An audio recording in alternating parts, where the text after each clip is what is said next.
You'll still have common days. Forget someone's name mid-conversation. Count your tips at the end of your shift. Buy something disappointing off the internet. This is not one of those days.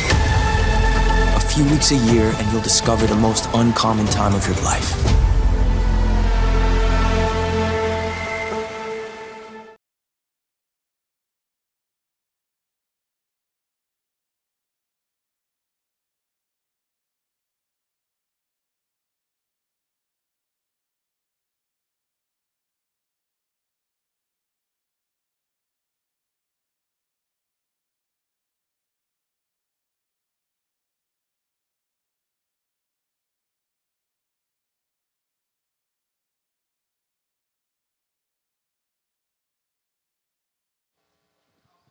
Welcome everyone to Championship Sunday of the Forge Scholastic Esports Championship presented by the Army National Guard.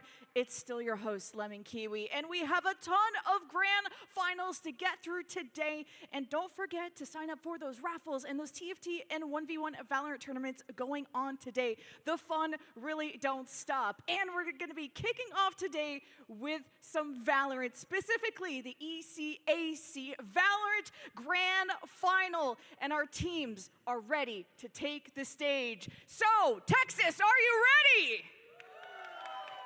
All right, please join me in keeping up that energy for our first team. It's Pace University.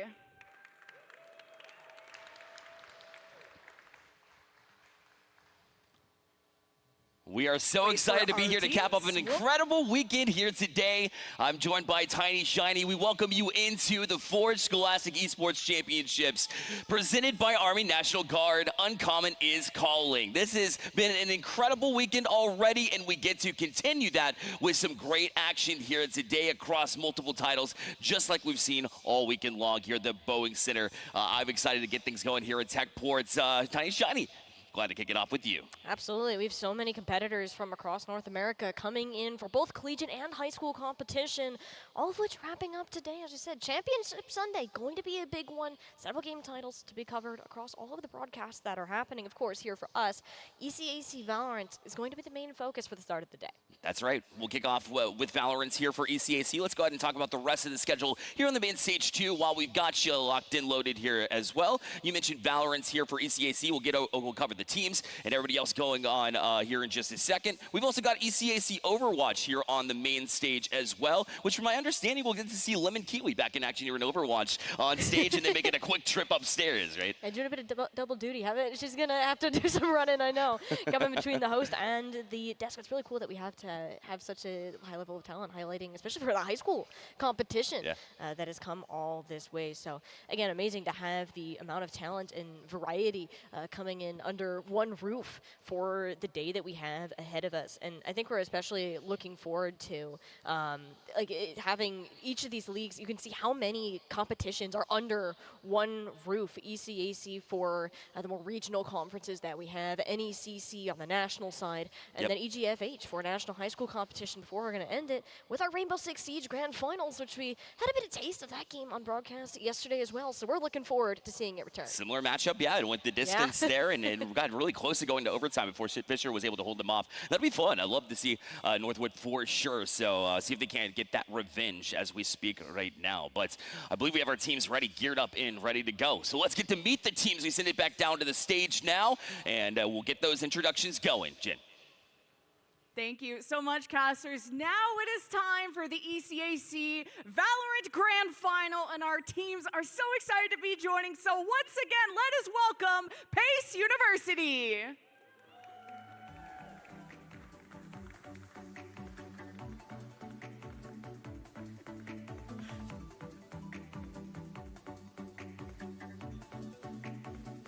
All right, the party don't stop over here, but they are facing the boys in blue, and they mean business. So let's get up and let's get loud for Northwood!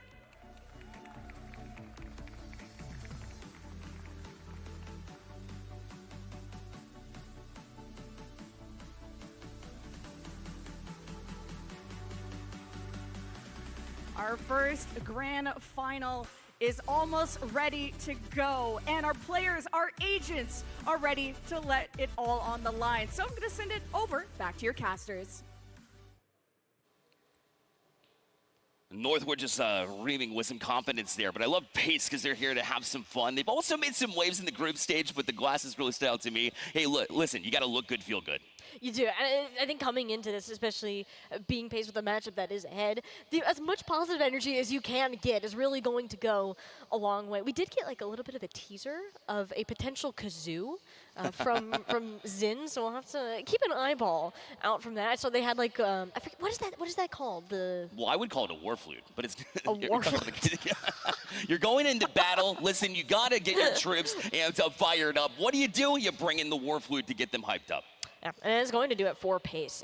These teams, there's 3 teams that were participating in the ECAC bracket. They did a double round robin to determine who would make it to the finals. Sure. Kaiser was the one that was eliminated, but we did a bit of a toss-up. We kind of saw these teams, at Northwood being there, of course, this powerhouse of an esports school, not to mention this Valorant team very much included in that, but to have dropped some game, even losing to Kaiser at the end of the day yesterday before coming back to rematch. Pace, who has struggled against this Northwood scrub. They did. It was a double 2-0 against this team, but you saw a little bit of vulnerability, in my eyes at least, against that Kaiser squad. Now, I'm not sure what the circumstances might have been in that instance, because you expect Northwood to come in and have a boatload of confidence, having experience just alone, right? Not just here, but also throughout multiple different titles and having that success. But yet, what did we see? We saw Northwood not being able to be perfect throughout. Oh, no, But for Northwood, like, that's kind of the expectations. The bar is high, but, for Pace, that's what you look at here. And plus, you have the ability to go back and kind of review what went wrong during those couple of instances and see if you can't come back in here, maybe even a different map just to get things freshened up a little bit when that map pick comes to you. So there are solutions to the problem as far as what happened a couple days ago. You just got to be able to dial in, figure it out, and more importantly, be ready to go. And I think, having that confidence, that's why I mentioned that's probably a good way to approach it. Yeah, and especially when it's clear that they can take maps off Northwood. They did it on day 1 of the Valorant competition.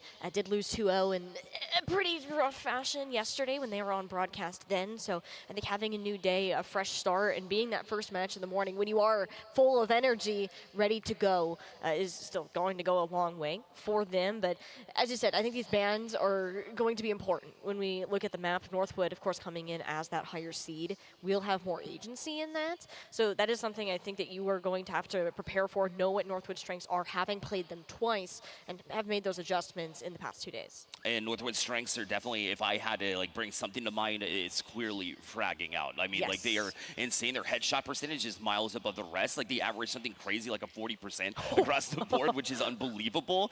So maybe their weakness there is strategy, so you can kind of maybe catch them by surprise. It's the only way, because if they're in your sights, if they have the intel necessary, they're going to mow you down. So you have to make sure you're ready for a situation like that. Otherwise, it might be a long series. Well, we said that about the high school event that we kicked off with yesterday, and guess what? That one with the distance too, we can be hopeful at least. I'm hoping for a long game. I want to get down in this game, and I want it to be the best start to the day that we can. And I think kind of going back to your point with Northwood, a very strong, mechanical team. Yeah. But I think that's kind of the nice part about Valorant, because of the ability, the utility that you have to set up these fights. How Pace can work together in order to use that, I think, is going to be the main adjustment that they can have. You're not going to be able to have twice the aim ability overnight.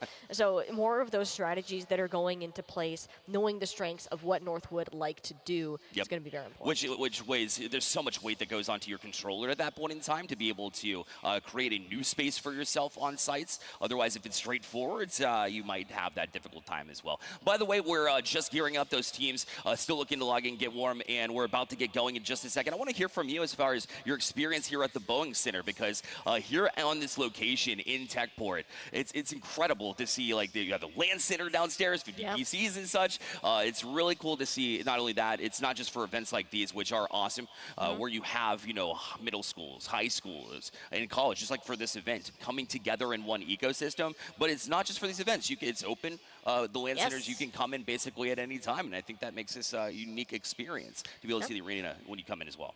Especially some of the R20 events that we had on broadcast yesterday, pulling from the local middle and high schools to have those players come out on a monthly basis, have the opportunity to be at this LAN at the scale that it is, compete on stage. If you made it all the way to those finals, and that's kind of the best part about this is kind of this melting pot of talent that we have up and coming, and the ability to make connections too between some of these high school talent who may be considering continuing their career into collegiate.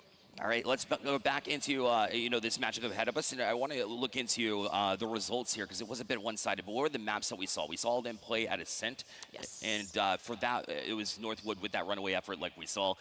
So bringing that back in the map pool is very much a straightforward thing to you. So that's why I'm thinking like for Northwood, it might be a good time. So let's get to know the teams here and check them out. We know Northwood extremely well. I got to actually track Benji all the way from high school, one of the new additions to this Northwood roster. And certainly has kind of struggled to get up to speed with this Northwood roster, but there's still no lack of results. I mean, they've been great, dating back to like even last year, joining in first place in the 2025 NECC. So they have had a lot of success, but Pace again, even though they went 0-2-0-2, this team has experience. Fisher has been there for an extremely long time, and that says a lot and really does give your team value when somebody knows the identity that you want to put out there on the map itself. And it's going to be important as well because neither of these teams were in the regular ECAC season. They were both invitationals because their schools are located within the region for the ECAC conference. And I think coming here and then still being able to put up these results is all the more impressive, despite having that, I guess, not as much competitive experience with this specific league. So again, when we look at how these teams are playing, a lot of newer additions for Northwood. They've had the time, we're at the end of the semester, to build up more of these synergies. But it's all going to come down to who has the better communication, who is getting this information, because it's going to heavily affect, especially how Northwood are going to be setting up. Yeah, they're certainly looking at that as the case too. We'll have maps being picked right now, so we'll get into the vetoes here in just a second. And as you kind of get things rolling, you take a look here at Pace, and they were certainly dialed in when we saw them on stage. But we have a Zen right here on the end that you're watching. Of course, he gets a front and center spot on the camera too when he pulls out the kazoo. You got to win rounds first, though. That's what you're looking at. Showing himself. He's looking back just to appreciate. Hey, maybe check your hair a little bit in the process there. You'd love to see it. There we go. I don't think it's a kazoo. It's one of those like party things that like. That is the more accurate term. Is that a kazoo? I don't know if it's the official kazoo, but they might call it that either way. We digress. It might be a kazoo. Cool. I don't. He also has a kazoo. He's prepared. He has multiple options. Production is sure that it's called that as well. So like that for sure. Oh man. All right. So let's, again, as we get things cooking up here too, the rest of the day is going to be just packed as well. I don't think we got to it, but we'll see Marvel Rivals on the stage too eventually too. But Northwood is such a staple here. They have so many teams involved. So it's a lot of variety of schools, but at the same time, you have your legacies. And a lot of these students also were graduating, right? Yes. We're about to hit the summertime. And we get to see new legends being born here too. The youngsters take over. It's kind of the changing of the guard, if you will. Yeah, it's just because of how collegiate high school works that you only have players for so many years, seeing that development over that time and then finding a way to keep refreshing that guard, using that old talent to help build the new ones and have that cycle going. And Northwood is a clear example of how well that can work out for teams. Pace is a school that I think is starting to come up there, but they're not really one that I think has been fully established. And I think playing this match against Northwood can really help change that narrative for how these players are developing in that roster themselves. That's interesting to talk about too, because Pace, when we talk about them being in Indiana, well, that's such a growing ecosystem for esports too. The high school scene is unbelievable. I got some firsthand experience with IEN and what they're running there. In that case, they also include the collegiate scene. So for Pace to be mentors as well, sometimes when you teach the game, it gives you a little bit of that experience yourself to be able to get things going too. So we're going to go ahead and take a quick break as we gear things up. But again, don't go anywhere. The first matchup will be the finals for ECAC after this quick break.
Tiny, Shiny, and Bearlight back with you here at the Forge Scholastic Esports Championships. And we're ready now. We've got it locked and loaded. We got the ECAC finals for Valorant here in the Invitational live. And we're excited to get things going. Let's check out the maps as they were picked. The veto process began here as we see the maps that we landed on here. Now, something that's interesting to me is that Ascent's being played. But it's because Pace decided to ban Haven instead. An interesting call. Yeah, the Haven ban is, I think it makes sense. I think avoiding some of those more uncomfortable three-point maps makes sense, but Ascent is allowing Northwood to pick that up when it was a 13-4 for them yesterday. A bit of a gutsy choice. I think Haven must have something against that map. It just has to be something there that we haven't seen yet to allow Ascent to sneak on in. It will be a switch of sides. Northwood will start on the attack instead of the defense this time, so perhaps things will be a bit different there since it is a defender-favored map. And then going back to Lotus, so these are the first two and same two maps that we actually saw in their series that they played yesterday. Yeah, exactly right. And then the results looked a little bit better here for Pace, right? They started to inch their way back to some degree. It wasn't as convincing as I would like it to be. You like to see them maybe get the double digits against a Northwood team that showed that they might be a little bit less. But then, as you saw, we'll wrap things up at Breeze. Should we need it, they're in map number 3, as well as that has been played a lot more frequently than I thought it would be after the changes being introduced back into the map pool. We've seen it quite a handful of times there. A super open map. If we get there, I mean, Northwood, a lot of experts might say that we go 2-0, but at the end of the day, you never know. So we'll keep that option open and on the table. Yeah, and even then, I think with just how Northwood like to play, Breeze seems like a Northwood map, so going there in the first place, it might be a bit rough for Pace unless they have some like insane momentum swing that we see in one of these at first too. But of course, that's way down the line, and in fact, not guaranteed. But kind of locking back into this Ascent map, we are typically seeing Northwood stick to more of that double duelist style, having both the Jet and the Phoenix, which has become more meta in this place. Not having to worry about, you know, extreme mobility on a small map like Ascent, which, you know, got so much love back in the day when it was in the map pool the first time around. Bring it back, and that was obviously the most notable part of it. And I think, you know, everybody wants to be a duelist at heart, I feel like. Obviously, you know, you want to be able to slide into a role that's super helpful to you, but that's not the duelist, is it? Don't get me wrong, but it's a Haven. It's just funny, ironically wait a enough, minute. it's a Haven. Are we talking about the map now? Ironically, it's a Haven for duelists who love this map for sure. So that's where we'll start here. Ascent, we'll get into game here in just a second. As you mentioned, it'll be Northwood that decided, actually it was Pace that decided they wanted defense. So Northwood, their defense is extremely strong. Obviously, as a smaller map, Ascent has always traditionally been more defensive minded. So as an attack, you got to be able to put on at least a few rounds, but you're not super concerned if things go wrong here. You obviously want to lean on the pistol round to get you a few rounds and be like, get that off the shoulders first, especially if you're Pace here. Yeah, I think that having that start for Pace will be important. Northwood, again, I think starting on that defense led to as much of a snowball as we saw. Had those Heisman swift, perhaps a couple more rounds. I think that's what Pace are hoping for this time. It's a comfort map for them as well, just based on the pick that they made. I am interested in the comp because they played something strange, I guess. Like, we had a deadlock there. We had a Clove. They've been playing a ton of Clove for Xin in particular, and having that as the only the only controller with smokes is always a bit risky. They don't last as long as some of the others, but it does give you a lot more frag potential in that late game, which is something that Northwood seemed to be comfortable matching. It's just playing into my theory, right? Because like Clove plays a lot like a duelist anyways, with the pick me up, not dead yet. You can play a little bit more aggressively. Plus, if you do get mowed down, you obviously have the ability to send the ruse after you drop. So that allows players to really get that confidence rolling and hope you know, that they can actually duel at the end of the day. We're going to game here as well. So map number 1, ECAC Finals, kicking off here against the Invitational, the Founders Invitational for ECAC. And these 3 teams were certainly showcased here, and we'll see the same here, I anticipate, as we get things going. So we'll look into Ascent to see where the picks start off. Son of Car, the newer addition here to this team as well. Gonna go with the Phoenix. He's obviously pretty much a staple for a lot of maps here, including Ascent. That will be no different. Alexander has played Cypher before, although this is just one of the rare occasions they'll slide in this role just simply because it's Ascent. Yeah, and I think that we've seen, at least for the most part, Alexander's been in the Sentinel role. And it seems that Northwood, they're going to lock in the same comp that they did yesterday. Yep. Quite a few changes, though, on the opposite side. We actually have a KO coming in from Louis.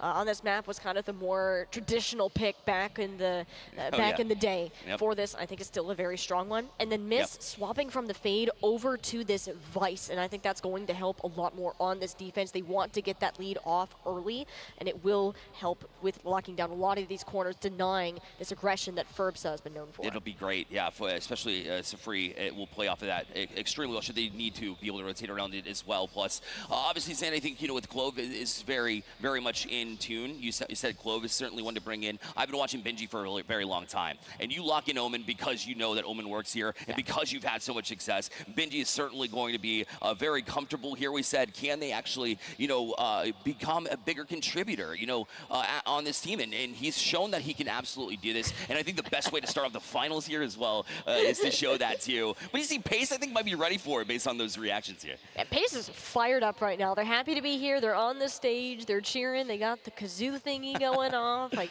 they are ready to go. All smiles. And that is the attitude you need to do. And love out to the crowd, to all of the people that have come to support them. You got to have a positive attitude. You need a way to get off on the right foot. You're giving yourself the best opportunity.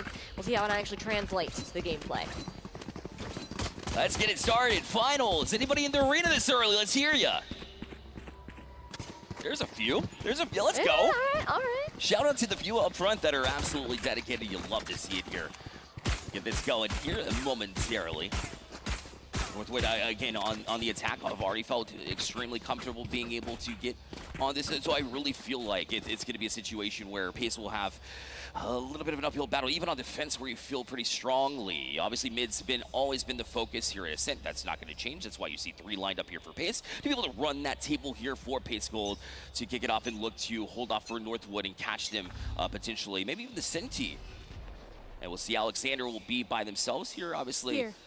Trying to find info here on the B site, and that's how we'll kick off. Meanwhile, 4 aim towards A, but waiting on the right time to be able to find something if they did.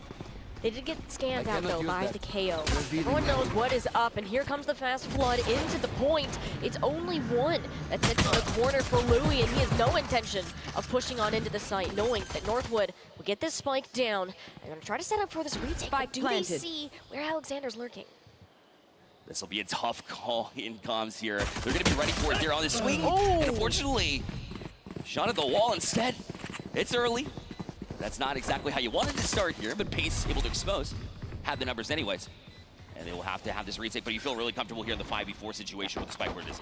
Yeah, you have almost everybody on Heaven, and it's going to come down to these gunfights. And so far, Pace have managed to make it a lead for themselves. For Benji on this point, because this is ever 3 HP remaining, has to reload, has Ferbsa flying in from the top. That's 3 on over to him. But 1v1, the spike is getting defused, but they don't get there in time. Sufri will clutch it up. Just stick it, baby. You know that you have that extra time. We get to see it early. Oh, I love it.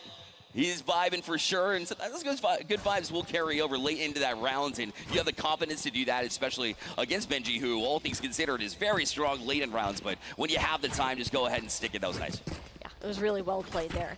At the end is Ferbsa. I think especially it might be a little frustrated with how that went. I mean, he had a perfect re-entry to this fight and was able to clear most of the players, but it come down to a 3 HP Omen that was still kind of lurking there. And not much that Benji was able to do to clutch that one up. And we do have a bit of a tech pause, is the word on stage. So we're gonna make sure everything is a-okay there before we come back into the game. But I think for Pace University, we mentioned how we wanted them to get these pistol rounds. If you are going to find momentum, it will be on this defense with how favored they are. Exactly right, and that's the way to start as well. And you saw that the patience on the defensive side as well. When they got on the site, it's a no panic attitude. You have to have that, right? And a lot of players fall victim to it. It seems something that's pretty straightforward. It's like, don't showcase yourself, especially when you're outnumbered 1-4. Call your help, all right? Yep. Call the police, call them over. And the rotation, of course, you want to play for one another. They were able to get on this site, and then the most important thing was making sure that you occupy space and be able to create that little bit of space between you and being able to defuse. Just going to cause a little bit of chaos there in front. So you wanted to see execution be at its finest, but the thing is, you saw just a few misses here from shots from Northwood, which you're not going to see very frequently. So that's something to consider as well. Yeah, and I think it's characteristic of a pistol round in general. Like, theoretically, Pace should be able to take the next one after this, but I think with how well Furbsa did, I think bought an outlaw from what I saw for heading into this next point. But yeah, it does look like that we're still waiting a little bit on these tech issues to be resolved, and Pace and giving the time to chill out, keep the energy up while this is getting figured out. I hope they do too, because you know this could be like one of those momentum killers too. So I hate to say it, but like you get the first round right. You're certainly not favored. You're the underdogs coming in, and you find something to cheer about early. So find something to kazoo early. Find a reason to get it going. Use it as a verb. That's crazy. But that energy kind of falls flat a little bit whenever you get into that situation where you have to pause there. Yeah. I hope they're still vibing. It doesn't look like there's any lack of energy, especially for what is 9:30 local time here in the morning. Now they're wide awake. We saw them kind of getting up and down there. I'm not sure whoever was sitting next to Zin was up and like, woo, let's go. And they're like they're entertaining the crowd as we kind of have some of our pauses or just some downtime between the rounds. So yeah, I think that too for Northwood, I think not as energetic. I think this is a team that likes to get locked in. They're focused, and that's kind of the energy that they bring to the table. I don't think there's nothing wrong with that at all. It helps them, I think, stay focused in the game. Just having, I think, that greater experience at this level, being in a grand finals, especially on a stage, is coming in, and we're seeing that reflecting with how the players are acting. Yeah, exactly. I've been learning in real time too. They're gonna go right back to you. Even obviously they'll have a little bit of weaponry advantage in the second round. They'll be utilizing that and having a strong presence as well mid, which is what worked the last time around. But you see, Northwood is never really phased. Even if they get behind in a map, there's nothing really that is concerning for them. They've been here, done that. You can tell they're locked in, loaded too. Look at they brought a little bit of decorations here to keep them company too. That is really cute. I like those. I can't really tell what it is though. Is it like a little monster thingy? I remember seeing something like on the stage yesterday. Maybe an owl. Is it an owl? We'll have to ask them later.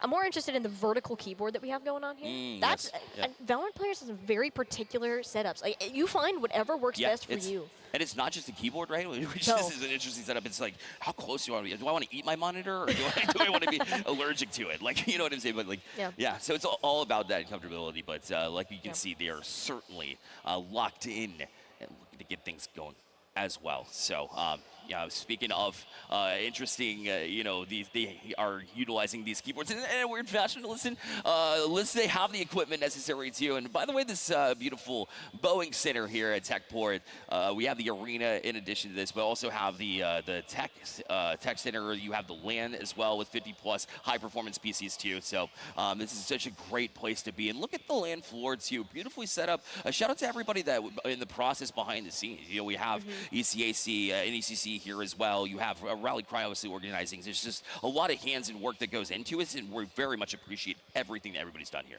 It really does take a village, I think, for events like this to go on, and it goes to the players, the coaches coming in, being here, listening to directions. That's a big one. It does. It's a different experience. There's a lot of moving pieces that go on, and it takes so many people to make sure that it is done. And even this morning, like we jumped straight into competition. We have the Texas Esports Conference, a newer high school league that is coming on. So we have them competing. We have EGF High School going on. That's right. And League OS high school too. So lots of different places as well. And I mean, it's not just this event either. It's 1,900 acres here at Techport where they learn cybersecurity.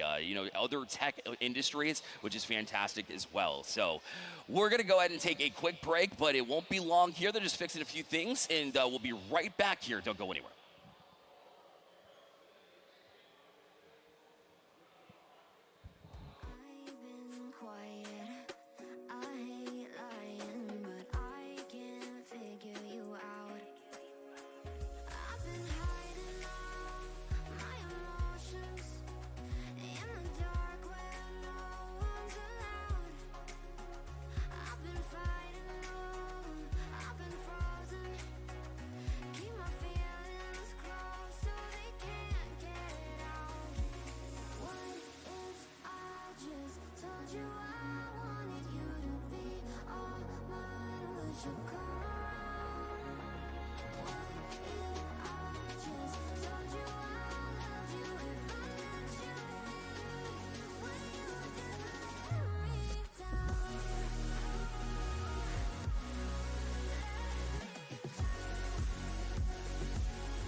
We welcome you back here at the ECAC Founders Invitational live at the Boeing Center here at Techport as we continue on with this event presented by Army National Guard. Uncommon is calling. It seems we had a bit of an audio issue on the Pace University side, so hopefully they got that figured out and can be locked in. And obviously, you know, they won the round regardless, so, you know, now you get to fix it and be 100%. Like, maybe a good sign here for Pace?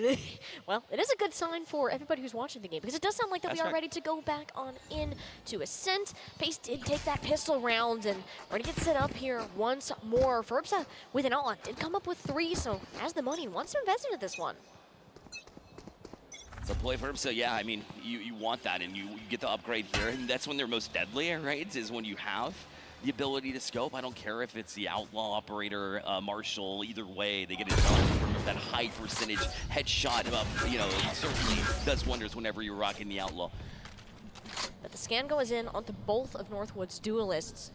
So a little hiding. We talk about how important information is, especially for Pace, and seeing the setup in mid. They're pulling back. They don't really have much control on this middle ground. You'll see both Zin set up with the Sova on this backside. But Louis catches a glimpse of Berza. Light flashes before his eyes. He's going to go ahead and back off, seeing the outlaw, but no, the headshot will come on in. Armor means not, and Benji pushing up through this middle round. This is supposed to be Pace's round. They have the money. They just don't have the shots that are landing on it to the back.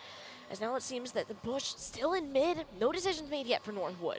Still need to make that choice, but it'll be a lot easier now, especially when you get Son of Car and they're able to find that 2 are going to be on B side. They're already shifting. They have an idea. Intuition speaks towards A, but missed will speak towards getting rid of Alexander. Despite that exchange, it'll still be 3v2 here as the spike's been planted A. Be up for the rest, but it looks a lot more manageable here for Pace nonetheless. Yeah, I think getting that last elim I think it was more of a bait from Alexander to show, hey, stay over here, let's make sure that the spike can be planted. You know where these players are, we're at least set up. You can anticipate them going through this round. The Sova dart is in. I think it actually caught on the miss, but so one enemy remaining. Does spot so free on the side, but the shots will land. Northwood end up flipping that around. They sure did, and Bidgie was certainly came through quietly with a 3-piece there towards the end and just had the stronger hand. When you start off that early, you know, Pace just kind of fell victim to falling into some of the traps that Northwood had left for them, and it was tough to kind of recover. They looked stronger as that round went on, but ultimately, whenever Northwood did get to A side, they got their setups. They were prepared for when Pace was going to push on, and at that point in time, it was pretty much easy money. Whether or not that curveball landed at the very end, they're still able to find that success, and then we find ourselves even here instead of Pace Gold, who you thought was going to come out here and get that 2-0, but Northwood doing Northwood things. Yeah, and now it's forcing Pace to go back to another save round as well, which is pretty brutal, I think, at this point in time. Ferbsa can hold on to this outlaw, knowing that armor isn't necessarily in the cards for this roster. It'll be another mid push. Nobody from Pace Gold opting to set up around there. We talked about how important that space is to this map, knowing where these teams are rotating, but as that is taken for free, Northwood have so much time to work with. And because of the save that you mentioned, the eco that they're on, they're playing so deep. all around.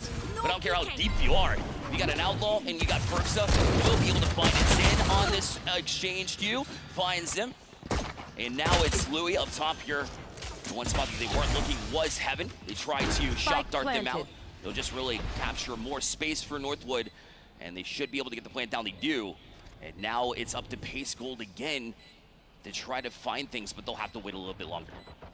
Recon locked and loaded there for Pace University. They want to make this one quick. They're waiting for the smoke to expire. The flash there. Both players are blinded. At least one trade will go through. It is 2v2 now, but they're losing out on last time. Spike planted. Quite a while on Alexander. Vandal in hand, and just a classic for Miss. This one set and done. Northwood take their second. Yeah, exactly. If they're going to give you that much space, you should go ahead and take it, right? And it didn't even really matter that mid was taken. You get that first pick on A, and once that falls, that's when you want to go ahead and cut into that area of attack. Plus, they did a good job to make sure to occupy tree for any rotations through there, so the limited options certainly played a role there. You had window locked down as well. Even winning the exchanges when you have a flash both ways was important to not get mowed down twice. So Northwood just clinical there for Pace Gold. That's what you kind of wanted from from safe rounds. You want to be able to make sure you're close there when it starts. Yeah, and I like that they were trying to take the space, but you don't want to face check Son of Car. Has to run it back too after getting that last elim, so he's going to get even more info with at least the knife thrown out of Louis. Disrespect him in the corner. The shot, smoke blind. Get him low, but he's still going to try to push up, find the shot. Realize this isn't it, especially after losing another member. Exactly right. Now they have to kind of reset. The good news is they have the blaze up already from Phoenix to make sure that you have your safety, because they didn't have the intel mid until that was the case. So that's where your controller comes in handy, able to make sure you get to the A site. We'll be able to plant it for Pace. It's like, here we go again. It's such a similar situation. Northwood very much being particular on how they set up on A, and it's been successful the last couple of rounds. So Pace with their hands full here on this round. Yeah, the bait was fantastic over on B, forcing all of the utility and making that safe rotation over to mid after Pace flinched. Benji wants to set up a blind play, knows that there's a couple players in heaven. They suspect Louis coming through gardens. Yeah, Alexander has that one under lock. Pace Gold down to 2, it's in. Gonna even out those odds. Also the resurrection, but quite get it on unless those Elims go their way, and Alexander is primed and ready around the corner. Wow. He'll come up with 4.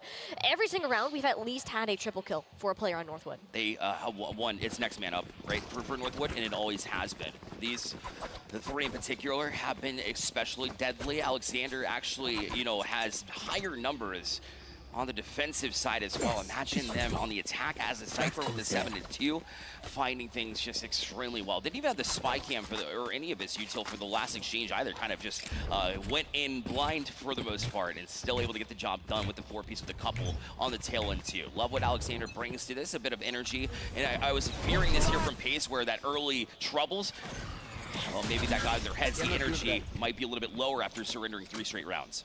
Yeah, and I think using both the Hunter's Fury and the pick-me-up out of Clove will be huge, but it's going to depend on the push. I think Supre's had a tough time getting in there and contesting Furpsos. Done nothing but kind of send it. A great stop, though. I think throwing in both the nade from the KO at the start, but it seems that Northwood, they got what they wanted out of A and are get their move on. Well, Pace Gold, you saw the Vice just cheating their way up and has sights set there from top of mid, which is where you see Northwood inching up currently. They left one on A as well to try to take those. Meanwhile, on B, Miss wasn't able to connect on this one, and they will actually not have the advantage there either. Here's 3, so at least the comms are there too, but they're keeping them busy there on A as well. Son of Car is just distracting 3 members of Pace. That means his B side is so free for Northwood University. He drew so much attention. They're going to get the plant down, and the Aliens are still going away. Fisher camping this corner, but he is in between a rock and a hard place, to say the very least, and nobody is expecting Furpsa to be posted up. The triple kill continues every single round for Northwood, as that's their 4th consecutive. Ferbs using that verticality as well from the Jet. You don't expect it once. Maybe you should have expected it twice, and they did. They just weren't able to land those shots, and he was going to go boathouse as well and finish off the job, but he had the rest of them there as well. But you got to go back to Son of Car just occupying 3 at A. That's very difficult to do, and you can't pull it off, especially if you're not silent on B, rotating that way as it stands. So great timing as well from Northwood University to also utilize that in the right time to get on B the way they did and be able to clean up the rest. Yeah, and basically never even got an opportunity to use their ultimate. They were so occupied with Son of Car, and I think that's something they will be more aware of, or at least I hope they're more aware of, going on later into these rounds as their pockets feeling pretty light at this point in time. Scan, at least with the knife, won't come up with anything. See Louis starts looking for it. It's definitely heard something going on in this mid angle. Doesn't want to risk peeking it, which is totally reasonable considering how good Bertha hasn't blanked today, but blinded up, hit by the fall damage. The smoke be enough for him to stay around the corner, but that's not where the real battle is. Oink will grab Zin. Has the pick-me-up at least to get back to life, but everyone's just running away knowing that that will expire shortly. Burpsa has it lined up in time. That was dangerous. He's just so good at these reaction plays. Exactly, that's perfect, right? Right when they're alive yet again, you're just right there at mid and peek them and bait them in. That was nicely done. Here is Alexander. He's now waiting for Fisher to peek that, but he knows better here. Look how far back Pace Gold is. They have no comfortability right now, even with the 4-3. Right here. Let Northwood potentially roll onto B again. So they'll have their second shot here in a row. This time it looks a lot better though, because they're gonna have just like an onslaught, a full 4-piece rush it looks like to get on as Fisher does have this Hunter's Fury out to begin this exchange. Look for it and at least clears the path from Mist, but the exchange with the Hunter's Fury from Northwood will make it a bit harder for them to push. Mist was chunked out with Sultry. Bucks Furflow through the wall. Doesn't know if they get the shots off though. Moves forward, sees it, but no, with the timing there, just a little bit off, and Burpsa still manages to come up with an 18 HP to spare, but Fisher has this one under lock. No Kazoo this time, and I think it's just important for Pace to make sure that they can get themselves back on the right track, and it started with that round. Inch back, yeah, and obviously dropping multiple rounds, you were able to full buy there, felt a little bit better, and especially when you do work early in rounds, you can start to piece things together from there. They were able to manage that too, and it was just at that point in time, it's just kind of overwhelmed by force. You had to there, and that's how they got back on too. And you have to be able to land the shots there too, even with your intel not getting as much as you wanted to. Still managed to get past it as well, and so walking into this one feeling better about the 4-2 that they're in right now. Yeah, I think that for Pace, they especially needed this for just money purposes at this point in time. But we'll see how well it ends up working out, because they've had a very reactionary type of playstyle. Like, we saw them just camp in their own spawns, waiting for Northwood to make the move. They're confident in these retakes if they have the numbers to do so. And that plays out. Burpsa already used all of his cooldowns almost just to get into this site, but it's getting chunked. The scan out. Doesn't want to get hit through the wall, and his drone coming around the corner isn't going to do many favors. That is a 1-for-1 trade as the fight is fully under lock. Burpsa, nowhere to go, nowhere to run.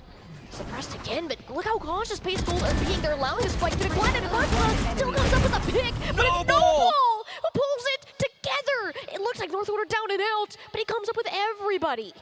Man, yeah, that's exactly how you want to answer, and it just, I love the way that Northwood is just, it's not just simply getting on this side, it's also being able to occupy with a whole bunch of the util as well. Once you're on site, you got the trap wire set and ready to go, and they didn't, have to worry because of that. And Northwood, from there on out, whenever it's just kind of even grounds, you're not having to deal with any of that util. I talked about how, if you're in a gunfight with Northwood, good luck. You have to find creative ways around it. That was just one of those unfortunate times where Pace Get out of my way! Yeah, I don't think they expected Burpsa to stay there as long as he did, and now being on a save round, the knives are out, and Alexander with his Vandal actually shuts out by Zin. Is this going better for Pace Gold than it arguably should? See how Burpsa, relax, Huey can't hide behind the corner when there's a jet in your face. It's suppressed now. There's a Bucky in hand, able to camp this one out as Noble plants the spike, but a 2v4, and Burpsa still waiting around this corner. That's one, leaving that to Zin. And Zin, yeah, that timing is right. Be able to look from different looks. At least be able to find it. They're going to try to challenge into this dark cover, which Noble's on the other side of it. Yeah. You take risks there. You have to give it a shot there, especially when numbers are low. And Northwood comes up with another one and continues on, looking to just add on to what they've been able to get done here. But the buy will be here for Pace Gold, so you want to get a little bit more, sure, but coming into this round, you'll have a little bit, especially with the Steel Garden combination. But, Operator. that's about all that they'll have for use, yeah. Operator in the hands of Sufri, who's had a tough go around so far. I think especially having to contest somebody with the likes of Ferbsa. Having this might change that around, but we'll have to see if the angle is correct. I'll take the somebody to peek. Shot is there. Even with the blind, fast push through mid for Northwood. So confident now. I think with how these rounds have been going, they want to go quick, make Pace Gold panic about where this team is going. The information here, Sulfur just can't line up the shot. Oh, some car camps the corner, no! The Odin will take him down. Up close, that's how you want to approach it when you know where the operator is. Ran into the fire and was confident in being able to do it. Meanwhile, from mid is where this push will come from here, Northwood. To get onto you, have to avoid the L-drone. Also got caught by the Steel Guard, and they tried to get out of dodge to mark it, but it was too late at that point, and we're able to do so. And now Northwood will go back 8, knowing they've got 3 from Pace Gold there on the defensive side, but Fisher was lined up and ready for him.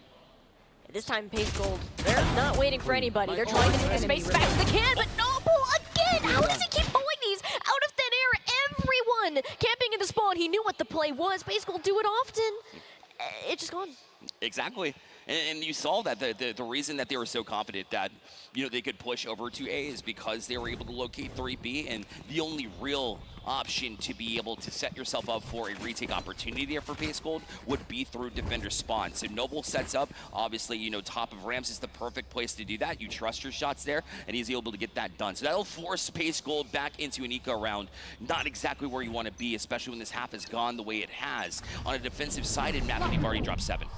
Yeah, 7 to a rough start. If we can moving this out, that'd be nice, but until the first Fury won't be back. Just Northwood floating in the action. Son of Card mowing through the opposition, and it's just poor Miss left remaining, rotating through this high ground. Doesn't know what fate will await him. That round snapped up and done. Son of Car or Son of Odin? The last couple rounds has gone their way, very much so, and it can be frustrating to go up against. It feels cheesy, but it's really not, because you can find value for it. We saw a lot of Corrode, and when Ascent comes back, this was the next best place to be able to spam through, and a lot of different places. And so the Odin will make sure that they get up to that 8-2 mark. But again, that was an eco. For Pace, again, you wanted to kill, but you didn't get one. But you will have, again, Hunter's Fury this time around to at least get it. But the 8-2 feels kind of wrong here. The best is going to be 4 rounds in the first half, and I don't even know if they get there. It's tough for Pace so far. So see if they have a little bit more aggression here. It looks like they do here today. Northwood, I think they're getting a lot more confident with stealing, so they're able to grab. Just Odin continues to try on players. The ult is back on its feet, but I mean, Son of Car's not looking at you are not fighting that one any day of the week. So being a little bit more patient, making sure nobody else is on the site before the plant goes down, but it's inevitable at this point. Yeah, if you're going to line up in one, it's pretty tough to avoid that here at this point in time. Hey, I'm not going to be done with this round yet. I want the Hunter's Fury, because they knew where they were. And imagine you tagged too. You got one. It's not bad Spike here. planted. The boys is just going to hold them out at arm's reach. With the spike planted, there's no real opportunity to find something. Son of Car, man, last few rounds have been great for him. He loves this Odin. No one's been able to take it away from him. It's just special, and Ascent is like the place to pull out this gun. He is making the most of it. It's just kind of crazy. You see with how well he's doing. He's still 4th in terms of eliminations on the board here. I'm pretty sure he'll keep climbing that ladder shortly. But this is an important round for Pace. They finally have at least partial of a buy, but it's the last one that we're gonna see in this half. That'll be tough for sure. And clearly the Odin is contagious here, as Benji thought it was a good idea. It's been good. Fisher off the shock dart. Probably damaged a couple. Did not, actually. Not a whole lot. Noble's already through. Got a couple. And the KO will wait to get picked up, but when it's everybody all here just wrecking through with Northwood, that's not going to be an option. They took it away and denied it right off the rip. Just finished him off. But Fisher making it interesting, though. With a couple, there's Mist. But he's mowed down yet again. Son of Car coming through with the Odin again. How many times have we said it? Plays up to make sure he's safe as Benji swings around the other side of it. And once you punch, easily done, perfectly executed in the 2v1 situation. And Northwood continue to be that presence with a 10-2 first half. Yeah, I think Pace Gold it's a comfort map for them. It's the only reason you pick it, given the 13-4 result yesterday. And honestly, we might get a similar path on the way that this is going right now. Unless I think you have to come out on this pistol round. If you don't, this is kind of done. The snowball needs to start here, get a couple under your belt while the money is somewhat even. And they managed to do that, right? Yep. They got the pistol round win the last time around. Second round did not go their way, and it was a chain reaction from there on out. Like, they didn't win another round for another 3 or so, and then Northwood, after that, just ran the table with them. But for Pace Gold, it's not going to get any easier on the attack, quite honestly. So they need to find that value. It feels like the pistol is absolutely necessary. They got out that first time. That continues here.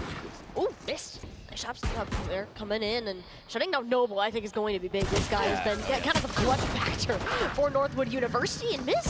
Should have done the second. Getting no respect from the Vice, but Sentinel or not, they'll find a way to frag. It's Benji.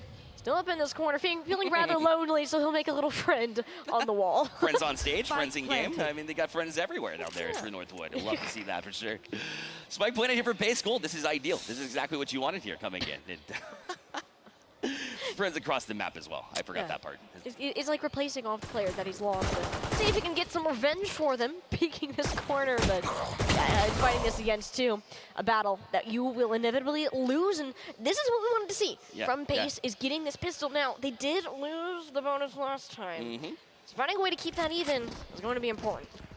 And they look a little less energetic than we've seen in the past. Kazoo hasn't come out since that first round. It doesn't feel like maybe Northwood cutting into some of that identity. However, you're right. I mean, being able to run the table the way that they did will have Northwood in a situation where they'll want like a couple more. But yeah, Pace Gold focused here and looking to kind of replicate what they did in the last round as well, this time with better weapons as well. So we'll see if they get it done here. That was a little gutsy from Forbes, I think, going in by yourself. You can't do that. You're knowing it's a safe round for Northwood. Everyone's going to be lined up somewhere. Now 4v5, and Sands coming in. Noble in the smoke. Are they going to check him? Yes, they will. Two will swing around the corner. And Northwood, and losing a battle. Louis, knows that they can get the spike down. It's just down to 2 once again, being Benji. Noble was lucky to get one there, so that's the only positive I saw from Northwood. Taking one out here for Pace, knowing that their round might be the very next one. But if I know Northwood the way I think they did, they got nothing to lose here at this point in time. Throw up dark cover, just in case somebody's there, but not sure how helpful that's going to be, seeing as everybody else is on site. Yeah, this is, I think, a rough pick. You don't really want to save. You want to get in, see if you can take anybody down with you, but yeah, and Benji caught out through the wall here, and Son of Car's like, do I have to do this? Buying the time around the corner.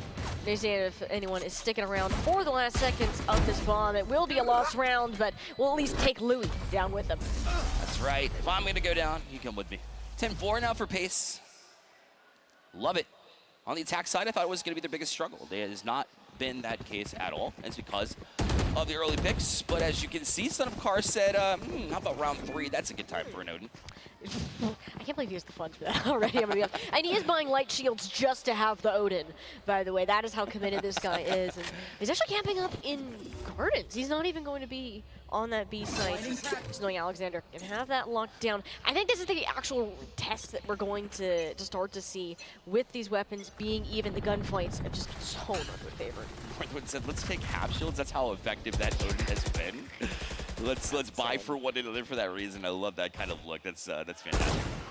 And he was in mid too. It did eventually rotate over to A. Pace Gold, seeing what they can manage to draw out, and there you go, Odin down. Perhaps too much confidence from Son of Car in that gun. They're gonna just let it sit there. The time being as Northwood ended up rotating more towards A. That would be the look for sure. And then there's so much stacked up here at Northwood. Credit them for standing fast in their looks here for A, not being hungry to get over to B where the presence has been. And obviously you rely on your Cypher to be able to hold up and give you clues. It's not very long of a rotation should you need it. And Pace Gold actually going to determine nothing here at this point in time. That's a fake though. You got 2 to bite. You still got the Silva here, but that's going to be tough. Omen as well, Heaven. So Yeah, it's hard because they don't really know that the rotation happened. Like, it's kind of just, Yeah. maybe it works. We're going to find out as soon as we actually try to bust from this site. But you have 30 seconds, so time to get the groove on. 30 seconds if you are left. the Pace Gold rosters. Getting set up half in Gardens, half in A main. As close as you can be. There's the scan. Doesn't end up landing onto any, or actually no, it does end up hitting Benji. Noble, the angle he has on Evan, talk about how deadly that can be. Louis, though, knew that he was there, missed in the back of Benji, hidden as ever. This one's gonna be close. Spike still goes down, but Northwood ended up winning the gun battles as we thought. Pace Gold did a great job to have presence in tree as well, while the Sova was distracted to get across his support from the recon dart area, and that's what set him up for it. But now you got Alexander up top with that advantage. And just the One enemy remaining. excuse me, at the back. Louis, there's a third walk to come up with a fourth. Knows where Alexander is, but it's Alexander who has to make the move for Northwood. The spike is going down. Louis, great camera ring around the Rosie. The flick attempted, but you know that you have to stick at this point in time. 2 bullets remaining here. Jumped off the spike.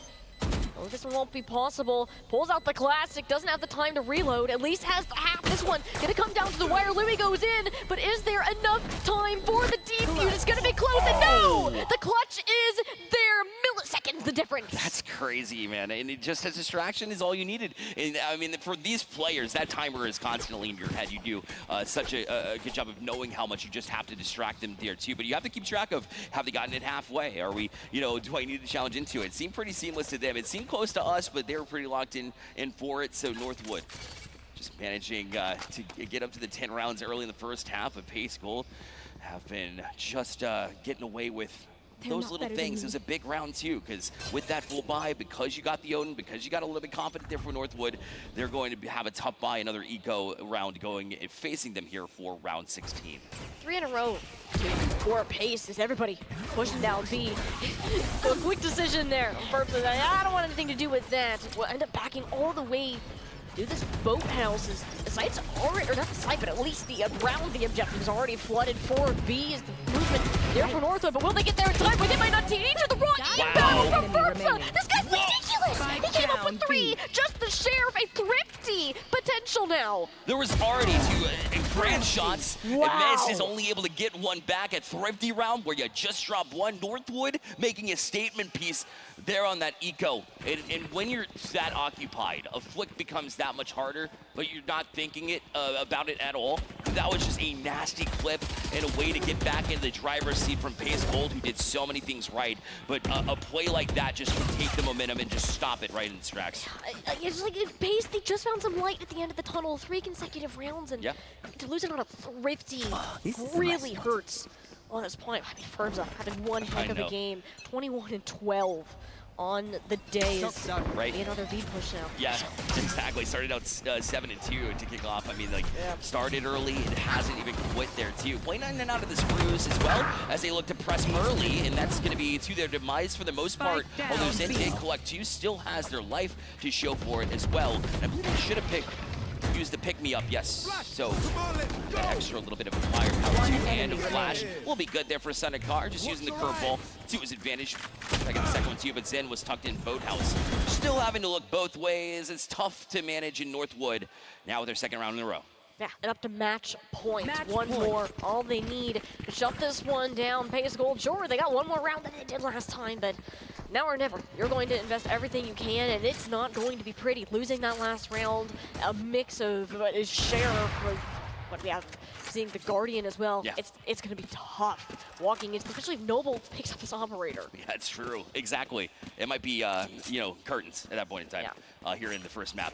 And for me, it goes back to the question. It's like you had the opportunity as Pace Gold to be able to ban Ascent. You didn't do it. You didn't have success last time. We're seeing something similar. Now you just got to dig deep and hope something good happens here. Knives are active too now. Or Fergsa. Hunter's Fury will expose the position. The other Sova. Fisher at least managed to get the trade and puts Smurf in an awkward spot. Ultimate is over. Resources properly expended, but Alexander, my goodness, 3 going his way, all in mid, all headshots. You talked about the 40% ratio on that. It seems a little higher with how he specifically is playing. Just missed. Wow. Left standing as he falls. So does Pace on Ascent. The experiment will not pay off. Yeah, exactly. Just trying to dig deep at Northwood. There you go. Just a monumental performance here at map 1 and able to take it by storm. And a lot of that had to do with just the way that they controlled right off the rip. I think their energy levels, they just seemed more a little bit calm. You know, Pace had that energy that we saw early, but it really did kind of relax over time. And when you're that confident, you're rolling in. That's just what you get from Northwood, honestly.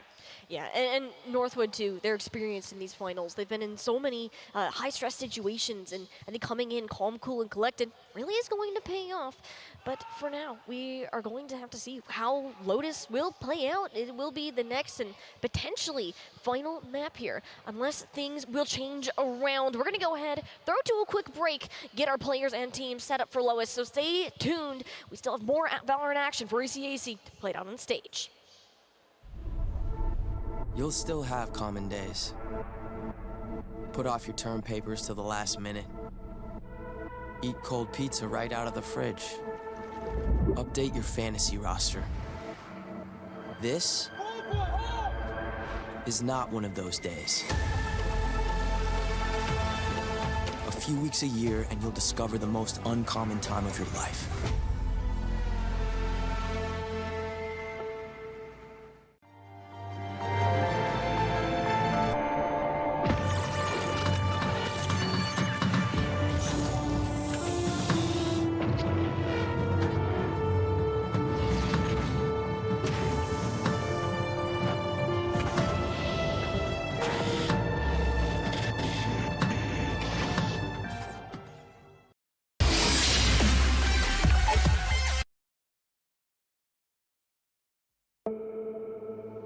You'll still have common days. Get caught in traffic during your commute. Overthink a text message. Get a song stuck in your head. This is not one of those days.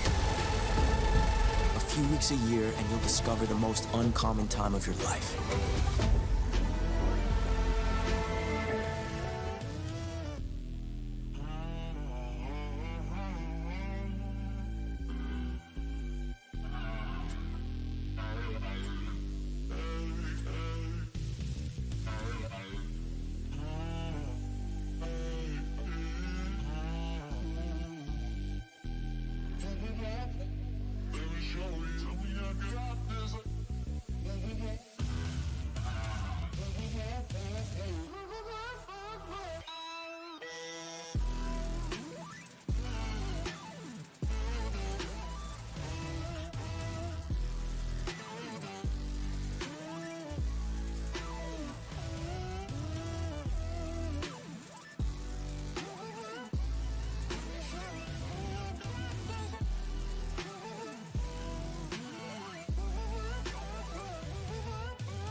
We welcome you back into the ECAC Founders Invitational here live at the Forge Scholastic Esports Championships here presented by Army National Guard. And we saw Northwood taking care of business here, and this is the thing that happened last time we saw these two at Ascent. A very similar vibe where Northwood was able to just control the pace appropriately enough. I guess ironic enough. Unintentional pun. Yeah, it was. Yeah. Unfortunately, that was a good one. Yeah. That was a good one. But yeah, it is very true for how that map ended up playing. And I think there's a little question for why that map was picked. And it seems that because we're following the exact same script of that 2-0 sweep that happened yesterday, it's just where Pace are most comfortable, and they want to exploit that as much as they can. Granted, Northwood did, and it was the Northwood technical pick of Ascent because it wasn't banned.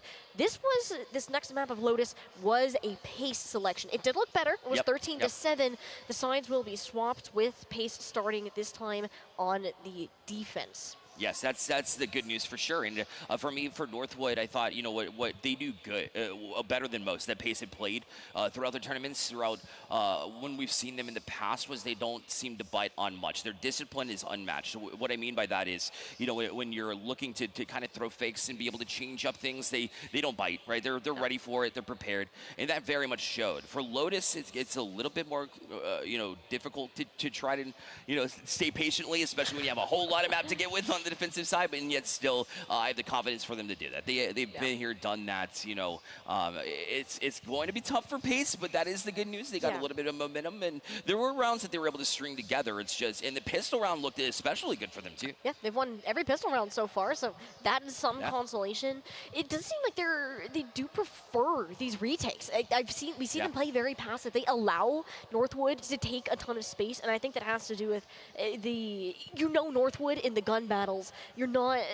They're just a little ahead in that, especially when you look at Ferbsa. I think finished like 24 with 24 clips or something on that map, which is absolutely ridiculous. And Pace taking the time to do that. Those were the rounds that they did manage to convert were often those retakes or those pistols. So looking ahead to Lotus and it now being a 3-point map, those rotations, those calls are going to be all the more important for Pace. Whoa. Yeah. Yeah, we're seeing the mix-up of the mix. All right, now Ferbsa bringing it in here, and yes, you think it's like, hey, maybe it's Pace Gold that needs to make the changes here and make something interesting happen.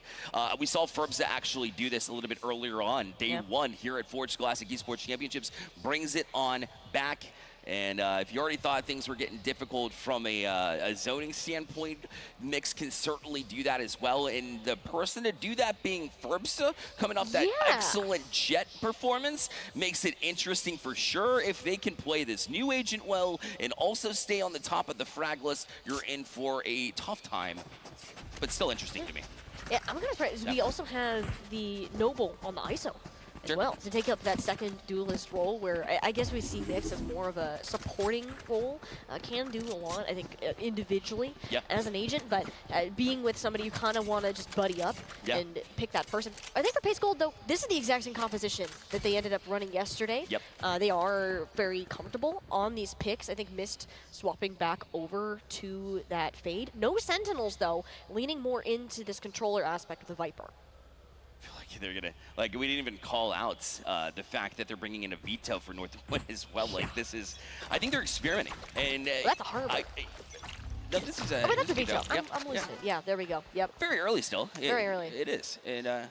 And still, but like you're kind of exploring your options here, and you've earned the privilege to do so, I would say. You do, and Northwood tend to get creative with their compositions. I think when they're feeling confident, which, you know, can come back to bite them. They did, again, lose a map to Pace on a day number 1 of this event, and some shenanigans could be the result of that, to be completely honest. But for now, they're keeping Pace pretty pigeonholed. Potentially 160 approach C, but a quick shot from Alexander, catching the tip of Zin's head there. Just be a recall. Back to the objective, playing so safe. That's the advantage of having this veto. Alexander's right spot too, and they did fall back for that reason to hold it, but that'll be a ruse to make sure that they couldn't do any additional damage here in that process. And Alexander out of bullets in an awkward spot. So is Fisher, but the shots will land. Missed there. For his teammates, these pistol rounds are just all Pace gold. Triple kill now for the Rays is planted, pushing back into this point. Yeah, didn't get distracted on site. Was able to make sure they checked everywhere, including Waterfall for 3. Good for 3 in that same area. So it's kind of, you know, a risk to take for Northwood pushing together, especially when they had that hold the way they did. Pace hold on to C pretty easily, taking advantage of the distance that Son of Car had to travel to get here in the first place. And in this 1v3 situation, the Ghost, you're not looking in the right way, luckily using that cover, but a long way to go for sure. And 3 members there. Time ticks. The fake is all you're going to have, but Louis is not going to let you have it. Yeah, no. Yeah. Even if you got on that spike, you're not getting the defuse at that point. And the pistol round streak continues for Pace University, 3 for 3. But it always manages to fall off at some point. So how can they manage to snowball this again on the attack? They're very quick on these site takes, and it is attackers favored just because you have the defense forced to split up a lot more.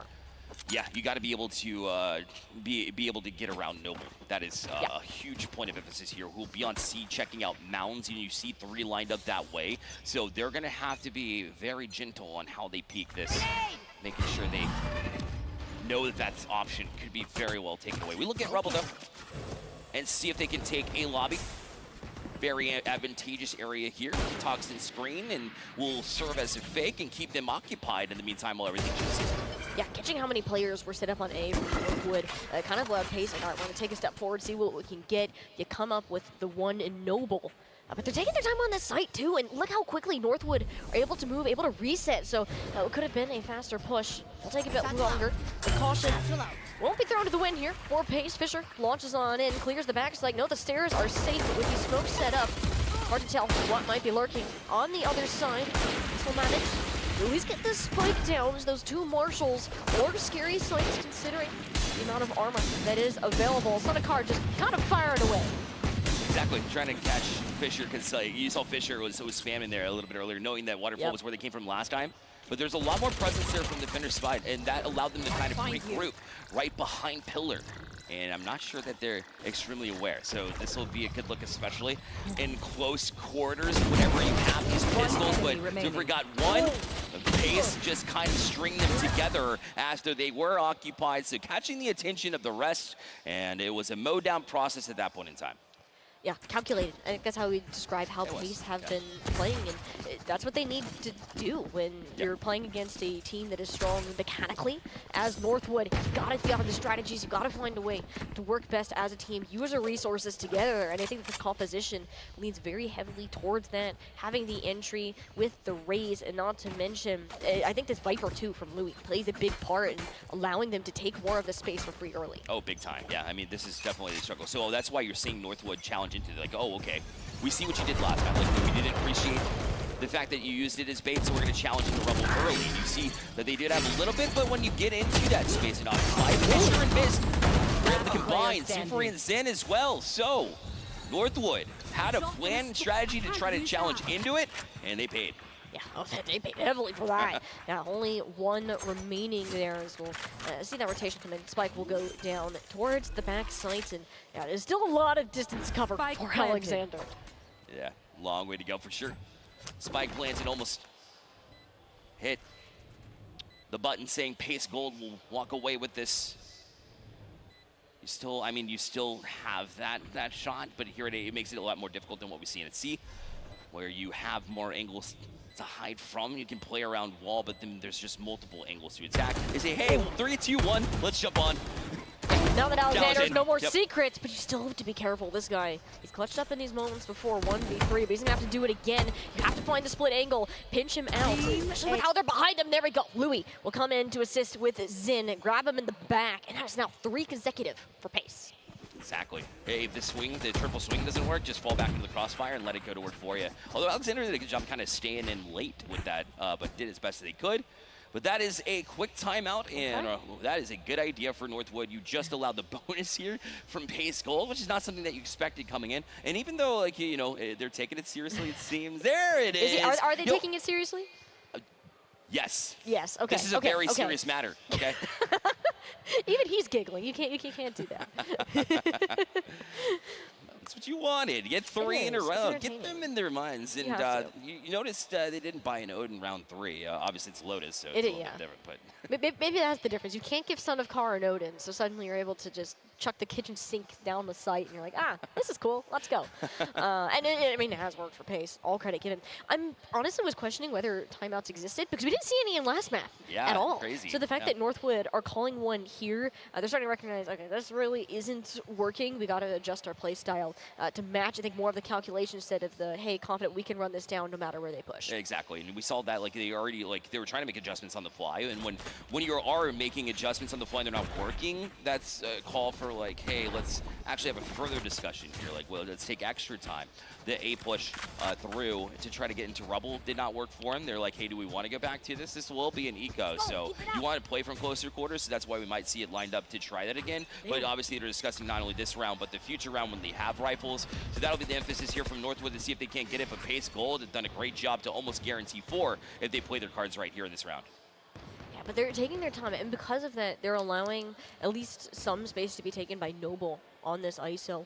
He'll have a further position to hold up, but I think it's more so just to see where Northwood are grouped, knowing that it is a save round. You're expecting them to be playing more together, but this is kind of scary. They're starting to get trapped like fish on a barrel here with how much room that Northwood just have to creep on up, not hearing any sound, not seeing any utility. There's only so many places that you can appear. It seems eventually the ball will be more towards A, and they will catch Noble off on that rock.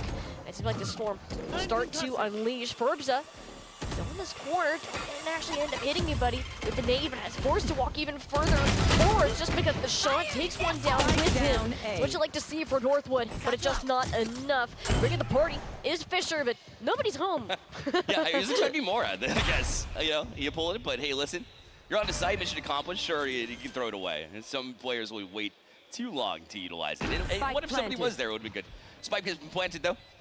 And now, 2 on the Northwood side, we'll look for this retake. I feel like it's very common that we're just seeing Alexander always the last one alive. He's bunkered down on C, and so, oh, I gotta walk all this way back over again. Doesn't land a shot though onto miss, but it's a Marshall full armor there. It's not gonna be much unless you're landing the headshots. That will not be the case. That is another round going over to Pace.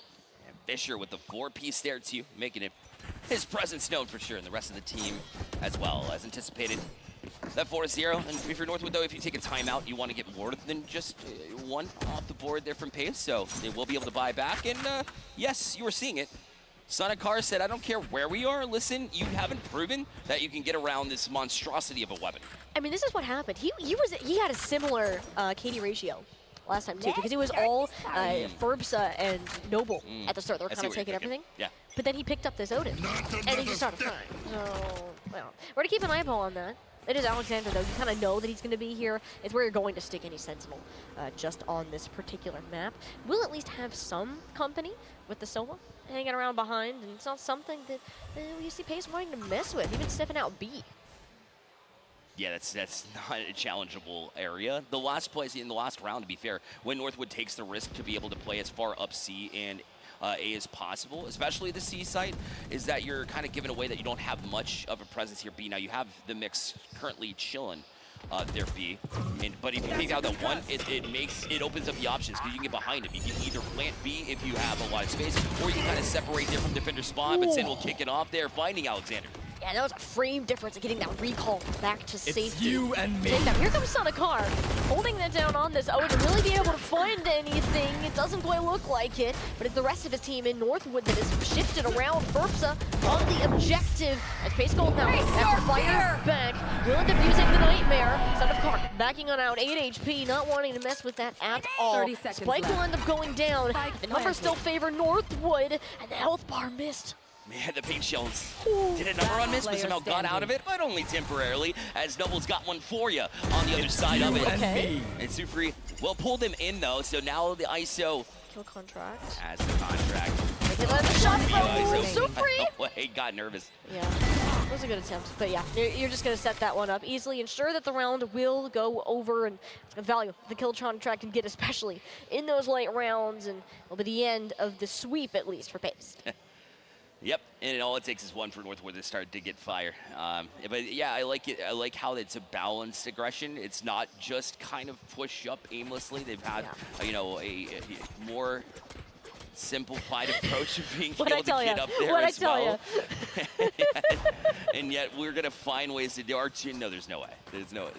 Yeah, they're able to buy around to it. They're able to buy around to it. Yep, Benji will be able to upgrade to a half shield and a stinker full shield. All right, that's what he thought was the best option. Yeah. Yeah, that's I like that a little bit better for Son of Car. Keep it Especially fun. with Yeah. if you're gonna hold it down, might as well. But I think Pace Gold, they had enough experience on that round. Like, you know, we've had good success. Let's default back on over there, and it's already working out in their favor. Super gets the ISO diff, and Perps not in a great spot. That's real locating through the paint shells, and it's right into the crosshairs where this ISO has been. Sufri had a very rough map on Ascent, has been pushing it back together here on Lotus. Only a couple players hanging around for Northwood, but actually a back off from Pace. Yeah, they decided they didn't want to kind of play into their hands, especially when the rotate was aimed to be pretty quickly. Revealing area. To be fair, Noble a little bit got caught in the chase of Fisher as he swung around, and that's how Pace got the advantage to it. But just because you see the sightline A and you think that it's gonna be clear, a lot was happening there, and that's why they kind of sensed the timing might be right to swing around and have to deal with less if you go to other sites. So it'll be a push over to the B. The Haunts will spot Son of Car, but he still has the Odin. Manages to get a decent amount of trades. It is even, but Zin backs out of the spike plant. So you know what? We're gonna push this further. We know the other two on A. Let's make sure we can do the C. Yeah, and every time that you 30 fake seconds B, left. it's still like a half, even if it's just a half second for Northwood to say, are they gonna go back A instead because you faked the plant B? Like, that's something that opens it up. And so that's why spike planted. You got 2v2 situation. Now you have plenty of time to be able to work out anyways, but Zin was peeking that. Had the opportunity there, but he'll land at that time. Just Alexander up on the HP and managed to get both of them. Guardian through the wall. Now it's up to the recall, but it's not over yet. I don't know who won that round. That's unfortunate. Northwood ended up getting away. So Okay. they're not dead yet, and it was like they got it anyways. Didn't realize that they were still alive because of the ultimate there from Clove. But got it. yeah, exactly. And at that point in time, you're still spawning back in. You have to be able to pull out your primary as well. There was no chance anyways. So it's to their defense. Unlucky. Yeah. So Northwood will walk away with that. No, they didn't. Oh, what Pace walked away Pace with won it. that. That's right. Yeah. That's right. Yep. Yep. They got another. Yep. Oh, we got there. We got there eventually. We figured it out. Well, clutch comes in. You go ahead and take those. And yeah, Pace getting their swing momentum back. That timeout from Northwood University, I think hasn't done as much good. I think the composition from Pace Gold is so much more well-rounded, especially when they draw out as much time as they do, and they're forcing Northwood to spread out. Then they can't complete those rotations as well as they would like to. 3 ultimates online here for Northwood as well. Got Hunter's Fury. Base Quake as well here. But that'll be situational on retake. And Showstopper, which last time around for the opposite side didn't work as well. But. I'm getting flashbacks to Aurora. We've seen some Showstopper plays of all time, but it will not be here because RIP Benji has a bullet to the brain. So Northwood University will continue to see that, hey, it might be under a bit of stress. Everyone's moving through C. Kill contract goes out, and I don't even believe it grabbed anybody. Noble is still here, and that is an ultimate down the drain. Along with his life, a heavy investment here from Northwood University, and a losing a battle plant will result on B. And Son of Car, Classic in hand, knew it was a save anyway. Do his best. Do what you can. While they're busy, that'll work. Okay. Yep. While they have your util out, it's probably the only time that you win that exchange, to be fair. But he's like, you know what? That's good enough. We'll go back. He's like, oh, I'm gonna get a weapon. Finds out it's better than a classic, just not the rifle you were hoping for. They didn't grab it. They weren't able to grab it. Yep. He was occupied. And that's what you get.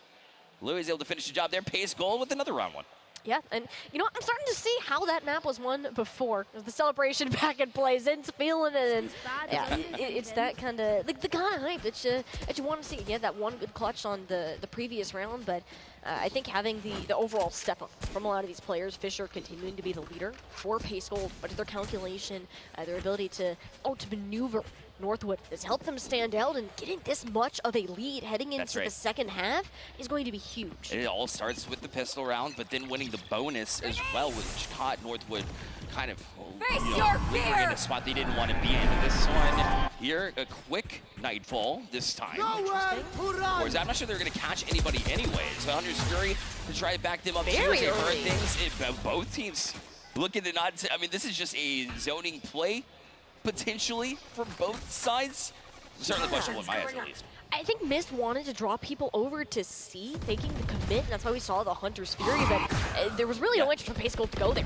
They wanted to regroup on Pace Gold. And Northwood, again, is an example of them just not biting. Like, that was a lot to invest, in my opinion, especially 100%. when you can use that as getting on to B now. It would be super useful, right? So it kind of shows you in the same rounds that you would have been able to get it done. But I digress. You still have all your members. You play on. And this time Northwood did flinch. So they did all move over to C, and third time's the charm for Pace Gold. They've been very good about this resource, but it is a veto. It can be difficult to maneuver around if you aren't careful, but HP for Alexander.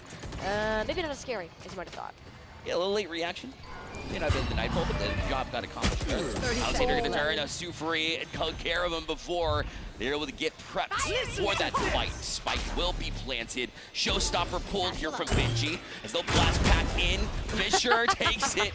Oh my goodness, what can you do? Almost looked like they didn't have a chance. No, not at all. Benji's on it. I think when he pulls out the shallow stopper, he literally cannot be stopped. Northwood, I don't think they committed early on. It's working out for him at the end due to the Odin that, shocker, son of Car, has decided to pick up. Spike is being defused. Louis in this corner. Can he get to it in time? No! It was a millisecond, and he manages to clean it up. The 4K just doesn't matter. Tragedy for Pace. I mean, like milliseconds in that round, literally, because of what we saw after the defusal just getting through. They legitimately would have had that. That's unbelievable, but that's why you stick it. You knew you had time. Sure, it's a little sketchy, but you had the numbers anyways. You do pick up that the extra creds by getting the extra kills there in a 4-piece, but it doesn't do much more than stacking your stats here at that point in time. Feels bad.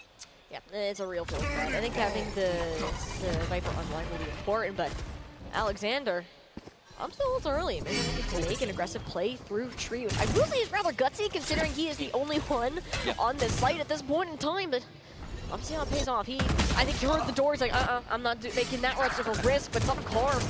Look at lurking Louis on the side. He still managed to get 2. All things considered, and you absolutely take those. It's Fisher's turn now. With the showstopper, as the spike is going down, see if you can find anybody. Got a glimpse of Furbs around the corner.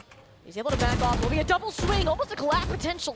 Shots will not land. Fisher now falls. Sufri soon after, and it's 2v1 now. And Northwood standing tall in that moment as well. Spike planted, yes, but going to be a little bit tougher now as they look from that backside, looking towards heaven, but that's not going to be where they're coming from. And it doesn't look like they will have their haunt in 5 seconds, but do you have the you got to be able to react here. We'll see if they do. Defusal is there, but Mist was ready for it. Big clutch to go 1-for-1, even without the haunt, got the job done. Yeah, I saw the opportunity. I think he wanted to be patient. He's like, wait a minute, they're not looking at me. I can hear the spike start to be diffused. Sure, It was a risk, but it ended up paying off in the end. For Pace is 7-2 right now. The scoreline, it can get all the way up to 10-2 if they can keep this up, and will likely get at least 8, considering this is yet another save round for Northwood. Get yourself some Pace Gold. Hey, you love it. And this attack has looked clean. Obviously attacker friendly, but to get Northwood to a situation where they're only sitting at 2 currently is actually kind of unbelievable in my eyes. Look how many, though, they're sending A, using this, toxin screen against them to some degree, because they're just going to inch closer and closer. And that's when you pull out the snake bite. You want to do as much damage as you can in that process. You know you're not winning that fight. Plus you got some chaos. Over there. And chaos alone to be able to get 1-for-1 at the very least, while everybody should see. It's like a mama duck situation there. That everybody in a straight line, they were falling down. They are running it down. That is not a parade that you want to be a part of. You have the spike planted, but miss. Is it for one heck of a surprise? They want to set up a pinch, but the shots. This manages to grab the one, but this is a real fight. You want to take it, your Pace and Gold. And it's these aim battles that are scary. Yeah, it might just be one, but it's Furbsa. This is not a guy you want to mess with. No doubt about it. You've got 2, and you've got the kill contract. So here's what's about to happen. You're about to send this when you see Benji. Yep, you're going to pull him in. And whether you win or lose this fight, you got the other one waiting for you. So Benji knows that this is just your own grave at this point in time. Benji, again, will win there. But when you come back and spawn back in, you've got a rifle right in your face. And down you go. That feels real good. I think if you're our pace, I think kill contract executed perfectly. Even it got a little scrappy at the end. You always have that win condition to fall back upon. And now you're looking ahead. This is last couple rounds that are coming in. Still have not used the Viper's Pit in this game yet, and it will be a really good post-plant situation. And Pace Gold have gotten to plant almost every single round. Exactly. You want to find, you know, especially in these late rounds too, it's when is Northwood going to have the capability to buy. If they find themselves in Unica, you should be good. The last time they marched up A using the toxic screen against you, and Louis caused a little bit of damage, but at the same time, they were able to get out of dodge. Look, I'm not sure Mix, no, it does not have the door open, so B is relatively open here. They'll kind of huddle in, right? Yeah, that is, I talked about a parade earlier. I'm not sure. The pace version of that is, please be a party gift from Benji, but there's that final pick we were talking about, but it's not really working out. Still a v2v2, but this time Noble is the one with the killed contract. Zin, the opposite side, finds a shot. It will be Noble. Doesn't have a lot of HP remaining. Just having the extra opportunity for the shot. Missed though. Thinks that this is winnable with the smoke in his face. He can't see these players, can't get them lined up. And Noble will tank the shots. Northwood grab another. There you go. Good inch back to kill contract for kill contract there, and I thought it was interesting that the ISO side of that fight decided to let the walls fall in that moment because their advantage that you typically go kind of goes away. Almost had a rough map, all things considered. So maybe that's a spark that he needs, you know, as you inch closer to this second half to really get him going, because it's been silenced to, you know, Pace Gold's credit. They've been able to silence them, especially Fisher, who's been basically glued to him as far as being able to win those exchanges. It's just got to be a little bit more for Northwood to feel in a good spot here. Pace Gold has been the ideal attack, no doubt about it. So every time we think it might be a one-sided affair altogether, Pace, in this case, has proven us wrong, as Ferb's going to get rid of the haunt here, but still hands full here at C. And even losing it last round, their pockets so heavy with the consecutives that were able to grab it before. So rifles for everybody, maybe some light shields thrown in there. This time, Northwood, heavy setup on C. 4 players committed. Soulfree wants to go and use it. The shield, but Benji is coming around the corner. It is an absolute graveyard of bodies here, but it's Northwood the ones that are landing the shot. This is where their strengths lie. They want to end this in an 8-4. Louis, the only one that didn't participate in the C shenanigans. He's faced with Alexander. They had the contingency plan, but they needed another one here. That's going to be a peak. Louis, this would be the right time to strike into it. Need to be able to hurry, because the rest of the comms know that at least one from Northwood is across the map. But here at this point in time, you realize that the timer in your head says everybody else joined him, so nothing again to really want to play into this 4. Spike across the map too. Exactly. One more before the half as well, so you want to be able to save this, right? Yeah. 30 seconds left. You kind of just got to commit. It's not really we don't really care about saving the rifle, and because you were on A before. Yep.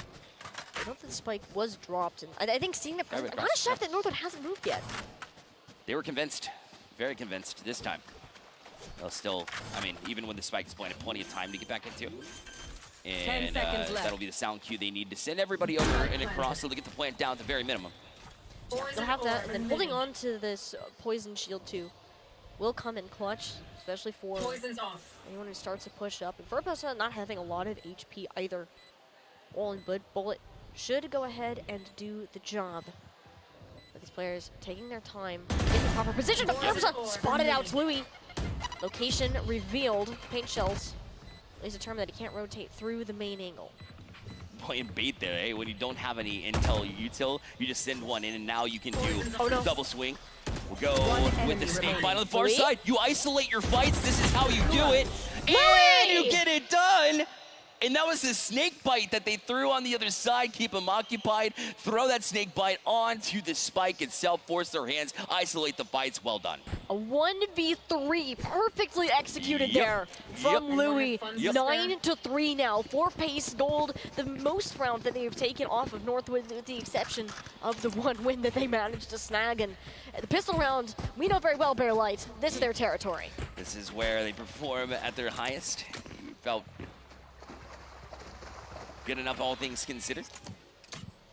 And now with the 9-3, switching sides and really in that stronger place, we'll see how they can respond here. Northwood's defense kind of shocked me a little bit. I thought they would find a whole lot more. They actually fell victim to, a lot more so than I thought they were going to. Some of those fakes we saw so many times. It would be huge, though, for Northwood to be able to win a pistol round, something they haven't been able to do, to your point.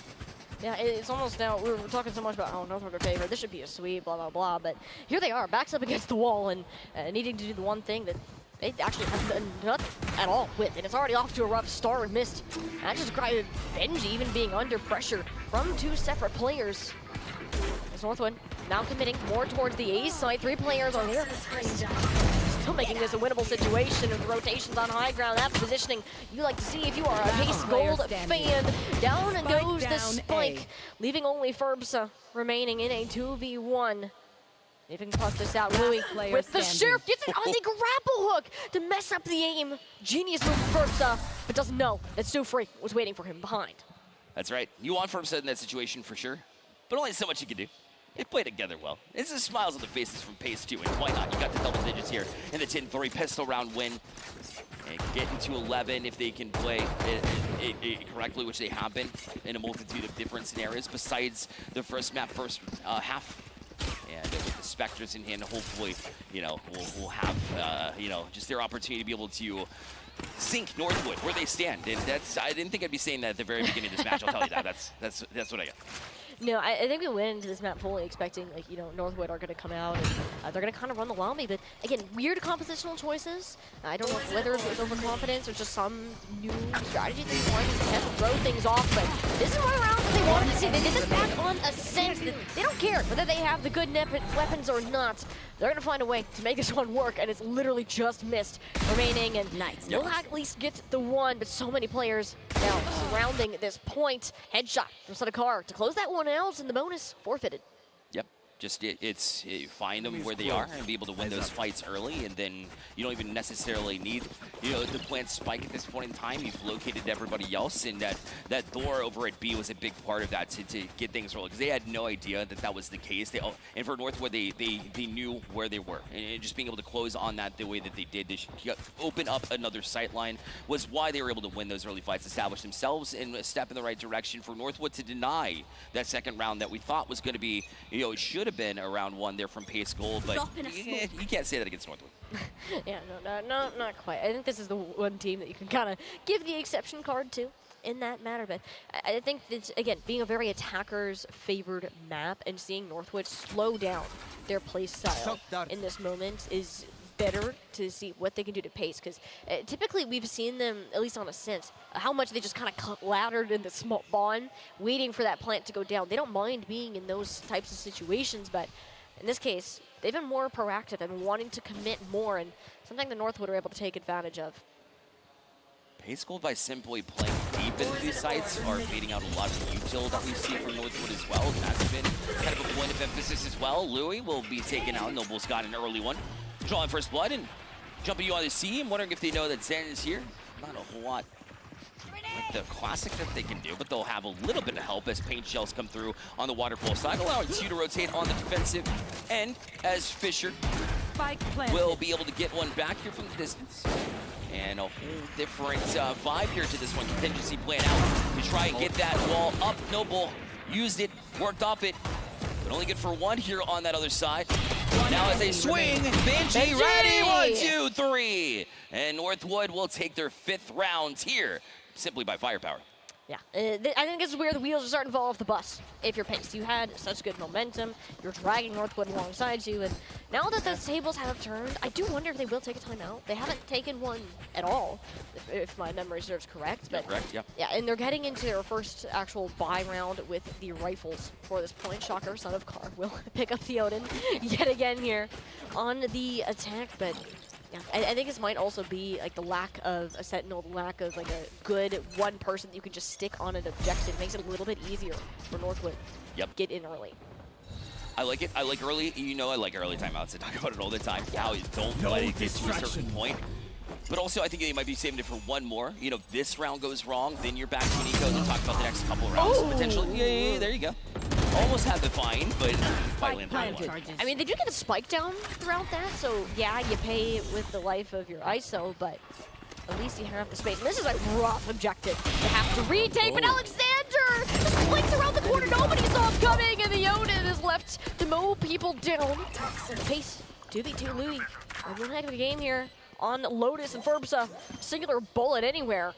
Well, it's enough to do it, but he shifts the rifle around the corner. The spike is contested. 8 HP or not. This guy will hit the shots. Man.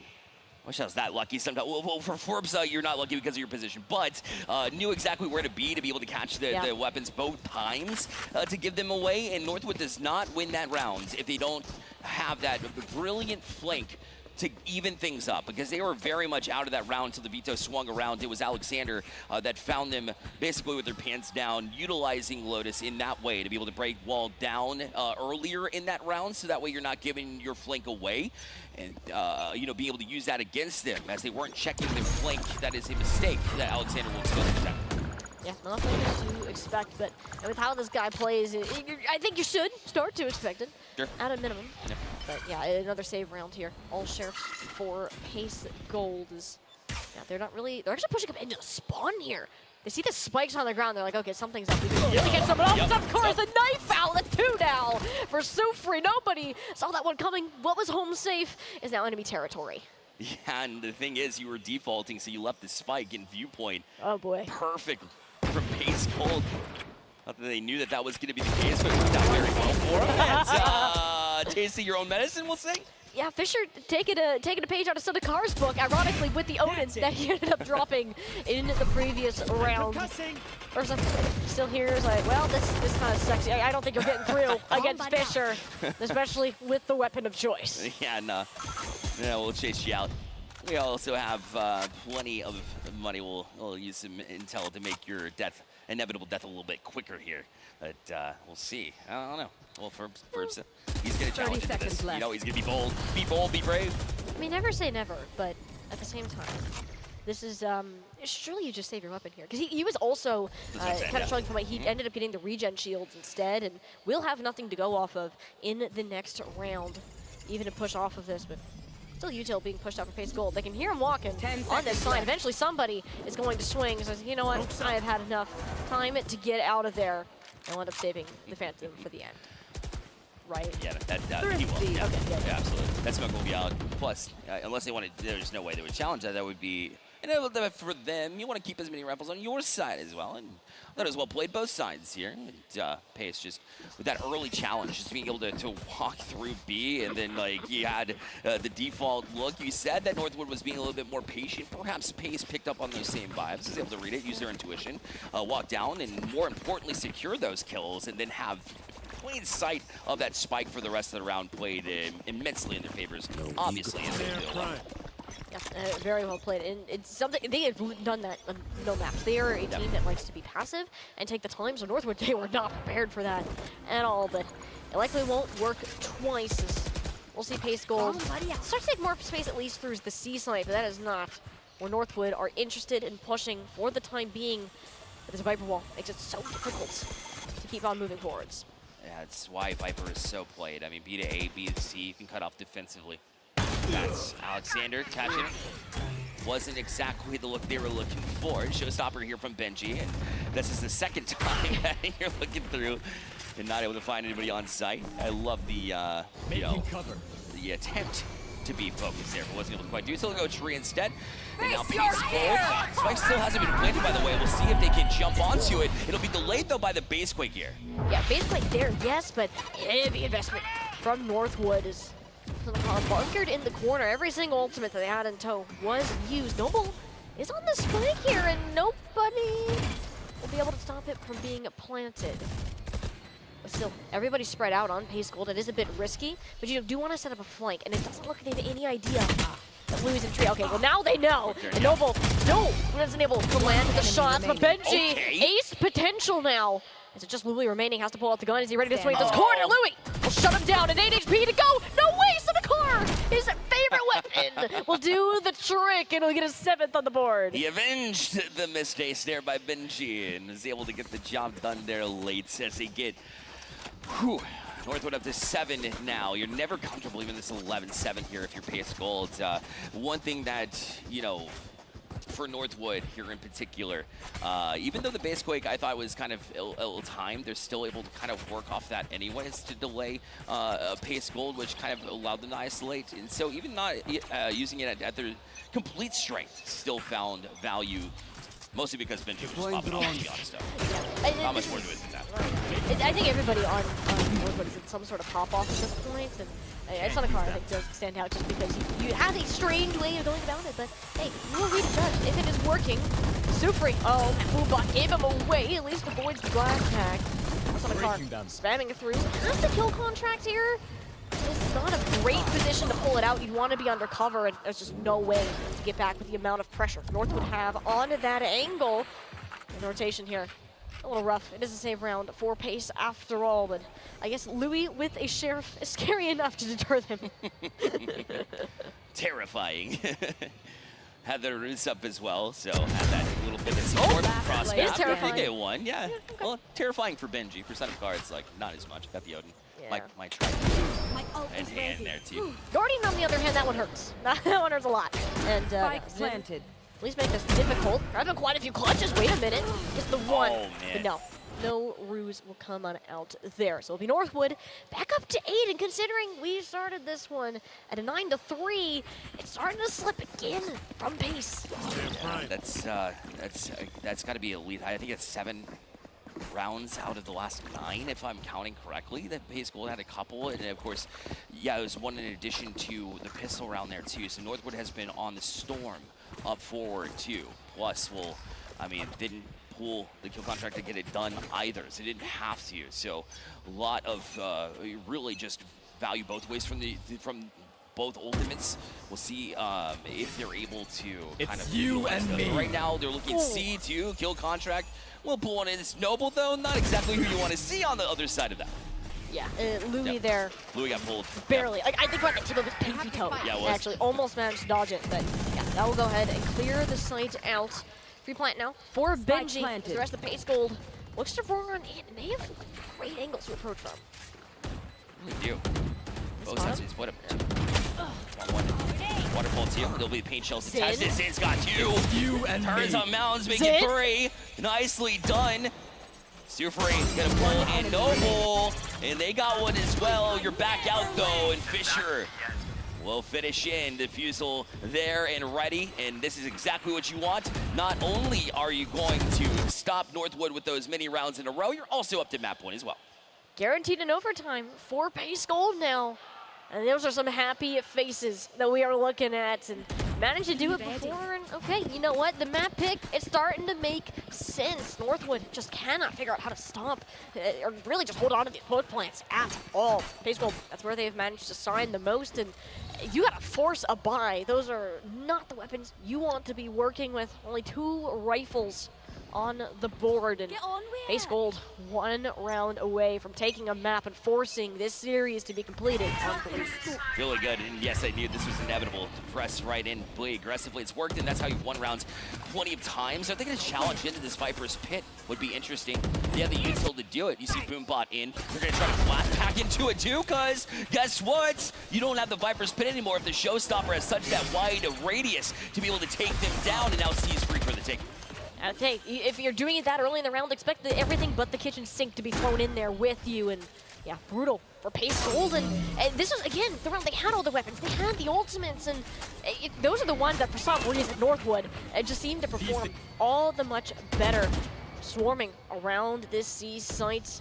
The one angle they're not contesting is the one that Pace Gold are occupying. That'll certainly deter Pace. Still, I mean, they have... They got the upgrade too. So Northwood is, I mean, this is exactly what you need. You can never count them out, right? Just another example. Even when you lack the weaponry, you had to fight through a Viper's Pit, and just all it took was a Showstopper to get in, drop that pit. Then you have the advantageous nature of the positioning there for Northwood.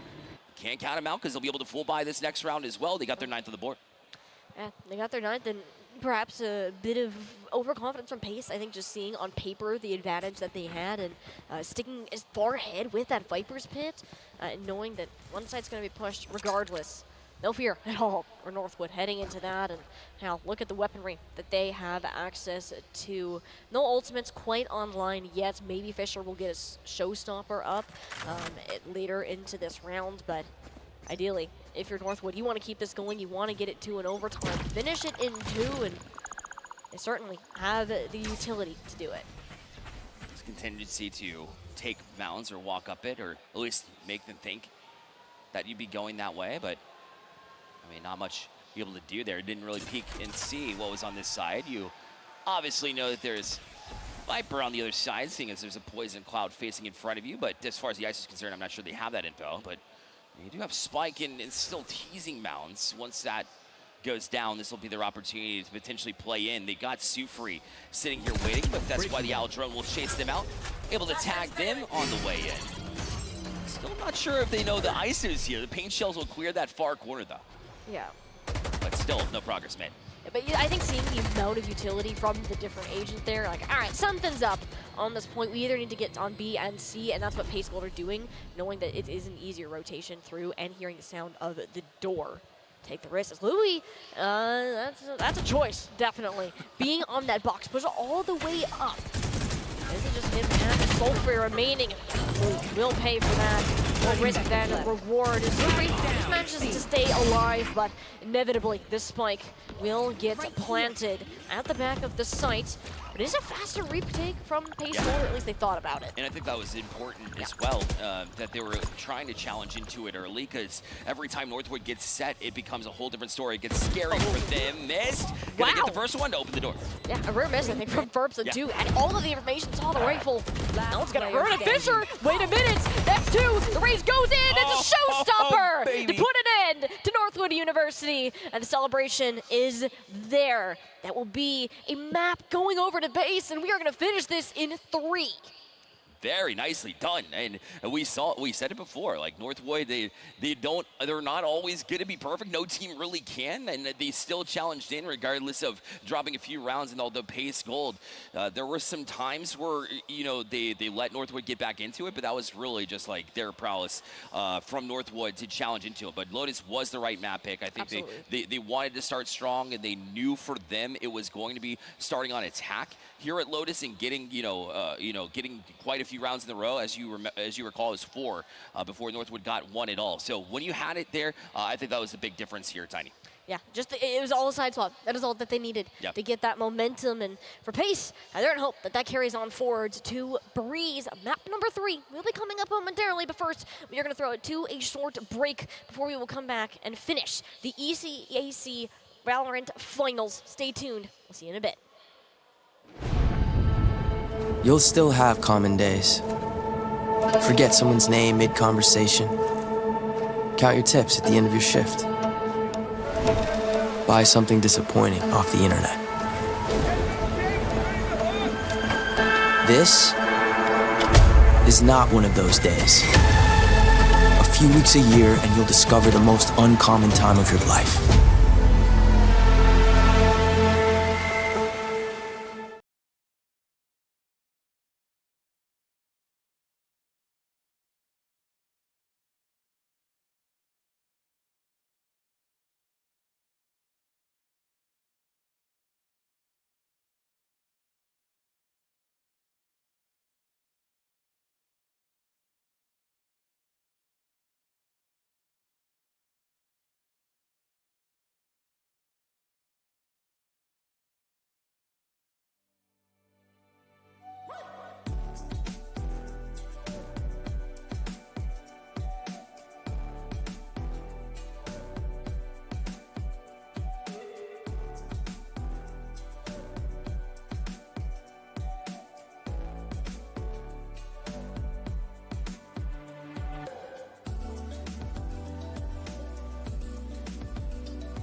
Tiny, Shiny, and Bearlight back with you here. As we have done it, we've gone the distance here in the ECAC Finals. The Invitational, map number 3 upon us. Northwood took map 1.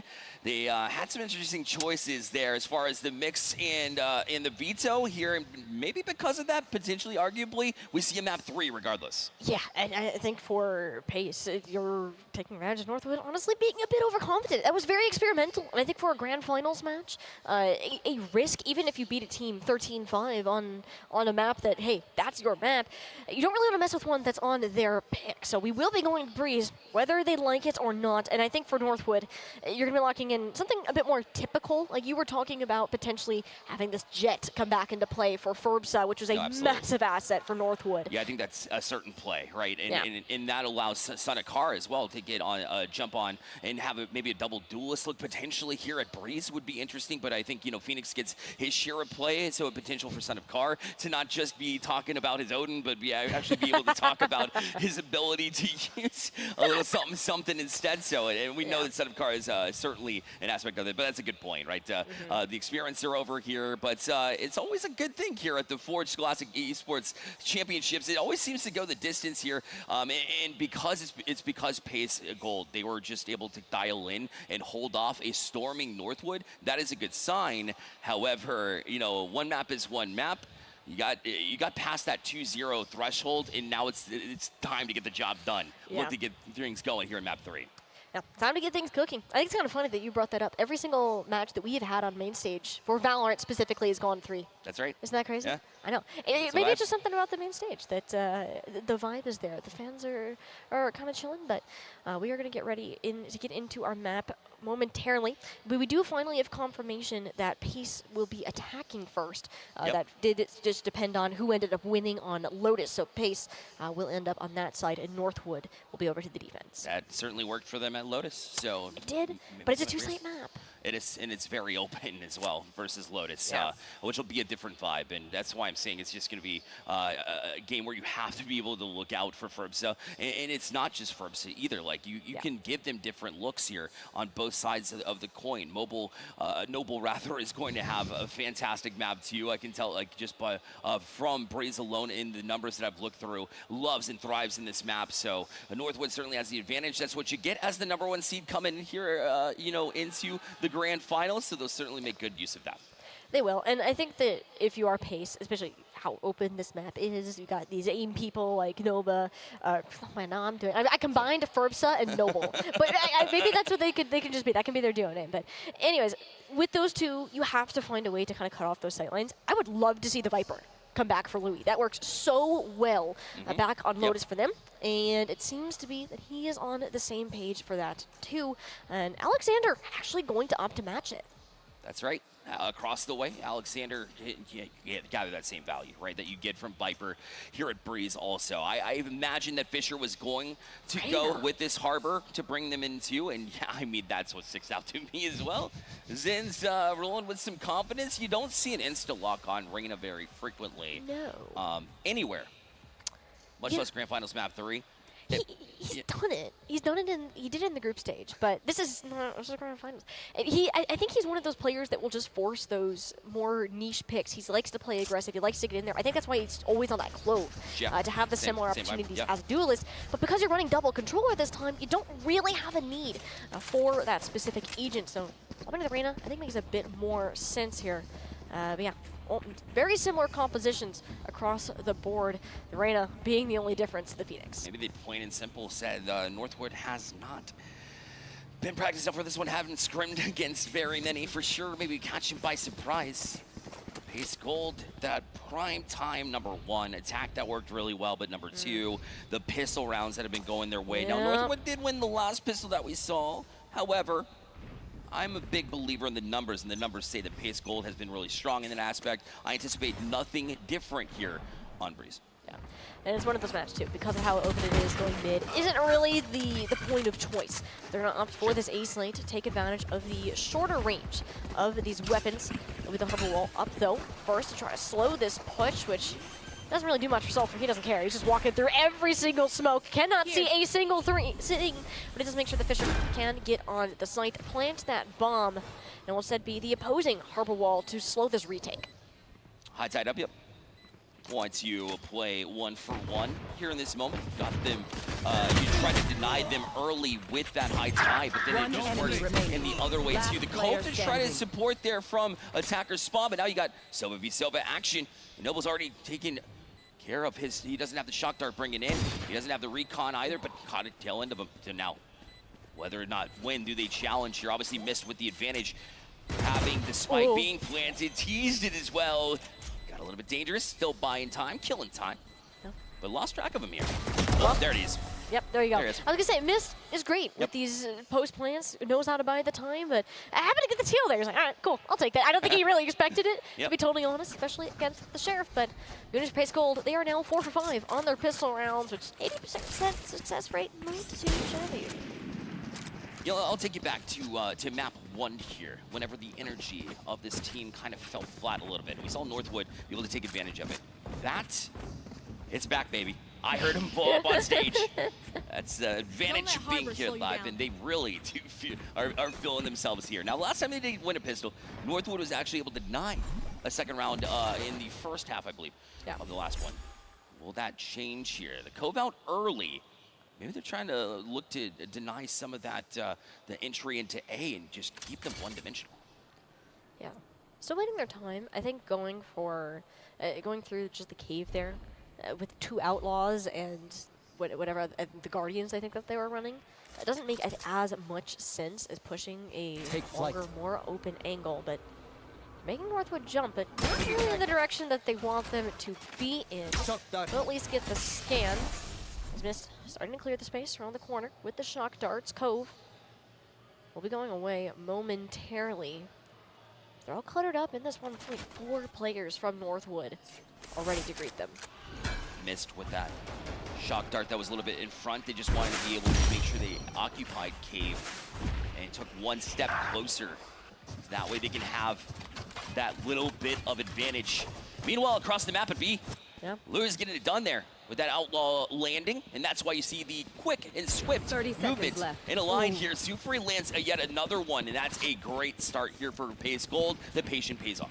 Yeah, and I think they had the intention of pushing A to begin with. That's why they left Louis over on that site, and knowing that somebody had to have been anchoring, take that guy out, and suddenly you got tons of space to work with. You like this angle. The only one that's the real threat is going to be Forbes who's matching the outlaw. Well, okay, never mind. No longer a problem. No longer a problem. That's one way to solve it. All right, it's just being better. Is what he would say. Okay. Yeah. Not me. It sounds very Valorant player. Yeah. Not mine. Do not quote me on that.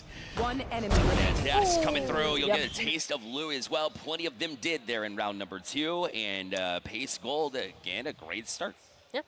They're on, I was gonna say they're on pace. I'm gonna say they're on track instead, just not to repeat the same thing. There we go. Don't make my mistakes. See, we're learning up here. Yeah, I think for Pace Gold, I think winning with these Outlaws, winning with these Guardians, playing to their advantages, and again, Louis leaning into this guy on the Viper has been huge, finding so much value, not only out of just the utility, but leaving him to work and find the value on that. So working out wonders in Northwood University. Kind of a little bit more presence, I think, towards this mid-angles. Both of Pace Gold's duelists sniffing that one out to see if there's any opportunity to be made there.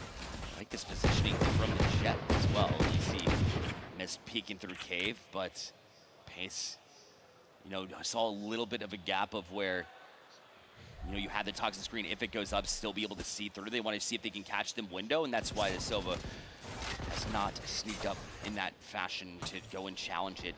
But right now, Spike, because what they were to find, they will stay patient, and they don't want to have to deal with anybody coming from A there mid. So the Cove will go up, and now they'll inch their way towards B, as the support again has been absolutely fantastic from Louis. And that just gives you the confidence to know that you have an opportunity here, and they're going to pick the right way here as they go from mid to B.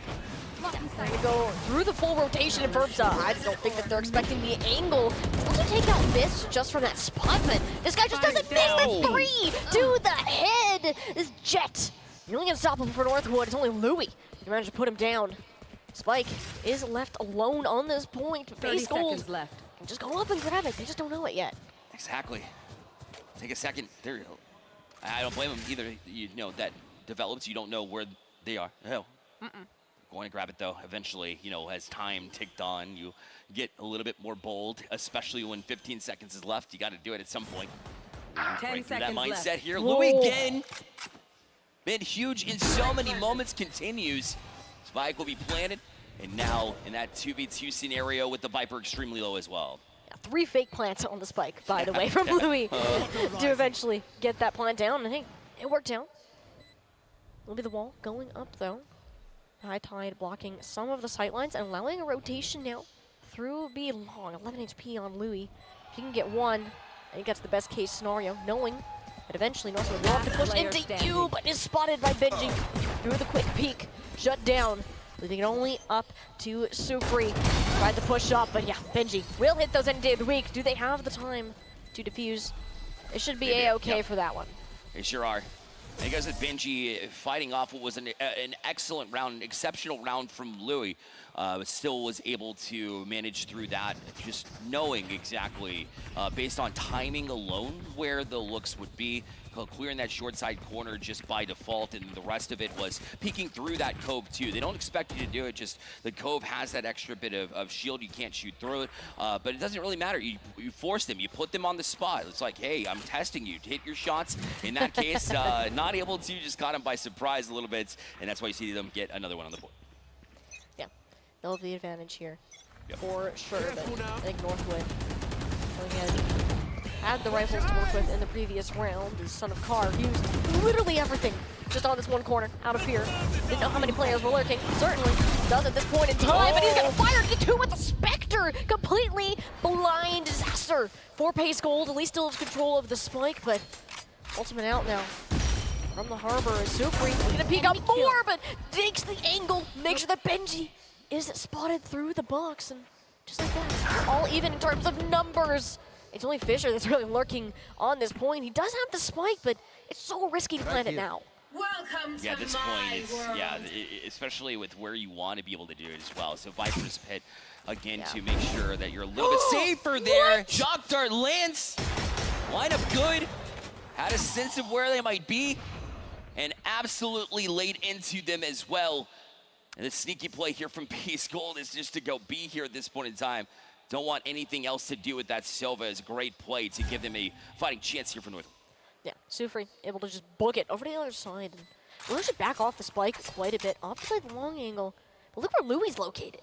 I think really going to check this corner because you know that they're going to rotate through mid. It's going to be a tight timing though. Scan is out. Louis. Oh, yeah. Wants to peek, but Oh, they're yeah. cutting the noise. Did catch a glimpse of Noble there. Heads are turned, and Alexander lands the shot. Had the sixth sense to pull it off. But Sufri isn't gonna fare much better. Shoulder peeking around the corner, and Northwood can even us up.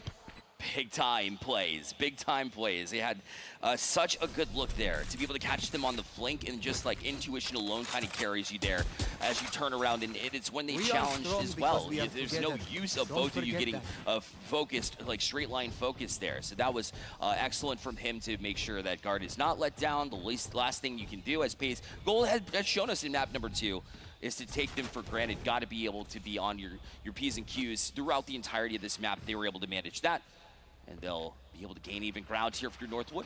Fight back to a 2v2 scenario heading into map number 5 and forcing a tough buy / eco / Louis hero rifle for Pace Gold in this round. Yeah, it's just way tough. Anytime we've seen Furbs that pull those knives, we've seen at least 2 go down. So yeah, you will be going pretty deep on the B side, but look at this rotation through mid. Northwood University have not getting any attention so far. Benji though knows that somebody's there, but holds their ground. Stand tall off of that alone, and that makes you confident that the space is taken, but the Reckoning only lasted for so long because they're inching into it. And now with Benji just got that one, but is it enough? Well, Furbs is rotating around, has those knives. Benji will fall in the process. Yeah. Now Furbs will look to get even more. Spike will be planted to Pace Gold's opportunity. Do you pull the Empress here is the question. We'll see as this late round will play out and looking to buy time against you. Zin does know that the Jet is lurking, but no, whiffed ear to ear there. Noble will take him down. Northwood will snag the lead away after Pace Gold had that strong start in the pistol. Got it back for sure. Yep, again, that's it's a decision to have to be made for Pace Gold. It's it's tough, and you did well enough trying to buy time, but just playing together as Northwood as usual, it's tough for sure, especially on the A site, to be able to last that long, especially with how you're able to press for Northwood. So 3-2, the scoreline. Both teams will be able to full buy. I think it's the first time we're actually going to see a true full buy both ways to this degree. And Pace Gold has a chance to kind of answer out with some blades of their own if they would like to. They also held on to that Empress, so a lot of firepower from the duelists should they want to bring that into this round. So keep eyes on that here for Pace Gold on the attack as they line up for potentially a full run here towards A. They've got 5 aiming that way if all is what they think it might be here on the hold from Northwood on A. Already happening in the cave. Look how fast we're seeing Sufri enter this site. Knives are popped, but yeah, no, just will not matter. Benji holding down this corner. And it's so difficult to push into this harbor, but popping the Empress though. Pace Gold. They want to push this site. They know that they do, but how do you end up getting there? Zidno in the corner. Didn't quite expect it. Will have to fade to get on out. The son of Carr knows that Louis is around that corner. He just cannot move, even if it is blind. But I'm taking the risk, goes through the smoke, and Burpsa whoops back around. That is not a guy you want to match blind. Not a chance, and that's just going to deter the rest of them, too. You can tell they don't want to fight into it, and they have to go through. Attackers spawn there. You saw Toxin Screen didn't have it available. Ran out of poison. So, for that reason, you see Pace Gold with 3 moving towards B, but you did get the sight line to call over your jet. In addition to that, obviously want to stay put with 2 on the other side, knowing that there's numbers. 30 seconds left. So we'll play out of the cove, gets 1, not 2. This will hold on to this thought. Alexander was caught on the other side from Zen. Was able to hit the side he wasn't looking for. And Pace Gold will at least get the plan off here, looking a whole lot better as they've occupied this B side. Empress still up 2. Zin's look for the shots, but Last player find standing. angle, son of Carr instead. Will manage to find a 10 HP over to Mr. Looking for a mirror. One enemy Will be remaining. checked, okay. That's a great start. 1 tap to the dome with the only option.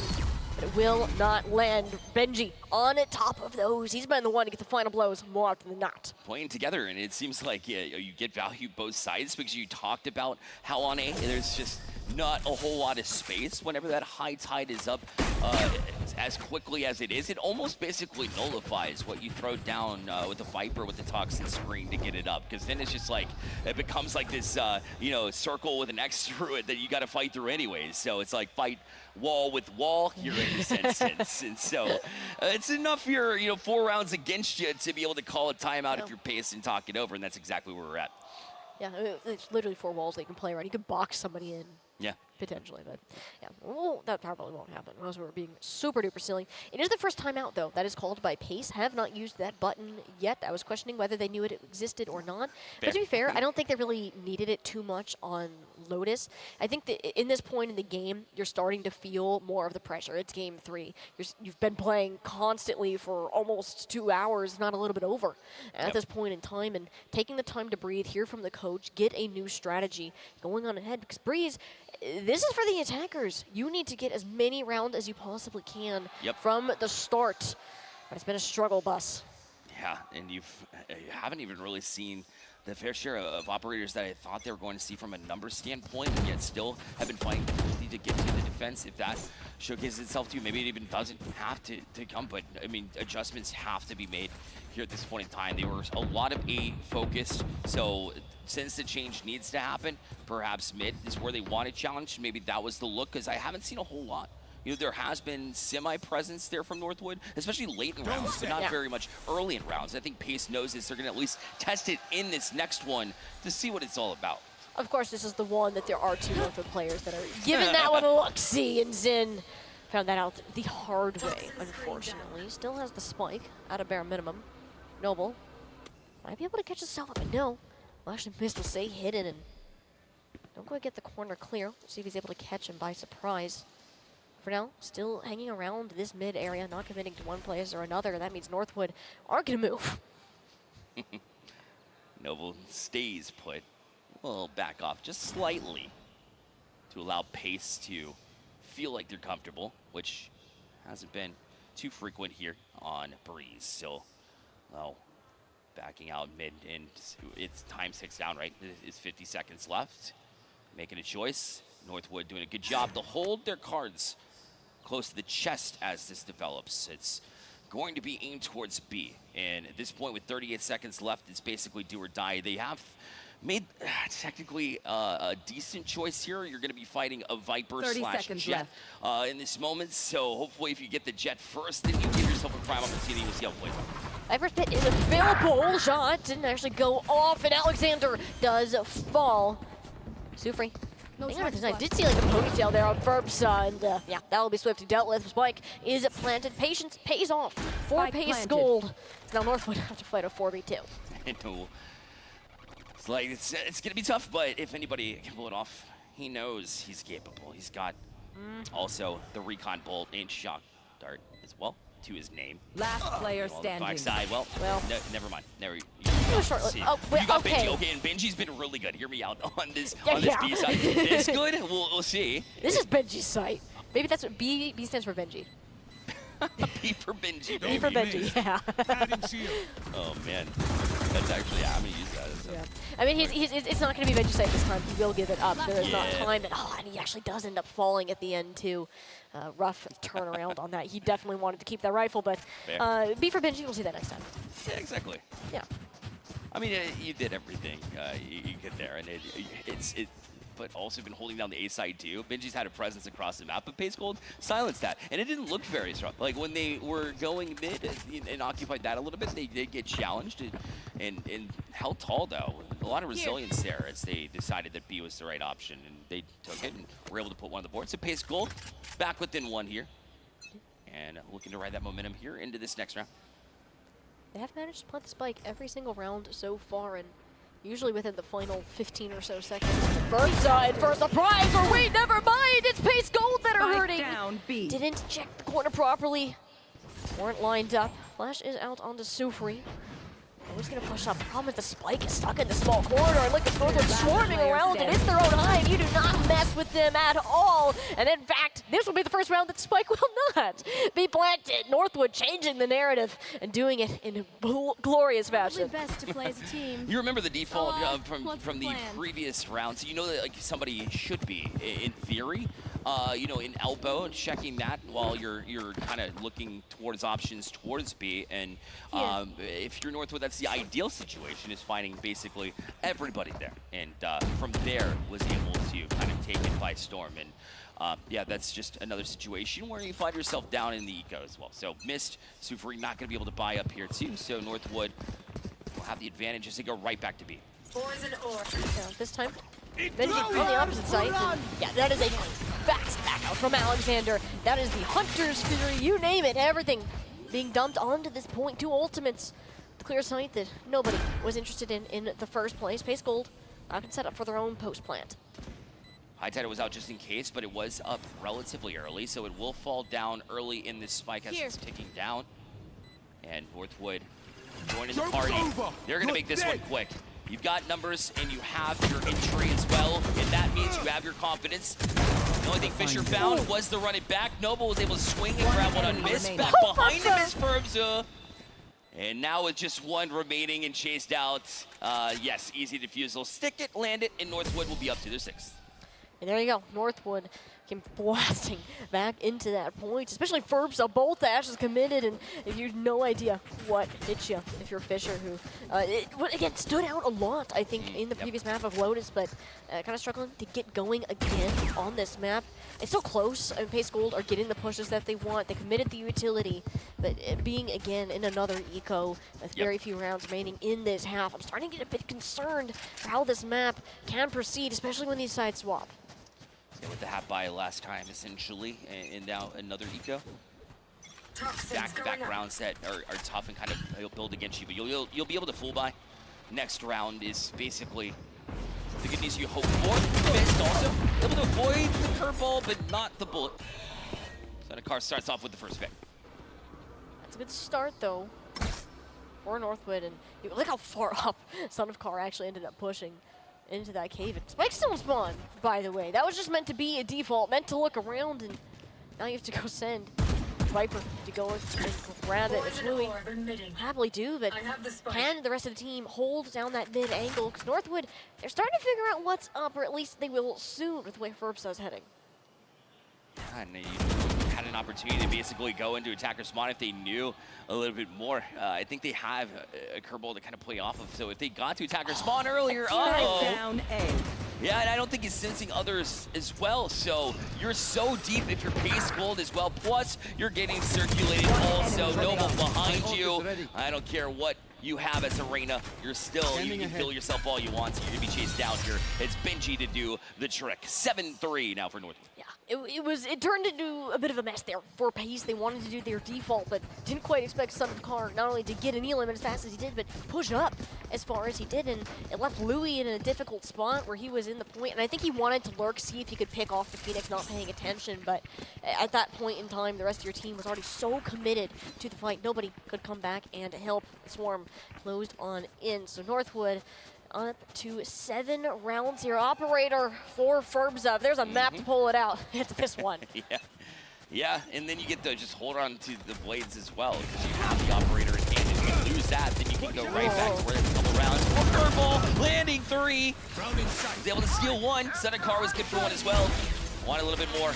Honestly, does tag 1 though, so Noble finding where they are, both in cave. And now it's a collapse job here for Northwood as Pace has been called out yet again, and this time on their full buy. Yeah, and this one is kind of hurting.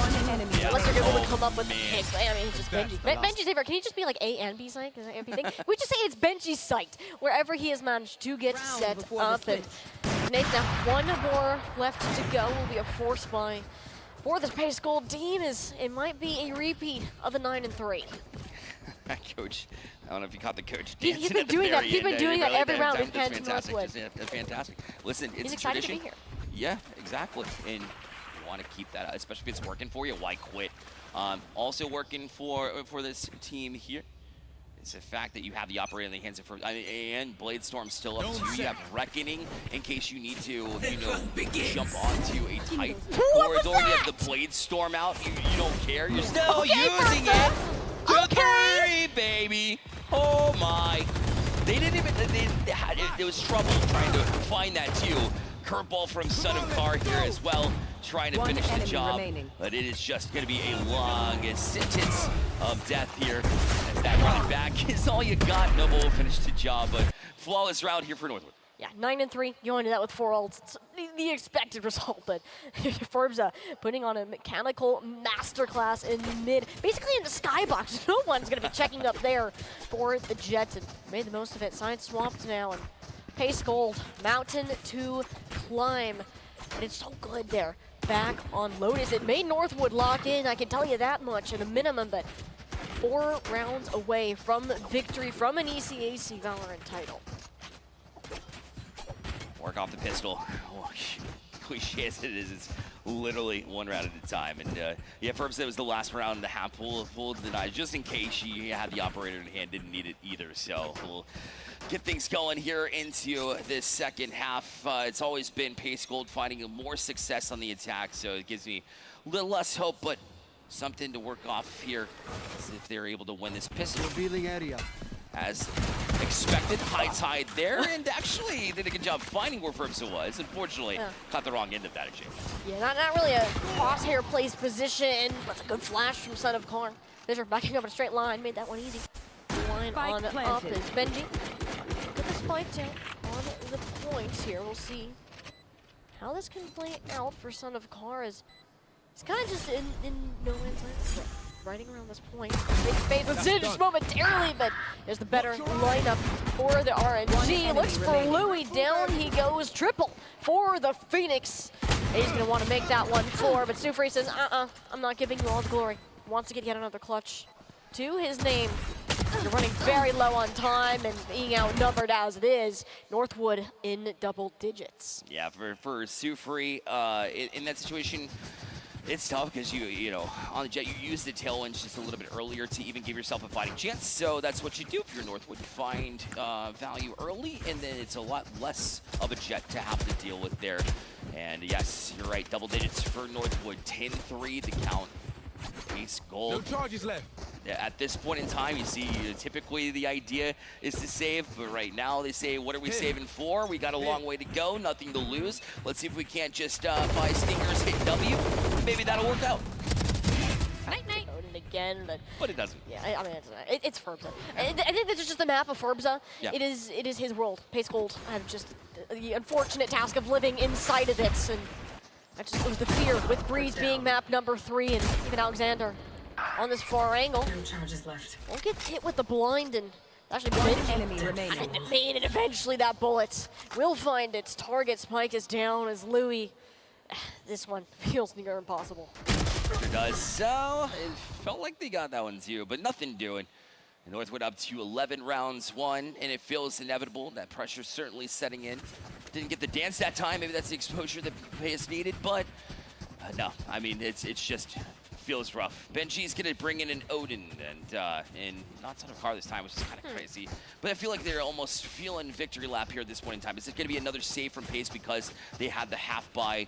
So at least they'll have that extra round if they surrender this one to be able to buy up for a multiple, championship points against to maybe make the incredible comeback. But not seeing the vision here. Northwood in the driver's seat. Odd stack against them. Fisher is a nice shot. Wait a minute. These sheriffs is getting some value.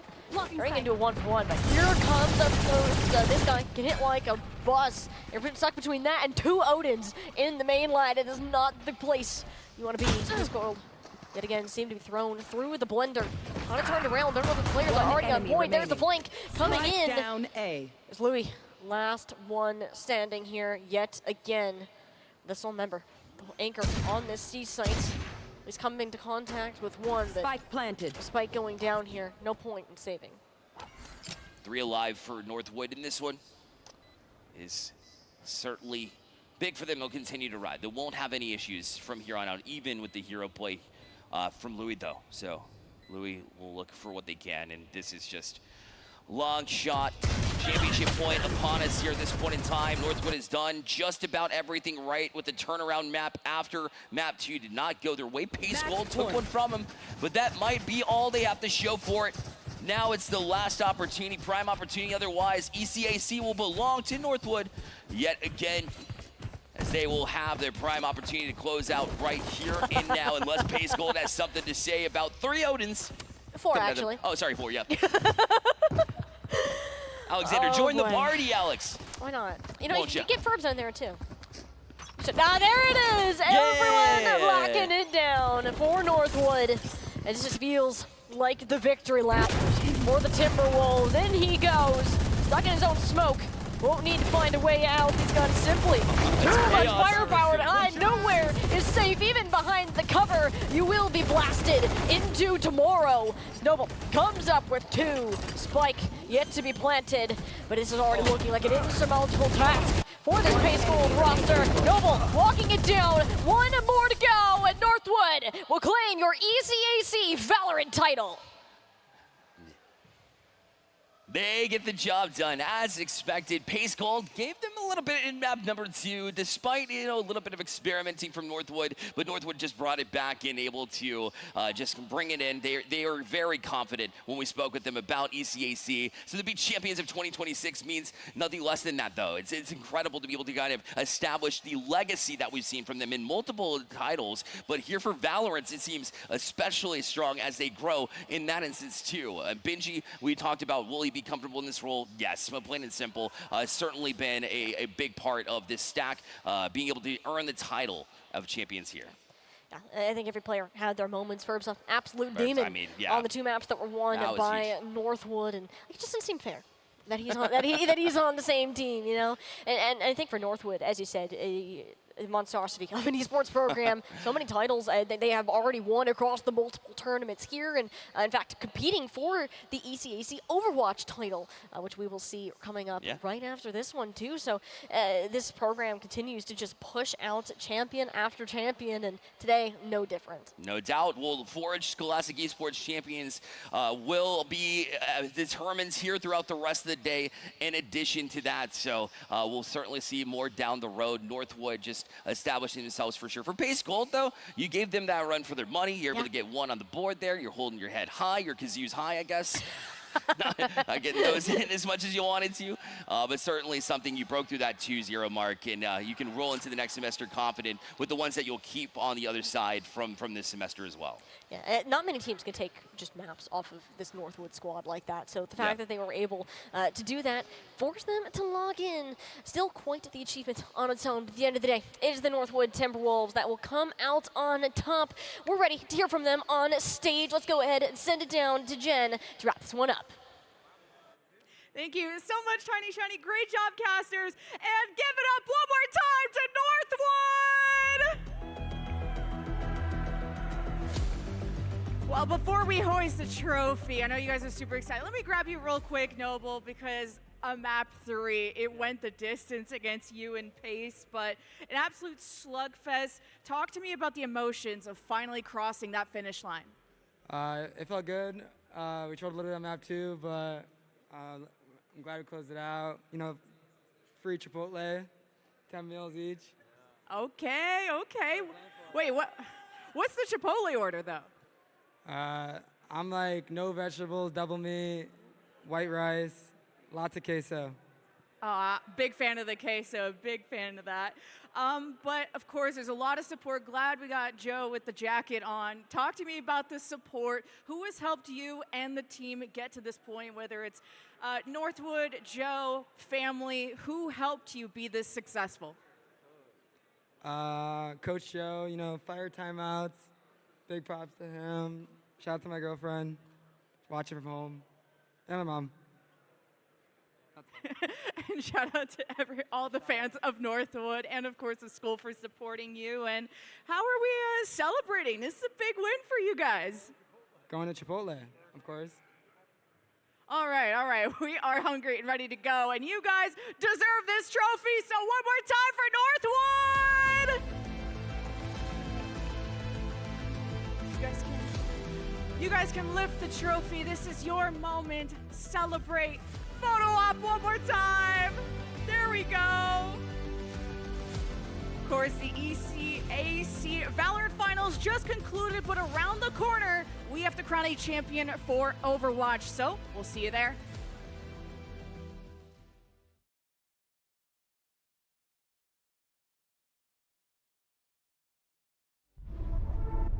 You'll still have common days. Put off your term papers till the last minute. Eat cold pizza right out of the fridge. Update your fantasy roster. This is not one of those days. A few weeks a year and you'll discover the most uncommon time of your life.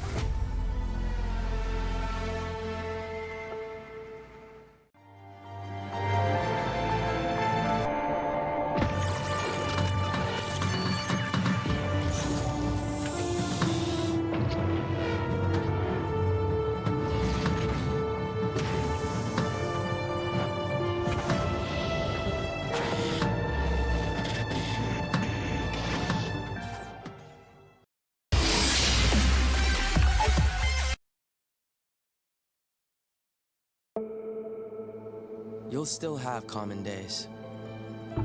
Get caught in traffic during your commute. Overthink a text message. Get a song stuck in your head. This is not one of those days. A few weeks a year and you'll discover the most uncommon time of your life.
Oh, can I just talk back?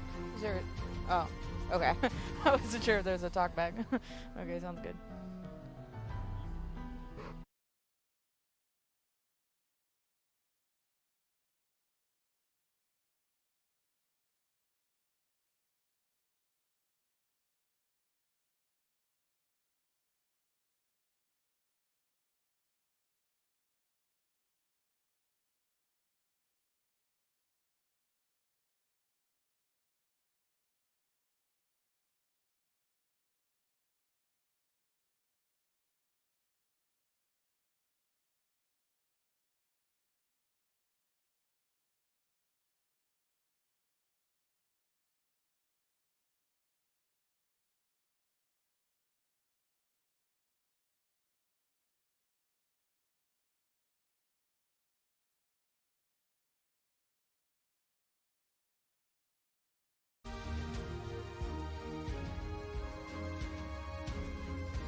Welcome back, everyone, to the Forge Scholastic Esports Championship. I'm here with Orbital. Oh my god, I moved all the way from over there to over here. And we have the Overwatch Finals for ECAC. And I mean, Valorant was just a banger. Yes, it was. 3 games, very, very deep. And honestly, when it comes to the championships, when it comes to the finals, I love watching teams, even if the game 3 might feel a lot lopsided.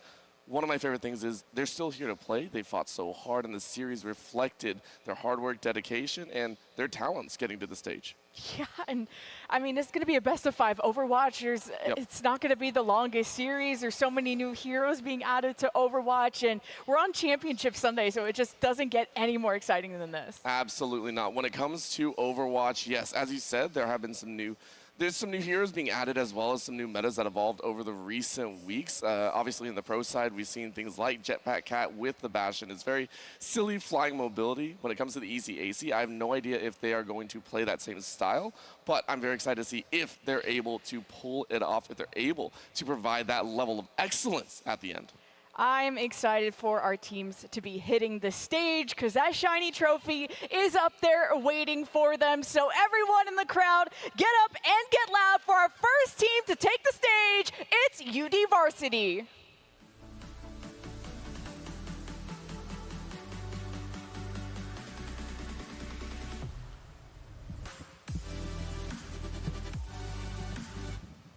University of Delaware.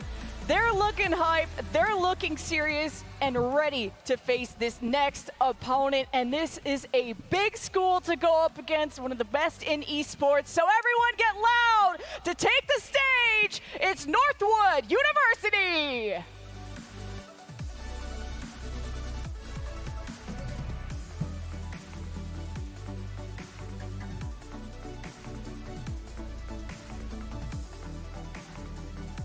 I see a lot of familiar faces there, Orbital. These are some of the best collegiate players when it comes to Overwatch. They have worked so hard to get to this point. So we're going to let our players get to their stations, and they'll have to keep their eyes on the prize, that trophy, that money, and the glory of being the best collegiate team in ECAC. Absolutely. When it comes to holding that trophy, you can see many of them prepared, ready to go, whether on a stage that they've experienced before or they're new to it. It really comes down to, are you ready to play with all the weight behind you? And are your teammates going to help you out? Are you going to be the leader for the team? A lot of those strengths, weaknesses, maybe some of the worries really do shine on a stage, but the fun is in overcoming that. You can see a lot of them very tense, but also ready to have fun. They're here to represent their school, represent their team, and represent themselves on the main stage. Yeah, there's so much weight that carries behind the name, and also representing a school, especially the ones that we have, like University of Delaware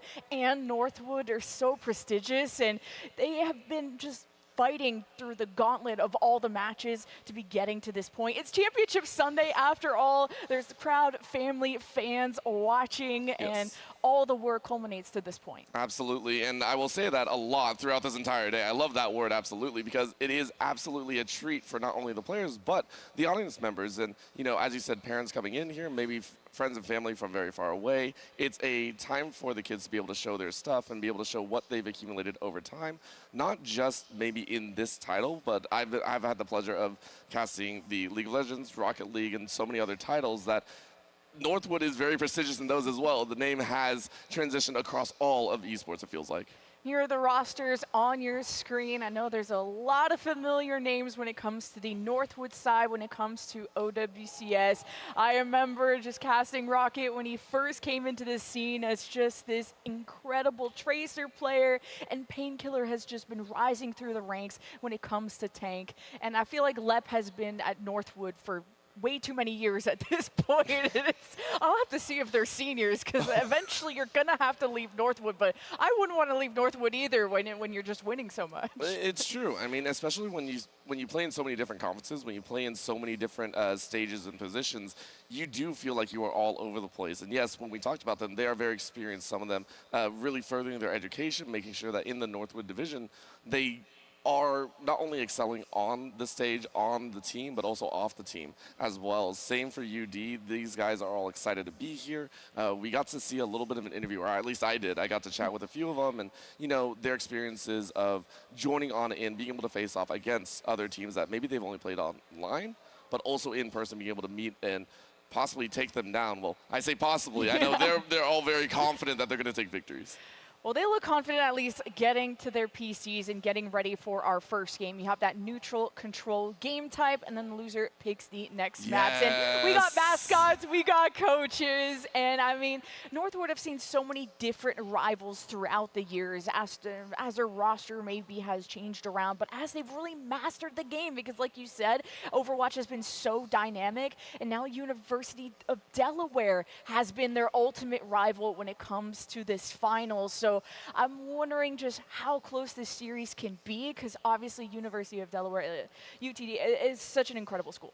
When it comes to rivalry, it shows in one of two ways. Either you go the full distance in the series, or the games itself is close. And I will always say that because on a scorecard, all you see is maybe a 3-0, 3-1, 3-2. It's very deceptive, I think. When we talk about these series, what I like to watch is the the quality of said games. Yeah. Sometimes when you take a look at these 3-0 series, you're like, wow, it was a 3-0, but you look at the actual scoreline, man, they went to OT 3 times. That control map literally went the distance. Oh, when they went to push double OT, someone pushed all the way down the ramp.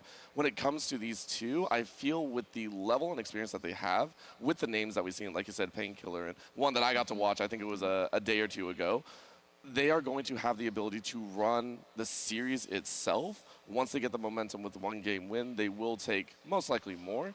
It will be tough, though. They will be challenged along the way. I'm expecting either a 3-1, 3-2, 3-1, maybe in either direction, but it's going to take a very long time to get there. Absolutely, and that's my favorite word too, by the way.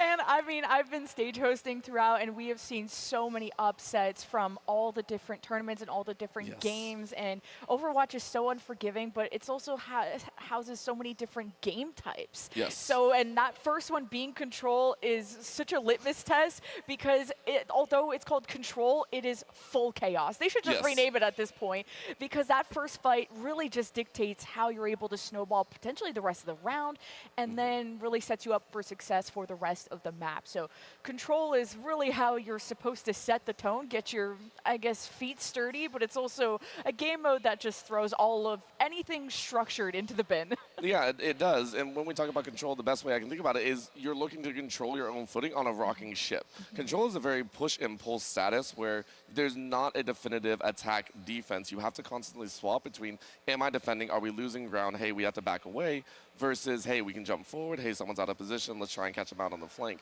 Control is, I control the opponent, not the actual stage itself. Especially we're going to Lijiang Tower, a lot of open spaces, control room, as well as, well, not control room, but some of the more open territories, higher ceilings, as well as open entrances. A lot of these become problems, but I've gotten word that it's not Lijiang Tower, the collegiate, heartfelt control map. Right? It's everyone's favorite.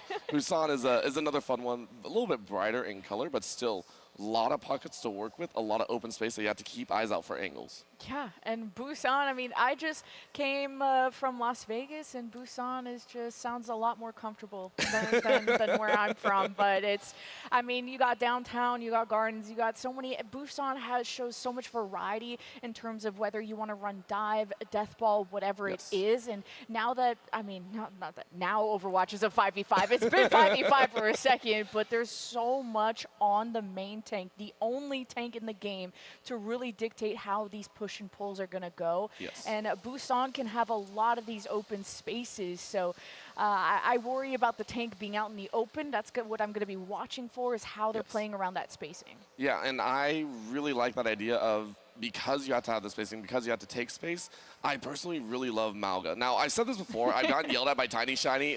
It's fair point, very fair point. But I love the idea of having a Malga that is able to double as the DPS side and being able to kind of force an opponent out, draw the attention away, especially with the addition of Jetpack Cat, which I have heard is banned out for this first. It's the ability of the team to then use that flank. Another tank that I like is Hazard, very DPS focused, able to draw fire. You can activate as a solo performer, allow your offense as well as some of the utility to split away. Many ways to function without that maybe Reinhardt standard of I gotta stand in front of my friends. I mean, Reinhardt, man, I miss the days where he was meta, but maybe one day Reinhardt will kick back in from the dead. And we are waiting for our players to, you know, finish their picks and bans when it comes to the heroes that we have coming up soon. And I'd like to see Northwood have everyone have their headsets on, because that'll be the ultimate green flag when all of our players have hands on their mice and headsets on, just like we do minus the mice. But hey, I'm excited to get into the game, and we got some cozy chairs to hang out with. Yes. So. It's a good time. I mean, honestly, coming here to the Boeing Center here at Techport, it's always been fun. We were here last year as well, but the fact that the actual center itself is gorgeous. You can see behind us, actually. So this place houses an immaculate setup, which was, again, the staff here across all the organizations spent so long, but they are so efficient at setting everything up. The stage itself, you can't really see it if you are here in the venue, though. It goes sky high. It gives such a great view of all the competition going on. Obviously, you've seen Lemon here. I know, I get to look tall up there because the stage is above everyone else, so I don't get to see everyone from above. It's such an honor. Yeah. But yeah, all the PCs behind us. There is so many different tournaments happening, both on the main stage, well, up there. Oh, And the look. LAN Oh, Center. main stage, and then also the non-main stage, off stage even, the floor stage, and Yes. and it gets loud down there too. It kind of jump scares me a little bit. I get to peek around the curtain, and everyone looks like they're having a ton of fun. Oh, today as well, there's some tournaments for Valorant and TFT that anyone can sign up for. So if you're in the venue, go and check those out. Also some raffles. I love winning stuff. Yes, I unfortunately saw that too late, and and a couple of our staff members here were able to pick up prizes, but also a lot of the attendees joined on in, a lot of friends and family joining in. But not only here, I know there is the LAN Center that is also hosting Apex Legends. Wow, my brain did not want to work. Apex Legends currently going on. They have their own finals right now, which is going to be running and performing on the other side. You mentioned the floor stage, the 5v5 stage, and also the 1v1 stage for Super Smash Bros. Ultimate. These are all competitors that have joined in from not just the schools, but from around the world. The skill levels that we've seen. It's such an honor to not only be here, but to see more and more family members or attendance of spectators joining on in throughout the entire week. Oh, it looks like our players are not going to be able to get their headsets on. They're still working on some stuff. And hey, not only are there just games going on, we have a break. So we'll see you after that.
Welcome back, everyone, to the ECAC Overwatch Grand Final. Our players have their headsets on, and so do we, because we're excited to bring you through this series of a best-of-5 starting on Busan. Yes, it's going to be a good time. Again, when it comes to control, I will always say I love seeing which team is able to come out on top. Usually means they have a good handle on the offense and the defense. Neither team really has the only offense or defense. It's very difficult to do so, so I'm excited to see what they play and how they play it.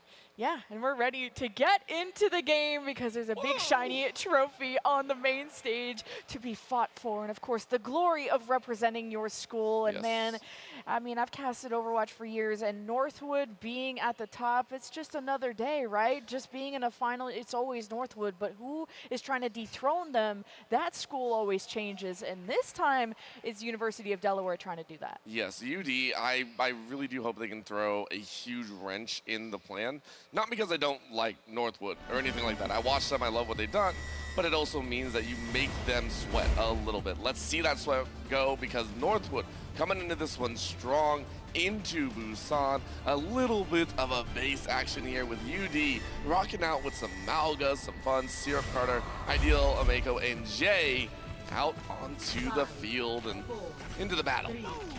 And Lep has been the master of Lucio for said many years. I mean, you might as well call him a Lucio major at this point. And you got the Hazard, you got Rocket on his signature Tracer, and this is going to be a bloodbath. We start on Mecha Base on the high ground initially as Northwood. They are the ones to dethrone. UD getting into the heat of the action. Ideal in a not so good situation.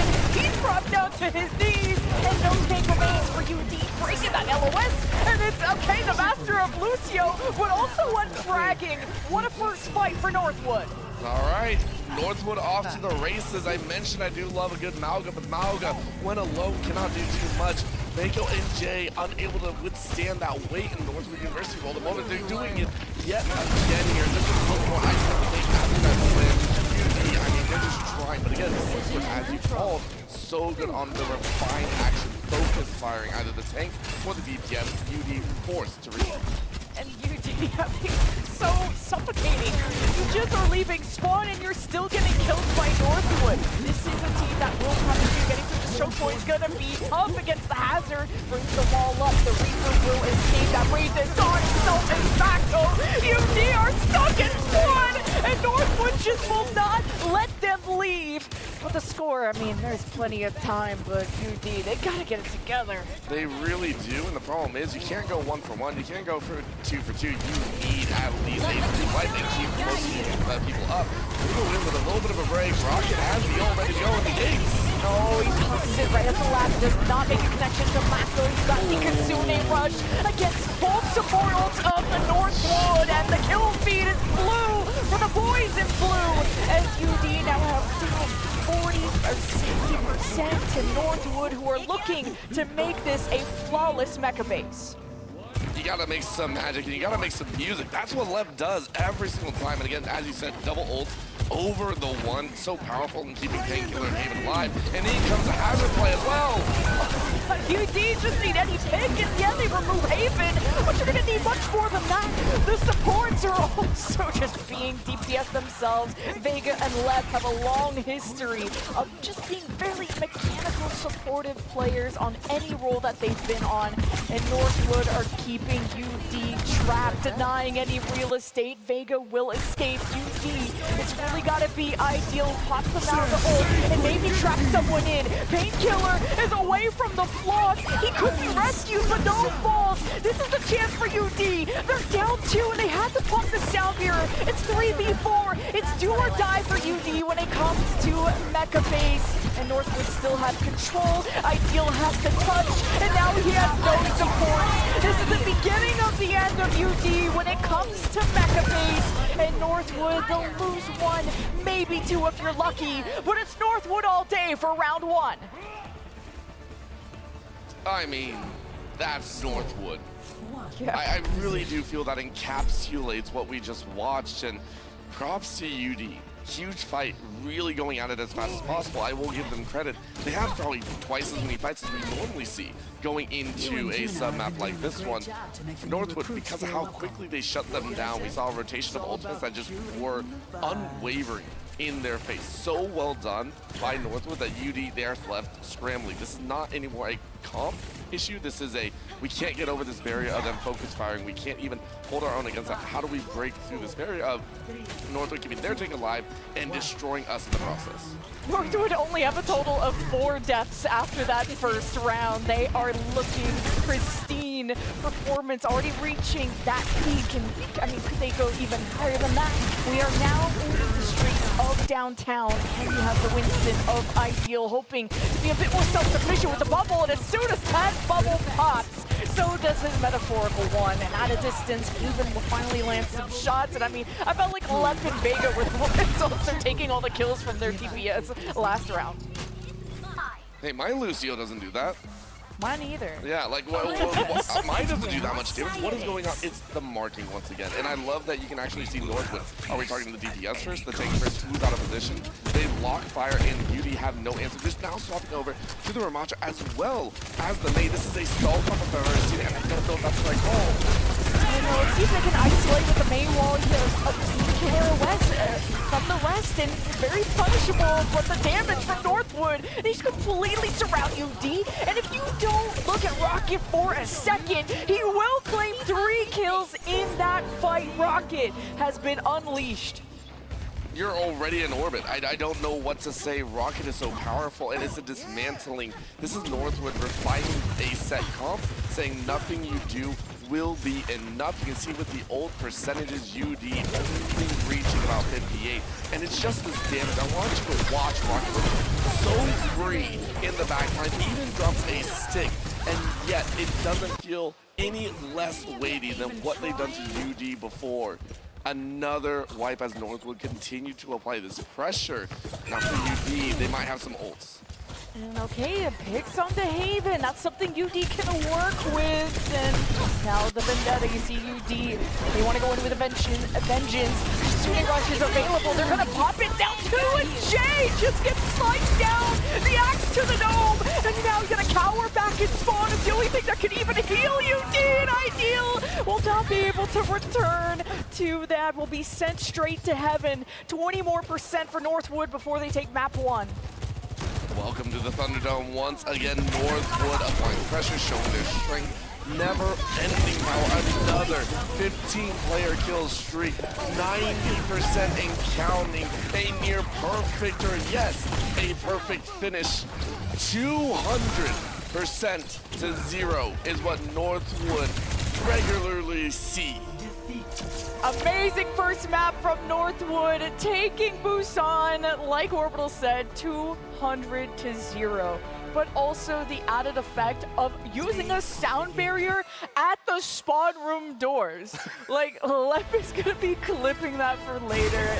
I just cannot believe the domination that I just saw on only the first map.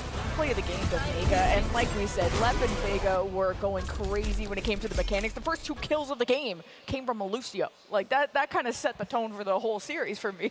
Listen, when a DJ drops a beat and you're not listening, he's going to make you listen, and if you don't, then you're getting out of the club. These are the things that we have to watch for, and for Northwood, it's yet again more of that just stalwart control in this scene. They have regularly shown that they will take championships, they will take regular matches, they'll take everything. We've seen them win so much, whether on this stage, on another. But here today for UD, they now see what they're facing against. And I think that for them, especially on a LAN environment, it's a little bit tough. If this is some of the players' first experiences, the nerves will get to you. These will be, seeing your opponent right across the stage, it's a whole different experience. So in that same vein, I want to see UD be able to bounce back. Maybe looking at a map type of their own, whether it's a payload, whether it's a push, whatever you want to see. Yeah, and I think this is just such incredible representation too of Delaware, because this is, I think, also a state that's rising up when it comes to the collegiate ranks.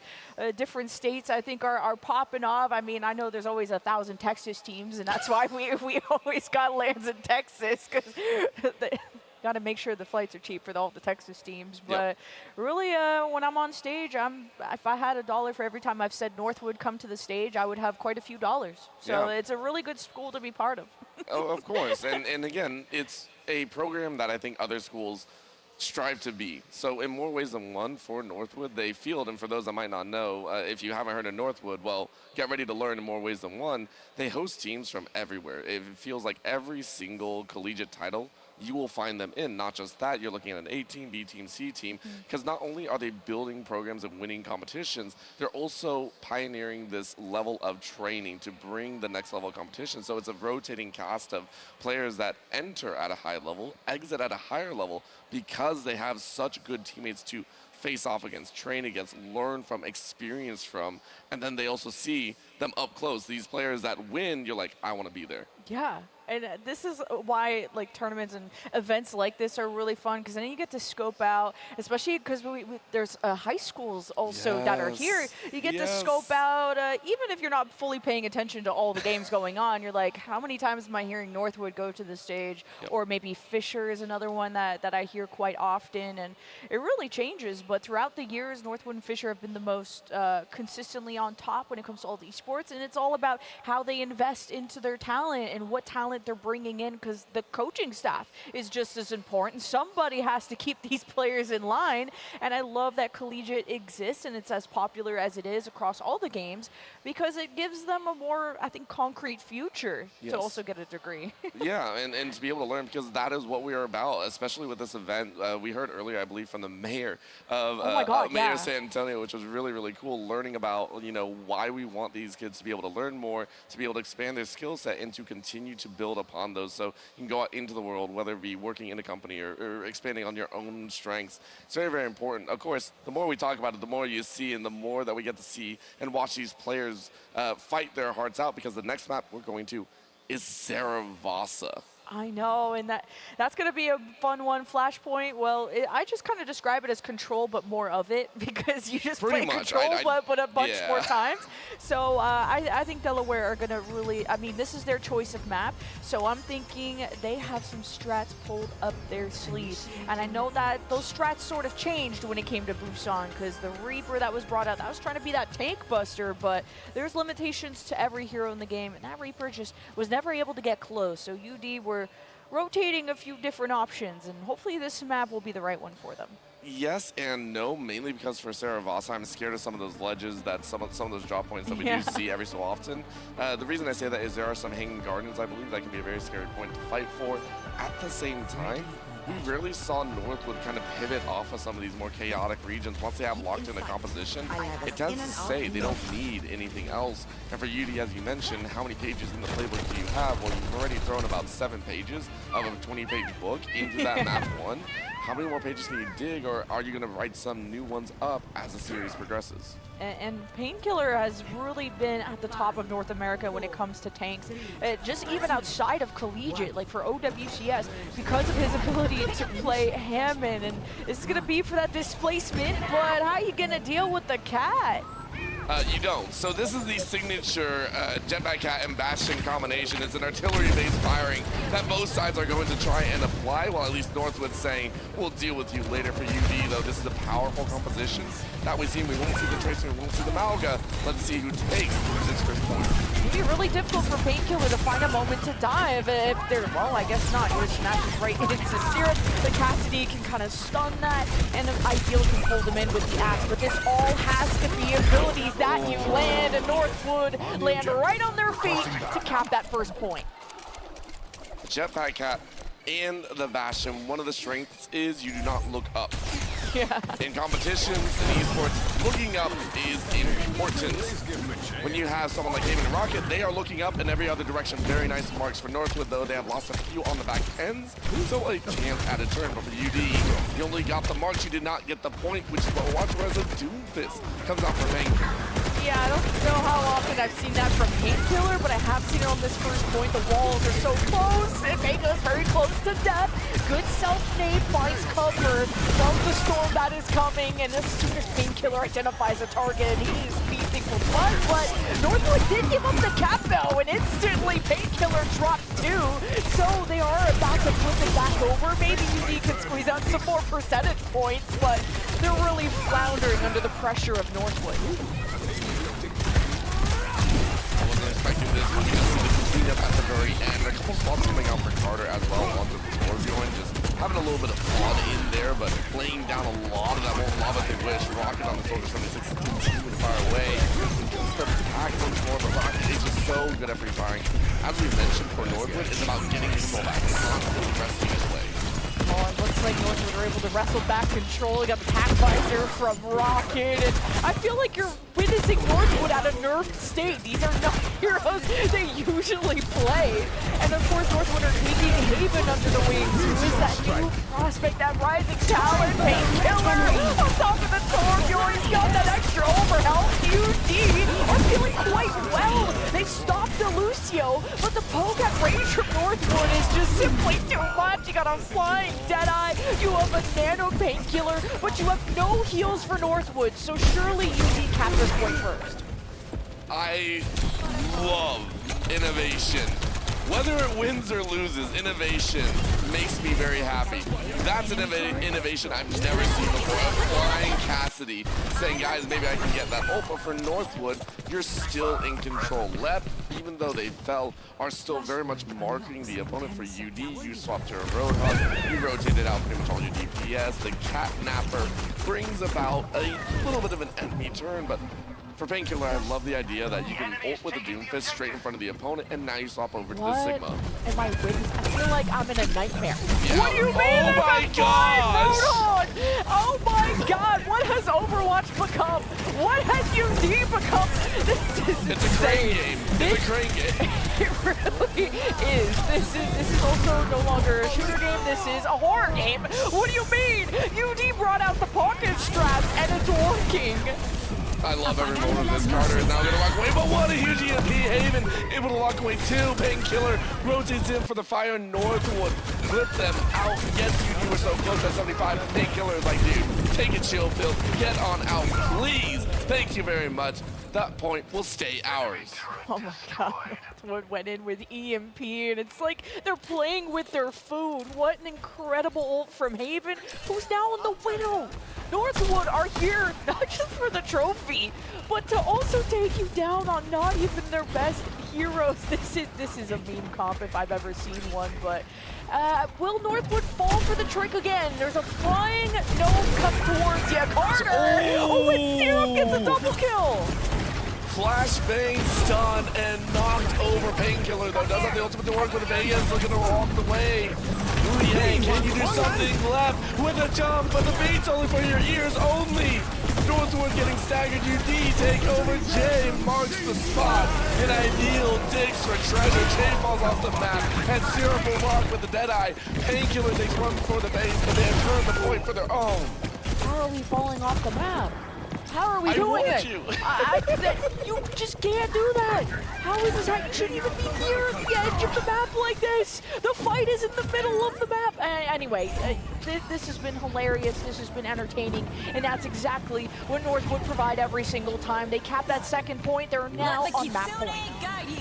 I love this so much, and I'm so happy, Lemon, that you can join us here in the booth for it, because I've never seen such entertainment. What a snipe. Haven makes it a little bit of a reality check for UD. We're seeing that, but yes! Hello, buddy. Oh my god! Oh my god, I've never seen that before. Bruh. On the Christmas skin, emoting. I love Grand this. final, by the way. Just throw it out. Grand final, by the way. Northwood, it is not a circus. This is serious business. Northwood, I like that they're showing us the wealth of heroes in their pool, though. That's what's really fun, and you get to show us flying cat maneuvers as Mako is looking for someone else to go on a trip with. I respect it. I watched earlier where Lep Jetpack had an enemy Diva Bomb into their own team. Oh, that's impressive. good. That's good. It was so surprising that I didn't even catch it until Shiny pointed it out. I'm very sad that they're not able to do it again. Yeah, I like also flying around your Ana for a biotic grenade, because that is the kryptonite to a Roadhog, which Painkiller said I could beat you at your own game. Carter will be back very soon. Northwood, though, are halfway to this final point, which will put them on series point if they win. So I don't know if UD are still committed to this. This is their map pick. They tried so hard, but for Northwood, it's all in Northwood. What a hook and a hook! Roadhog and Roadhog action, bring out the whole hog! Rocket drops Ideal down to ground floor, and UD lose their front and back end of the comp. That was such a good play from Ideal, just did not get supported enough. Very tough, and hey, we want to see some Reinhardt, and my wishes have come true. And Cerebrite has been really impressive though, if I had to be serious. The cat flying him around, the flying Deadeyes, mechanically, he is a superstar. And now he takes to the skies with the fully charged Deadeye, who will be a victim. Oh, and it's almost a full HP Roadhog. Are you serious? UD will steal it away, but it's still 99% for Northwood. Any misstep could be the end of UD on this map, and Syrup will take one to the grave with them. I love that Rocket had to sacrifice for that. This Jetpack Cat is such a nuisance. We see why it's banned almost all the time and why it's such a complication, but the turnover is what we're looking at here. UD fighting for the lines. Northwood looking for their own. Haven unfortunately knocked away with the utility because of the hack on the other side. Painkiller, they'll walk straight on in. And welcome to the pain train. It is UD to fight their way to a bloody brawl. But what I'm looking at is Northwood. Can they turn this point?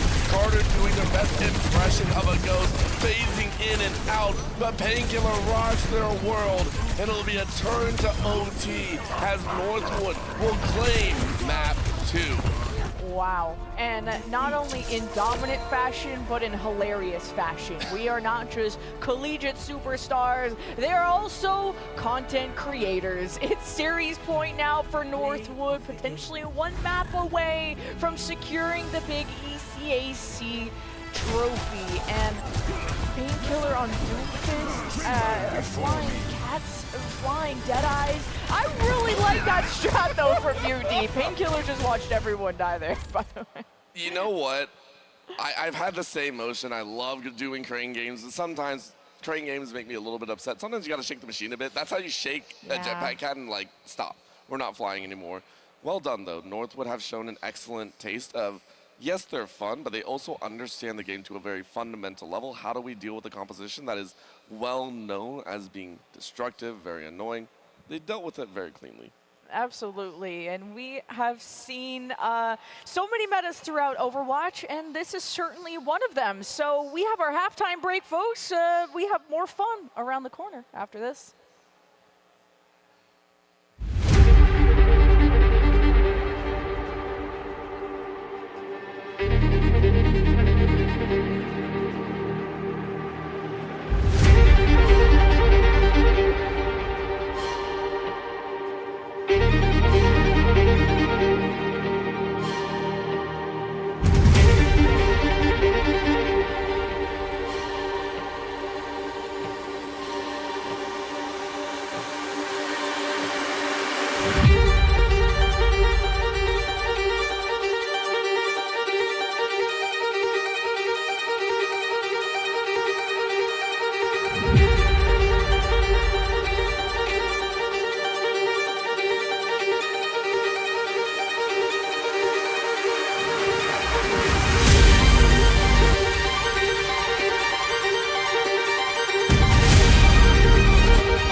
You'll still have common days.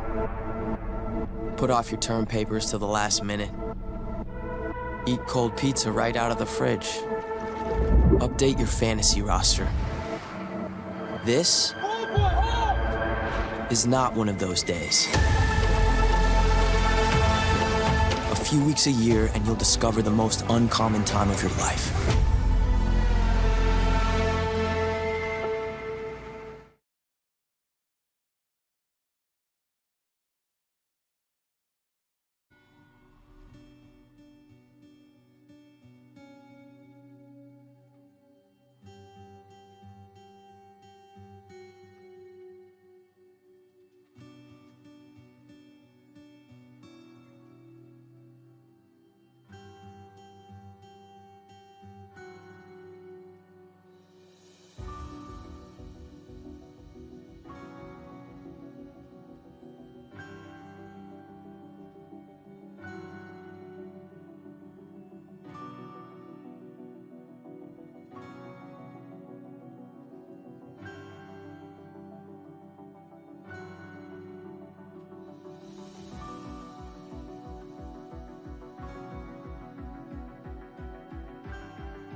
It's match point for Northwood here at the ECAC Overwatch Grand Final. The trophy's on the stage and our players are still there as well. And UD may just have one last map to choose. Yes, they do. And honestly, I appreciate it. We are talking about the strength of Northwood and how well they played over the last two. And for UD, we were wondering, what are they going to do? How are they bringing themselves to the table? And they're here in the grand finals. We have to give respect. Not only that, we see showmanship on both ends, which I really respect. For UD, we kind of learned that they're also all seniors. They're graduating after this match. Like, this is their last season as a team, I believe, these 5 members. And so the fact that they're going out with the bang, they're showing up and having a lot of fun with it, that's what I think at the end of the day, collegiate as well as Scholastic, anywhere you compete, you don't lose that fundamental enjoyment of just playing together as a team. And we go to Runasapi, UD's choice of map. And my favorite part of Surabasa was Painkiller on Roadhog, getting in front of Haven when he was on Widow, and he says, no, don't kill them. They're seniors. They want to play another map. They want to have a long series. Haven, let them play the game. And Haven had some really nice shots on the Widow. I wonder what kind of tomfoolery Northwood will play on this map. Ooh, what's a hero we haven't seen in ages? We even saw the Reinhardt, so I was going to say that. I want to see a Junkrat. I want to see them. I want to see volleyball Junkrat. I want to see them go across the building or With the side to cat. side. Yes! Oh my gosh. Alright, Oh, that would be just- so silly. Hold on, we hold are on, so wait, hold on. inspirational. How would that work? So you jump right, and you're hoping some of the nages land on them? Is that what it is? Yeah. Oh my gosh, that'd be funny. That would be. Just That would like- actually be so good. What? Hold up, that's an actual strat. That is. Oh, flying Hanzo would have been cool too. Okay, so we got some double, mostly hit scan options here. Oh, Carter heard me. yes! Carter heard me. Carter! Let's go. Carter the go. No cat though, just vibes. And yeah, we're gonna just try and explode a painkiller with a ton of Junkrat nades. So Northwood, can they make this a flawless victory? Charging into the action. Painkiller to deliver just that. And now he's hopping. And now Ideal's dead. And this is not ideal for UD as they scatter to the hills.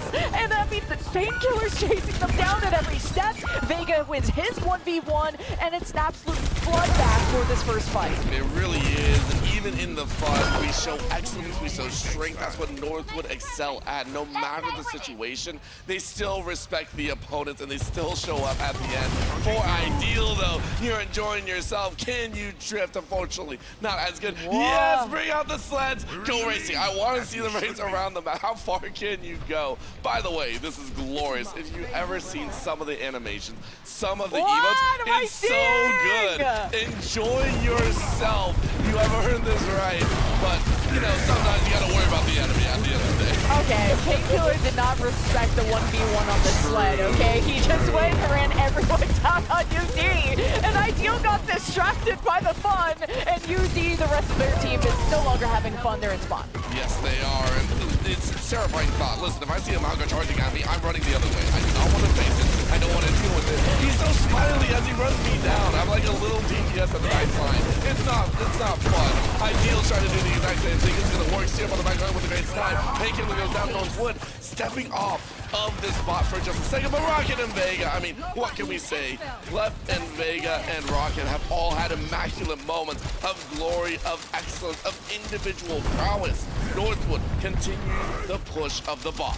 Yeah, and Rocket, I mean, this Tracer was one of the first heroes I saw him on so many years ago. He is one-clipping people right now, even from map 1. This guy was warmed up, ready to go. He's got the blink, the melees, he's mastered the tech over the years, and UD, they just have to take a step back. We have reached already the triple digits. The finish line for the ECAC Grand Final is right at the edge of Northwood's feet, and down the barrel, and right to the front room doors. Serum, you cannot leave. The grasp of Painkiller has left down another sound mirror towards spawn, and right here is the finish line. Northwood racing ahead. One last touch for UD. Is it a whisper or just a whimper left out of UD? They have to go out kicking and screaming at their last days here at the University of Delaware. But Northwood, they've been around. Their history has been bright. This trophy will shine even brighter as Northwood are your Overwatch champions. So good from the Northwood squad. History of excellence and power. For UD, they made it fun. They knew, and I think I respect a team that understands who they're going up against. When you hear Northwood, you said it earlier, you think winners, you think champions. And to face off against them in the grand finals, it's a respectable way to go out. You enjoyed yourself, and you could see still very fun no matter the situation. Yeah, Northwood still at the top of their game, and imagine once these players graduate, I'm sure Northwood will still be building champions, one of the best schools to be part of in any game that you are in. And I get the pleasure of interviewing them, so I'm gonna send you guys to a break so I can run down there and give them their trophies, so y'all don't go anywhere. You'll still have common days. Put off your term papers till the last minute. Eat cold pizza right out of the fridge. Update your fantasy roster. This is not one of those days. A few weeks a year and you'll discover the most uncommon time of your life.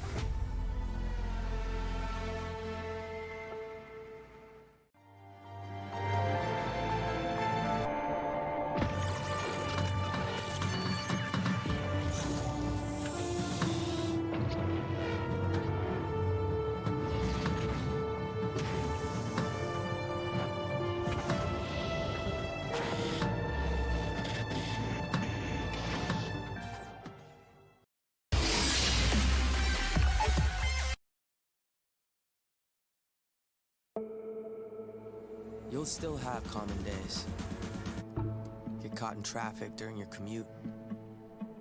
Overthink a text message. Get a song stuck in your head. This is not one of those days. A few weeks a year and you'll discover the most uncommon time of your life.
I am back on the main stage, joined by the ECAC Overwatch champions. Give it up to Northwood! Well, I have to steal Rocket for a quick champions interview. I swear you weren't this tall many years ago when I first started casting you. I even have heels on, but what an entertaining final, guys. Thank you for making that so hilarious. What was your favorite part, Rocket, and all of that? I know you were one-clipping everyone, but... I think my favorite part was kind of just the energy that we brought. You know, we were told the louder we are, the better. So we really, you know, showed the emotion regardless of the result. When normally we'd be pretty calm. So. Yeah, I mean, the Overwatch meta is getting crazier and crazier. I would have liked to see the flying cat from you guys, but how has it been working with these guys, being at Northwood for so many years? How has that helped you as a player? Being surrounded by such talented people, like my entire team, it's such a great environment for growing individually and, you know, as a player, and just being surrounded by my friends. I couldn't ask for a better environment than Northwood gives us. And I know you get this amazing trophy, but also so much Chipotle as a prize. So I'm trying to know the orders here. What's your Chipotle order that you're going to get? Double chicken, burrito, white rice, no beans. That's all. Okay, simple and clean. And I guess I'm not going to ask you how you're going to celebrate. So what's the future for you and the team? You guys going to just keep on winning? I think so. I think our roster's looking better every semester, and I'm super stoked to just run it back with these guys and do what we can to win every tournament in the future. Well, excited to see you grow more, not in height, but as a player. So congratulations once again to Northwood, your Overwatch champions.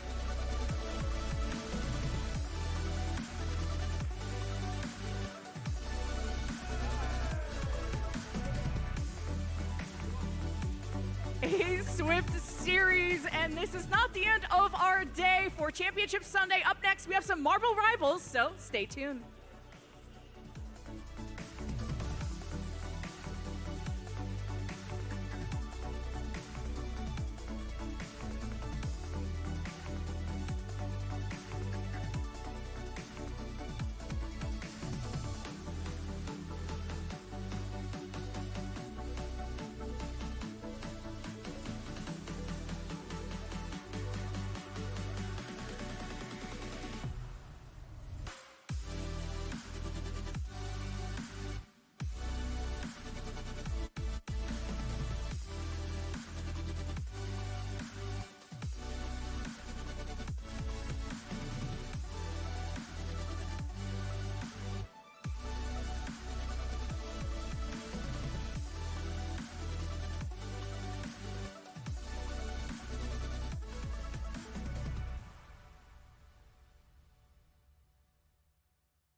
Hello, hello. There we go.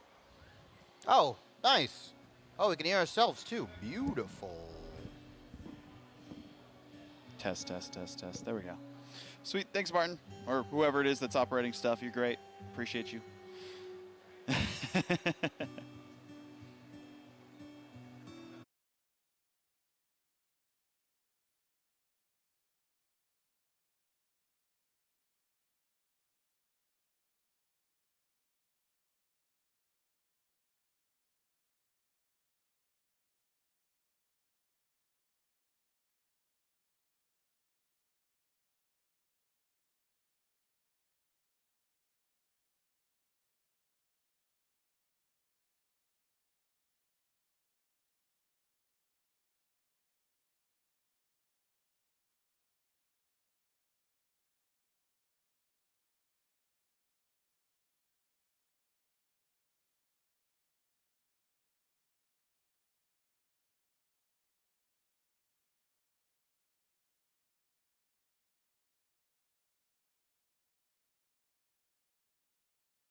big shiny trophy here on the stage. So if you're in the venue, come and hang out with us. Or if you're gaming, keep doing what you're doing, because it is time for our teams to take the stage. So get up and get loud for our first team. It's Fisher Esports.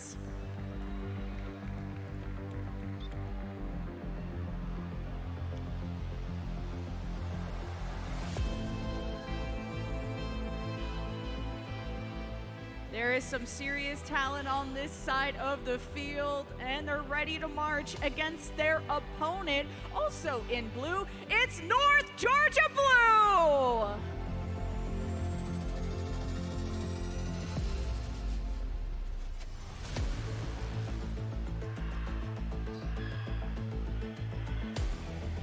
I've seen these guys here before. This isn't their first rodeo. It's time for our grand final for this trophy here on the stage. And to take you through this final, it's Vaudable and Shibby. Thank you, Lemon. This is the grand finals, what these teams have been competing all last semester and this semester for the first official year of Marvel Rivals Collegiate. And it's great to see these two teams at the top of it. Audible, do you smell that? That's championship Sunday air, LAN adrenaline in the building, the culmination of so many teams' hard work, their blood, their sweat, their tears, what they've been working for all year. And like you mentioned, the first official collegiate Marvel Rivals LAN. I mean, teams like Fisher, teams like North Georgia Blue, they have been working so hard for this moment. It's been amazing to see, the competition throughout the arena. We had 6 teams come to the national championship of multiple different divisions competing throughout the semester, different champions of each of the division. But now we get to see who's going to be the Division I national champions for NECC. And for those who don't know, if you've been under a rocker, this is the only time you're tuning in. This is the NECC National Championships grand final at the Forge Scholastic Esports Championship, presented by Army National Guard. Try saying that 10 times fast, I dare you. But for this matchup, again, it's going to be a first to 3, right? First to win 3 maps comes out on top, and you can have draws. We almost had one yesterday on Symbiotic Surface, but it was actually University of North Georgia who was the team who took the map, had a full hold against Fisher College. So looking into this matchup again, we didn't get the full preview of it. I talked to the players at Fisher. They had a couple of excuses here and there saying, we were tired, we weren't as prepared, we were joking around, things of that sort. But looking at these rosters, I mean, there's no jokes anywhere on either side. Yeah, University of North Georgia rounding out their roster with Vils, Trix, Quad Squad, Sum, 9, and Kung Fu Panda. What a name, by the way. Great name. Fisher Esports. If you watch Marvel Rivals Esports, you recognize some of these names, Vaudable, Dongmin, Impunity, Smash, Momentum, Flamme, and their stand-in, or one of their subs, KM Lord, coming in and filling that hit scan duelist role. We say that, but they're also kind of getting relegated to a third strategist too. They're like, he's not doing as much over there, so we're gonna see where he can be more helpful. I mean, triple strategist still very meta in this patch, even after some of the changes that we've seen. The quote-unquote nerfs for Invisible Woman and Loki. I mean, it's like they're getting tickled by the wind or something like that. Who knows? It doesn't really do anything. Unfortunately for them, they're sneezing at the patch notes for those strategists. And Gambit didn't get touched at all, so we'll likely just see a Gambit ban every single map. We saw a lot of Phoenix bans from the get-go, especially in North Georgia. They were pretty consistent with that one. No Devil Dinosaur is the thing to say. Unfortunately, you don't have your early prehistoric friend that's able to compete in this one. We wanted to make it as fair and competitive as possible, and I've been hearing some interesting tidbits from pros about that specific hero, so that's been interesting. Yeah, the street's been saying Devil Dinosaur is broken. Very busted. Play him in ranked. Yeah, definitely do it. Play him in Run ranked. It down. If he doesn't get banned, lock him in. I don't care. I don't care if you're a strategist that's never played Vanguard before, a duelist, or you're a Vanguard that only plays a one trick like a Magneto or a Strange. Lock Devil Dino if it's in your ranked games, but it won't be here. But everything else, like you mentioned, the patch notes, the new patch we're on. Yeah, Black Cat is available. The new map, Lower Manhattan, is available for both of these teams. If we get that far, I'm really interested to see if some of these guys have some wacky strategies, prepared for Lower Manhattan. I don't think we're going to it, right? Because teams aren't as prepped on it as much as they would like to, and I think a lot of them just don't prefer the scanning gimmick of the map. Yeah, so the scan, for those who don't know, for Lower Manhattan does reveal your location and also your alt charge, so that kind of evens the playing field, I guess, a little bit. Maybe not as favorable for dive specifically too, but even then, looking at the maps that were played yesterday, at least for University of North Georgia, they played double Krakoa during the group stage and did pretty decent on them. Won one, lost one, but always went to point 3. So if we go to Krakoa again, we know we're in for a banger on that one.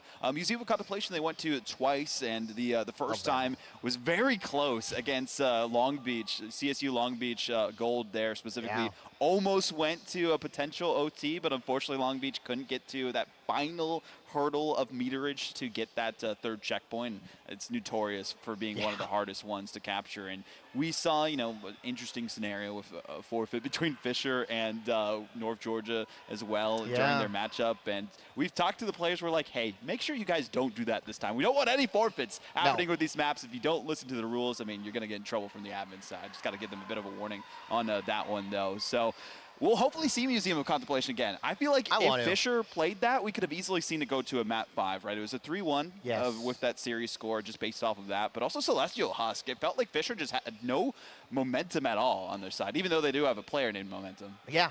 Oddly enough, I think, like you mentioned, KM Lord being that weaker link, the guy coming in, he's a Valorant player subbing in for Fisher, thinking that, hey, this guy can aim. He's got the mechanics. He's cracked, whatever you want to call him. Surely he could play Hella, Phoenix, and Elsa.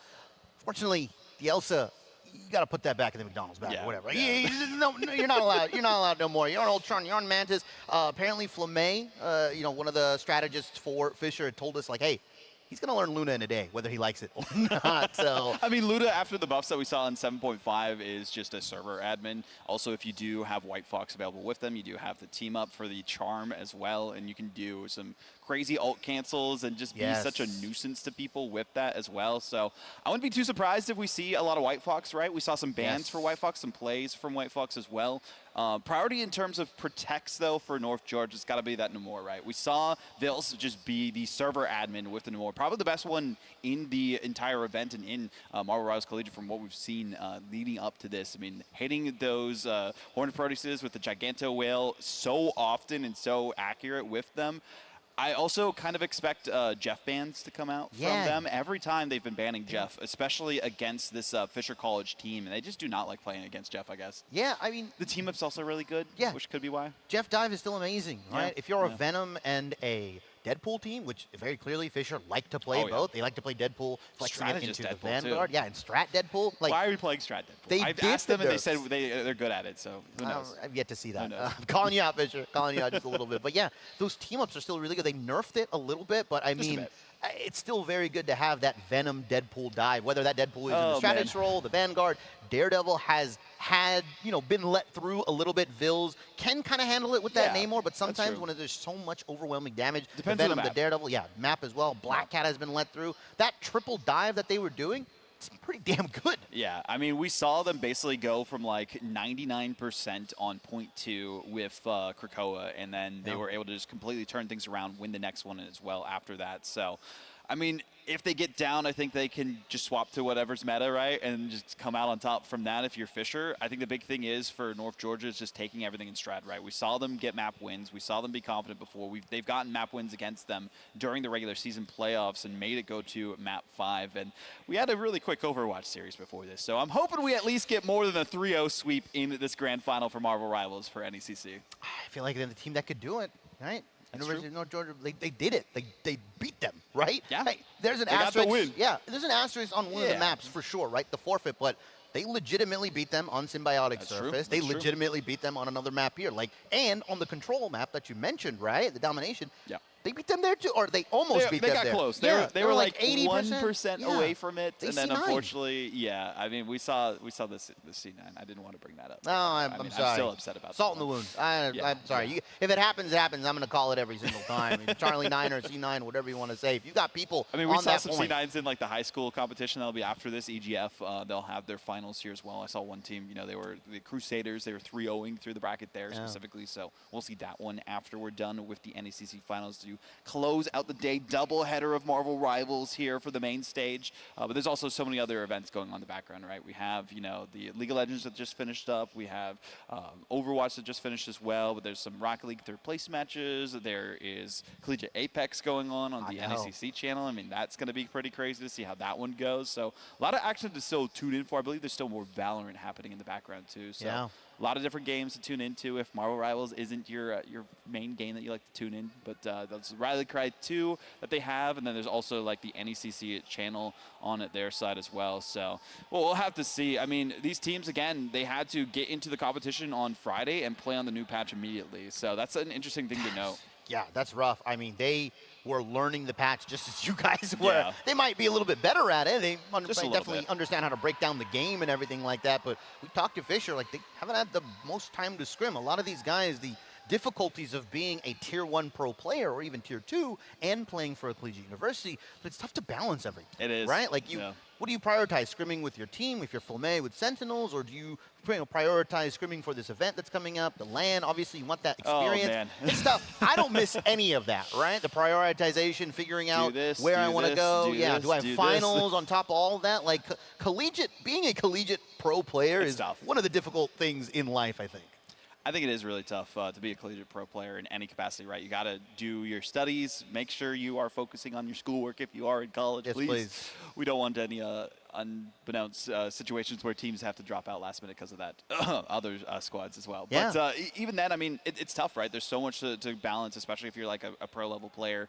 I mean, I come from Rocket League originally before Marvel Rivals, and we saw that happen, a decent amount where players had to be, held back from playing matches because they weren't getting their grades up and they're hitting those like academic minimums that some of the colleges have. So it's good to see that there's a lot of programs that are prioritizing that as well, right? Making sure that they have that accountability, making sure that they have like, hey, you have that minimum, get this.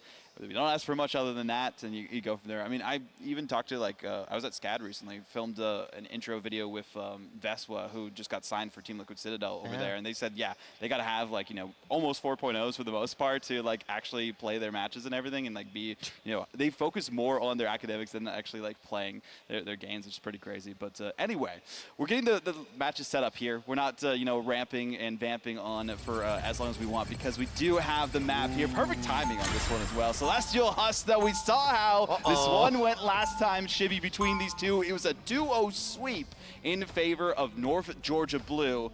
And I'm interested to see what the bounce back will be for Fisher Esports, right? Yeah, I mean, talk to Fisher, like we mentioned, they were able to review some of those maps, review some of the scrim codes. And that's the good thing about LAN as well. Yeah. You can't really hide anything. No, right? you can't. Like your matches are especially public. NECC. They got to make sure you have your profiles public for it too. Yeah. So I love that policy, just because it means that you can't, hide the results, hide the stats, or hide what you've played up to this point, especially if matches aren't streamed. Because a lot of the matches earlier weren't. But there's a first frame Namor banned from Fisher Esports. They've read up on the competition here. Wonder if UNG is going to respond with the Jeff here. Now, who is going to play Gambit Chicken? That's what I like to call it, right? That's a good question. Who do is we get gonna, locked in? Yeah, do we see a save save here? Does Fisher believe that they are just the better on-paper Gambit team? Mind you guys, Gambit got 0 changes. We talked about all the strategists and stuff like that. Gambit's still busted. Lock him into your ranked games if he's available. White Fox does get saved here. Both of these teams are trying to get the other one to ban Gambit, right? They're trying to it's essentially like, hey, I'm going to force you. Yeah, it's the Gambit bait, Gambit chicken, whatever you want to call it. I'm really interested to see if Fisher Esports are going to, lock away the Punisher as well. I think some did a very good job on that, but instead they're going to remove the Doctor Strange here. That Invisible Woman save from UNG kind of indicates like, hey, they might want to play the Strange, Invisible Woman team up. Also, the portals are very advantageous for them for those last-second touches, as well as some portal shenanigans you can do here. Really interested to see what UNG is going to ban out. I mean, Quad Squad was the one that played so much Doctor Strange last time, and the one time that they did ban them, they got the map win, or close to it at least. So, yeah. We'll see, the Gambit ban coming through, so that one is not necessarily wasted, but necessary from North Georgia. They knew the second save was coming through, so like, hey, if Fisher Esports can play Gambit, they'll gladly take it. But instead, the Cloak and Dagger, that's been a constant that we've been seeing for both strategists, actually. They've been kind of swapping back and forth, depending on who's most comfortable in the moment between, we saw, I think it was Ticklefish Fist and 9 were the ones that were playing it there. On the other end, though, for Fisher Esports, we do see the Black Cat save. So hopefully we do see some of that, too. We're seeing it hovered by a certain player that we've seen play before on Fisher Esports, and that'll be interesting if they do pull that out, because we got to see a little bit of it yesterday, but not too much. Yeah, and I like this Groot ban as well. I think UNG played a lot of Groot on some of these more defensive maps. Also, Celestial has those areas where you can just set everything up. Love this. So this was the pick your poison for UNG. Pick your hero. Either do you remove the Venom, or do you take the Daredevil away so you can take one of those compositions out of there, right? Because they love to run the Venom, Daredevil, and Black Cat dive. In this case, they're only going to have the Black Cat and potential DD here. Captain America, not as good, right? Those burst engages, those timings. You wish you really have Venom there because it's kind of a go button. And it looks like they are paying attention. Dongmin is taking away the Deadpool from Momentum. This is actually a self-steal from these. Like, no. You are not allowed to play Strat Pool. Give me Vanguard Deadpool, who, again, another hero that has received multiple nerfs over the course of the, couple patches. Still very, very good. And that's what we talked about. KM Lord, sorry, buddy, you are on Mantis duty. Yeah, they're going to make sure that they have the boost there as well, so that, Smash can get all of the eliminations off of this damage-boosted Black Cat specifically. We've seen, a lot of people talking in pro play about how good that they are as well. I am smart. I'm interested to see if this Black Cat can get to work, right? Damage boost. You also mentioned the movement speed that comes out. Mantis got a couple changes. Her damage boost got reduced from 12 to 8%, but now when she inspires you, she gives you a pretty good chunk of move speed, 100 move speed on top, which I think really helps a lot of these dive-based duelists. And Fisher Esports, it's a see hero, kill hero kind of effort, and Vils is going to swap over to the Punisher. Shotgun specifically very good as an anti-dive tool. Some was very effective on this Winter Soldier, and Quad Squad has taken no chances. Said, you know what, I'm going to open on the thing.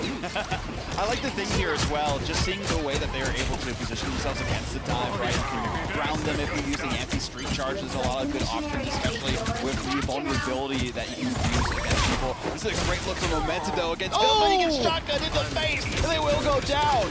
That's not Bills, that's Pirate King Mobo Smash. Takes down Tickle Fist. Quad Squad hits Impunity with the Haymaker. Both of these guys are trading back and forth with Smash on the Black Cat, doing a heroic job, willing Fisher to win this first point as they gather 11, 12, and now 13% and counting. Great from Smash. I love them being damage boosted here, especially showing the lethality of this hero in Black Cat. And we haven't seen them the entire semester, right? Typically with NECC and most collegiate competitions, you take like 2 weeks once a hero is released to actually allow it to be played in your competition. So nice to see them on the main stage here. Gets the point against them, using the invisibility and trying to at least have the CC immunity as they go in as well. There's the Phantom Pursuit just for the iframes, and they eventually are able to get 2 KOs off of it. But we also have Dongmin coming in with the pistols and also gonna get a selfie just for the road. What a cool ability, right? Just getting the selfie right after the elimination. I mean, Smash also has, the ultimate very effective here, right? We haven't really gotten to see it in NECC just yet, and I'm really interested to see how Smash can navigate it, because right now, on this Black Cat, he has been the sole carry for Fisher, as UNG is just stuck in this corridor right now, and unfortunately for them, Bills goes down, and here comes Black Cat Ultimate Bottomable. They are going in with the calling card. They can just teleport to whoever has one available to them and get percentage health damage against them, and that's why it's so effective. They can just go in, slice and die, shing, and no one's going to be able to take them down. It's another team fight win, 3 in a row for Fisher Esports, 81% and counting. And mind you, Vaudable, Doctor Strange not available, so one of them is going to need to touch. Bond is available for Tickle Fist, clobbering time as well for Thing here, but Flamay and the rest of the gang, as Momentum is going to use that Kumiho Unleash. She's going to bait out the Eternal Bond here, so Strategist for Strategist Ultimate. I do like to see this, Kraken impact coming in. Can they get the reset, though? Flamay is going to invest the Luna Snow Ultimate, so now you've got to see Trick popping that Psionic Seduction. On top of that, with the clobbering time, Fisher Esports, unfortunately for them, KM Lord does go down, and Impunity, though, has popped the Freedom Charge, getting his team into this point, and this Rocket, unfortunately, is the apple of this Black Cat's eye. You cannot get away. How long can you live? Unfortunately for that, Momentum goes down. UNG looks like they're going to flip this fight. massive change around for UNG, holding on, and 3 go down on Fisher Esports. Smash also taken out by some. 9 even gets elimination on Dongmin, so no one remains on the objective for Fisher Esports. University of North Georgia, they have a mountain to climb if they want to take this first point back, and this is a complete change of pace from the last Celestial Husk we watched between these two. Well, they might have brought a little bit of climbing gear here, as Vils does have that CYA available. Rocket Raccoon, another hero that got some pretty crazy buffs, right? Lowered ultimate charge cost, a lot more healing, and now has that, amplifier available to just win this next team fight. I think Fisher Esports, KM Lord, is a little hesitant, doesn't understand the timing, wants to invest this ultimate early. Throwing that out there in front of Fisher, though, is very bold, and that's going to get taken down. A-OK from Fisher Esports, and now you've got the Soul Resurgence coming out from KM Lord. I mean, Fisher Esports, they just got that gifted to them, that CYA right in front. Especially with the invisible boundary not available for 9 either, so not to have much sustain here. Even with the Kraken impact coming out from some, they get frozen by the Luna Snow. Flamme stays alive and escapes their own demise. Smash will slice and dice yet again, trying to track down Trixman on the Emma, but they still stay up for now, getting healed by their backline, just trying to hold on to as much percentage as they could, but over time, it's ticking down even more so. Fisher Esports will lock this down, because reminder, Dr. Strange did get banned, so no teleport. You talked about having a mountain to climb, right? I like to talk about it as perfect Marvel rivals when you're down 99-0. And unfortunately, that ultimate was not that perfect. We got to work on the rocket ultimate placement there. Throwing it right in front of Fisher Esports, your team was held all the way back. They couldn't even get the full, capacity of that ultimate. Maybe throw it behind a wall, or before you throw it, have your team press that W key, because I think it would have been a different fight if UNG were actually able to utilize the CYA that came out from Vils. And really interesting, now he's put on triple strategist duty, and this is triple main strategist, my least favorite variation because of how long those ultimates take to build up. Even with Rocket getting that ultimate charge cost buff, I feel like Cam Lord and Flamme and Momentum, they've got the right composition, right? 2 kind of off supports with the Mantis and the White Fox, and you've got a main support with Flamme who has locked and loaded that ult, and we do see a pause from Vils, so this was a legal pause, by the way. This is a legal pause. Yeah. There's not going to be a forfeit from it. They're in the respawn rooms in between rounds, so they're going to restart their PC, and it's going to take us a little bit, right, to get that back into the lobby as quickly as we can for that one. But it makes sense, if you're having some tech issues, you want to get things resolved before you go to that second point. And this being the grand finals, it's not for seeding like it was last time these two teams played against each other. So that's a big thing to note for this specifically, is seeing that, we have a lot of changes that can happen in between the group stage and the actual playoffs. Fisher have locked in since the getting into the playoffs, right? They haven't really dropped a map here or there. I heard UTD got close from Aurora specifically. Shout out on that one, but unfortunately they didn't come out with the win. But they did get the 3rd place victory, UTD, against the Fisher Esports B team, or Fisher Navy as they are called. So they at least have a 3rd place medal in all intents and purposes that they can write home about there specifically for this national championship. But talking about what we've seen so far in this map, they just need to shut down Smash. I mean, them being the main duelist on this roster, getting the damage boost and everything, if you could focus them, then that'd be huge. The problem is they're flanking around perfectly. They have so much utility. They can turn invisible. They can portal through walls. They can put down a slowing Mento Fish zone that's basically like a small invisible boundary. Yes. You can see through it, of course, but you can't move because you're grounded, and any movement abilities don't work, by the way, whenever you're in that AoE. And then there's also just the protection that you have from getting crowd controlled yourself. Yeah, the CC cleanse. Like the CC cleanse is nuts, and you use that when you go in, so you have it procced immediately as soon as you get hit with it, and then you can swap to a different ability afterwards. I mean, the skill ceiling of this hero is pretty high, I would say, for Black Cat in comparison to, what people are saying with Devil Dinosaur, where you just go in and chomp and just wreck face. Dare I say it's the highest skill ceiling hero in the game. I don't want to get the Spider-Man players too mad, but unfortunately, I think you have to let go of the throne. In terms of the utility, I would say so. Yeah. I mean, in terms of being able to generate value and having to know all your combos, I would say Spider-Man probably is still. Mechanically, yeah. I mean, Venom's pretty close though, right? As well, just because you have to have that perfect timing that you have for the ultimate. So there's a couple of different heroes that are similar to that, but yeah, in terms of the amount of stuff you can do is huge for Black Cat. I mean, we didn't even see, you know, the portal usage right Not yet. for this one. So there's some shenanigans there's you can so do on many Convergence lineups and everything. Convoy, I where you mean, can just bypass a full check, exactly, like yeah. a choke point, right? You just portal through. I've seen specifically some funny Central stuff. Park. Yes. Like when you go into that first little room with the health pack, you can teleport directly into the objective area for the first capture point. So there's a lot of shenanigans that you can get up to with the sling ring portal that you have there as well. I mean, I'm interested to see, you know, what these teams pull out of comp-wise, at least for University of North Georgia, going into this next sub-map, right? They get a bit of a mental reset because they're having this, you know, tech issue. We're having a PC reset and everything as well. So I think the big thing for them is just, you know, taking this time while it's either their teammate or the other team is trying to figure out what's going on with their PC, to just strategize, talk amongst each other, right? Yeah. Say, hey, this didn't work. This person was like destroying our back line. We got to target them out.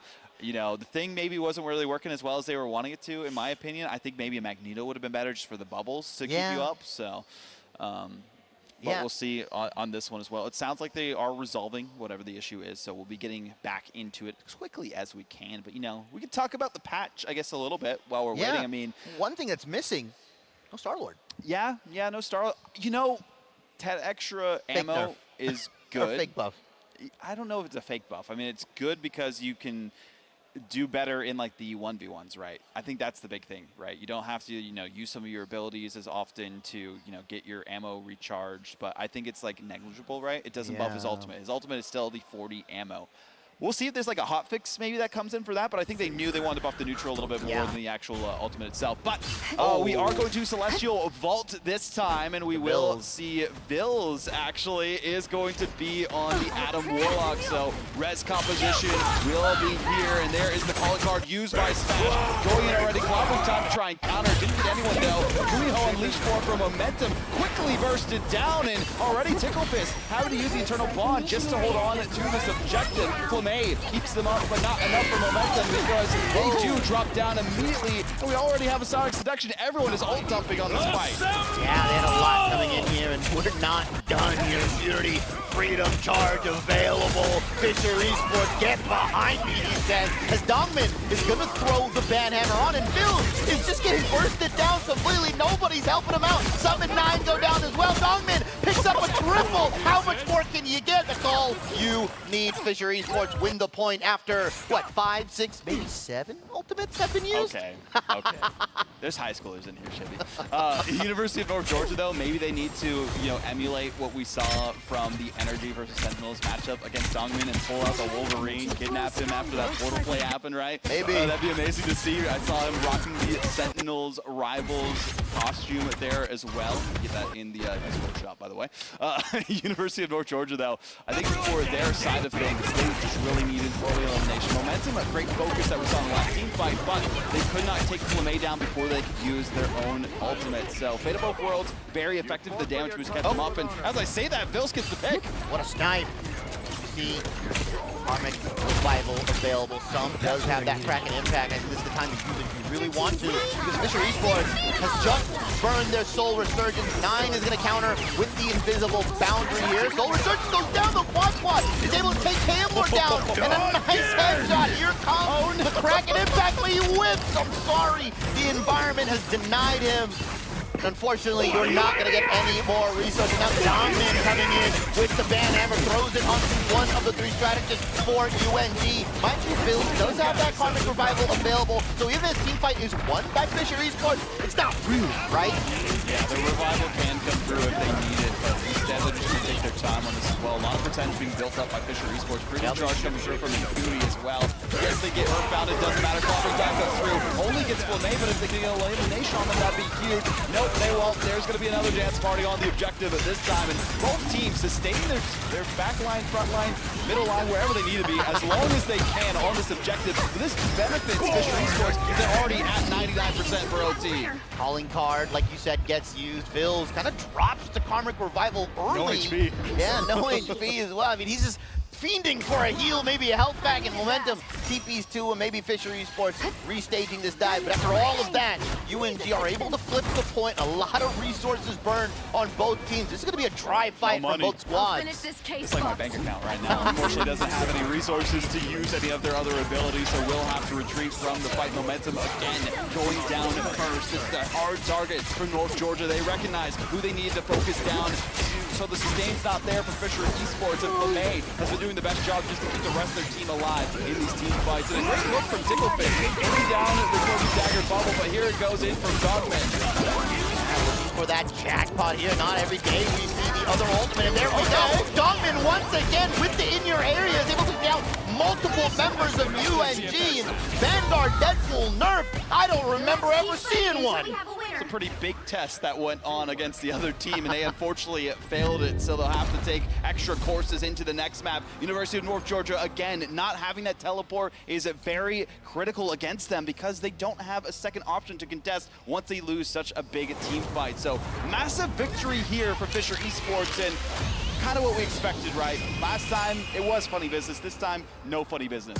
Yeah, I mean, the serious part about it is Dongman just locking the Vanguard Deadpool, right? I mean, that was something that they strayed away from. They didn't play it at all in their last matchup, but FLEMAE, the MVP here, 22-2. Is that what I saw? Yes, only going down twice. Yeah, I mean, only going down tight. 22-2 and 22, by the way. What a score. 5 finals as well. And if you look across the board, I mean, Fisher Esports, they kind of just played better as a team. No one really had an insane performance, right? Nobody had like 20 finals or 15 finals here and there. Obviously, they are playing that more triple strategist composition, but they got the KOs that mattered the most, right? Burning through certain ultimates, right? Burning through the invisible boundaries, the unfortunate mishap of the Karmic Revival, not really doing as much as you'd want. You want to bait more resources out, but you only got Calling Card. Yeah, I think the big problem here, too, for North Georgia, right, they were taking down momentum, which was great, but they didn't realize how effective FLEMAE was being with their damage that they were doing, also the heals. I mean, because you could basically be like a pseudo better Hela at this point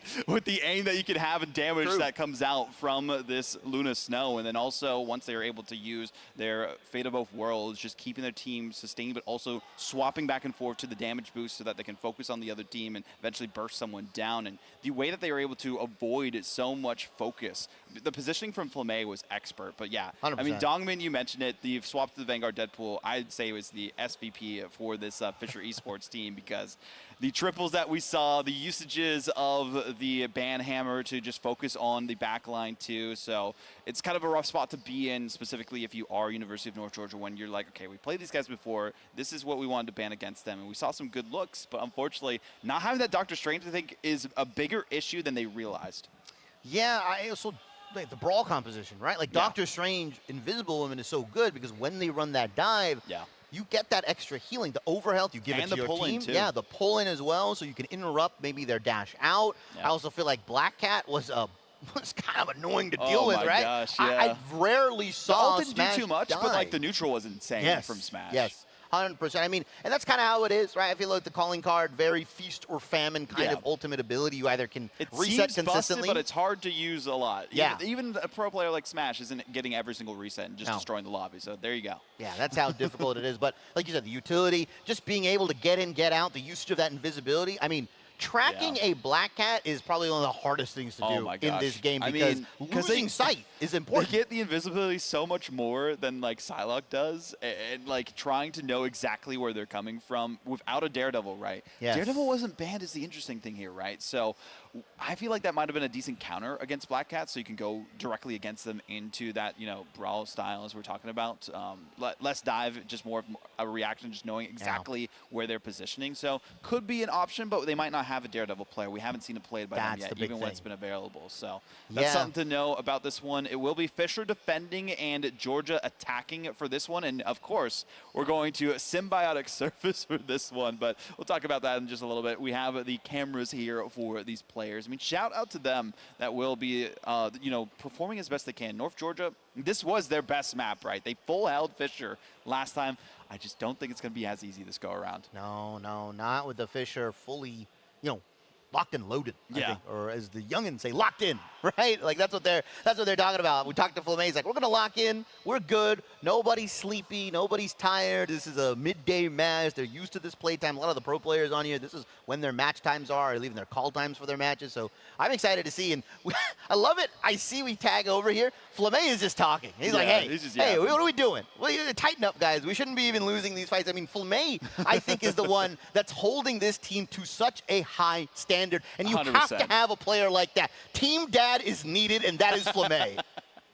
I also love that he has the Sen headset, the branded there. That's pretty awesome as well. Also, Shibby, I'm hearing you owe someone in chat lunch money. What's going on over there? Oh, I'm not sure. Maybe I owe him some games. I might have duoed with some people. Sorry. Apologies again. If you see me in your games, I apologize. I'm running it down on Devil Dino. I'm running it down on something. I'm just trying to have some fun in Marvel Rivals like everybody else. That's fair. I mean, we've been having a fun time at this event as well, right? We are at the Techport campus here for the Boeing Center itself. 1,900-acre campus with companies in cybersecurity, aerospace, and advanced tech. This isn't just about gaming, it's about where tech is actually happening. There are more than 80 organizations located here, so when students come to compete, they are also getting exposure to a much bigger ecosystem. So shout out to the facility that we have here, and as we saw as well, we talked about it earlier, Symbiotic Surface is the map that we are going to. We also got to talk about the Army National Guard as our presenting sponsor for the Forge Esports Scholastic Championship, which is everything that's happening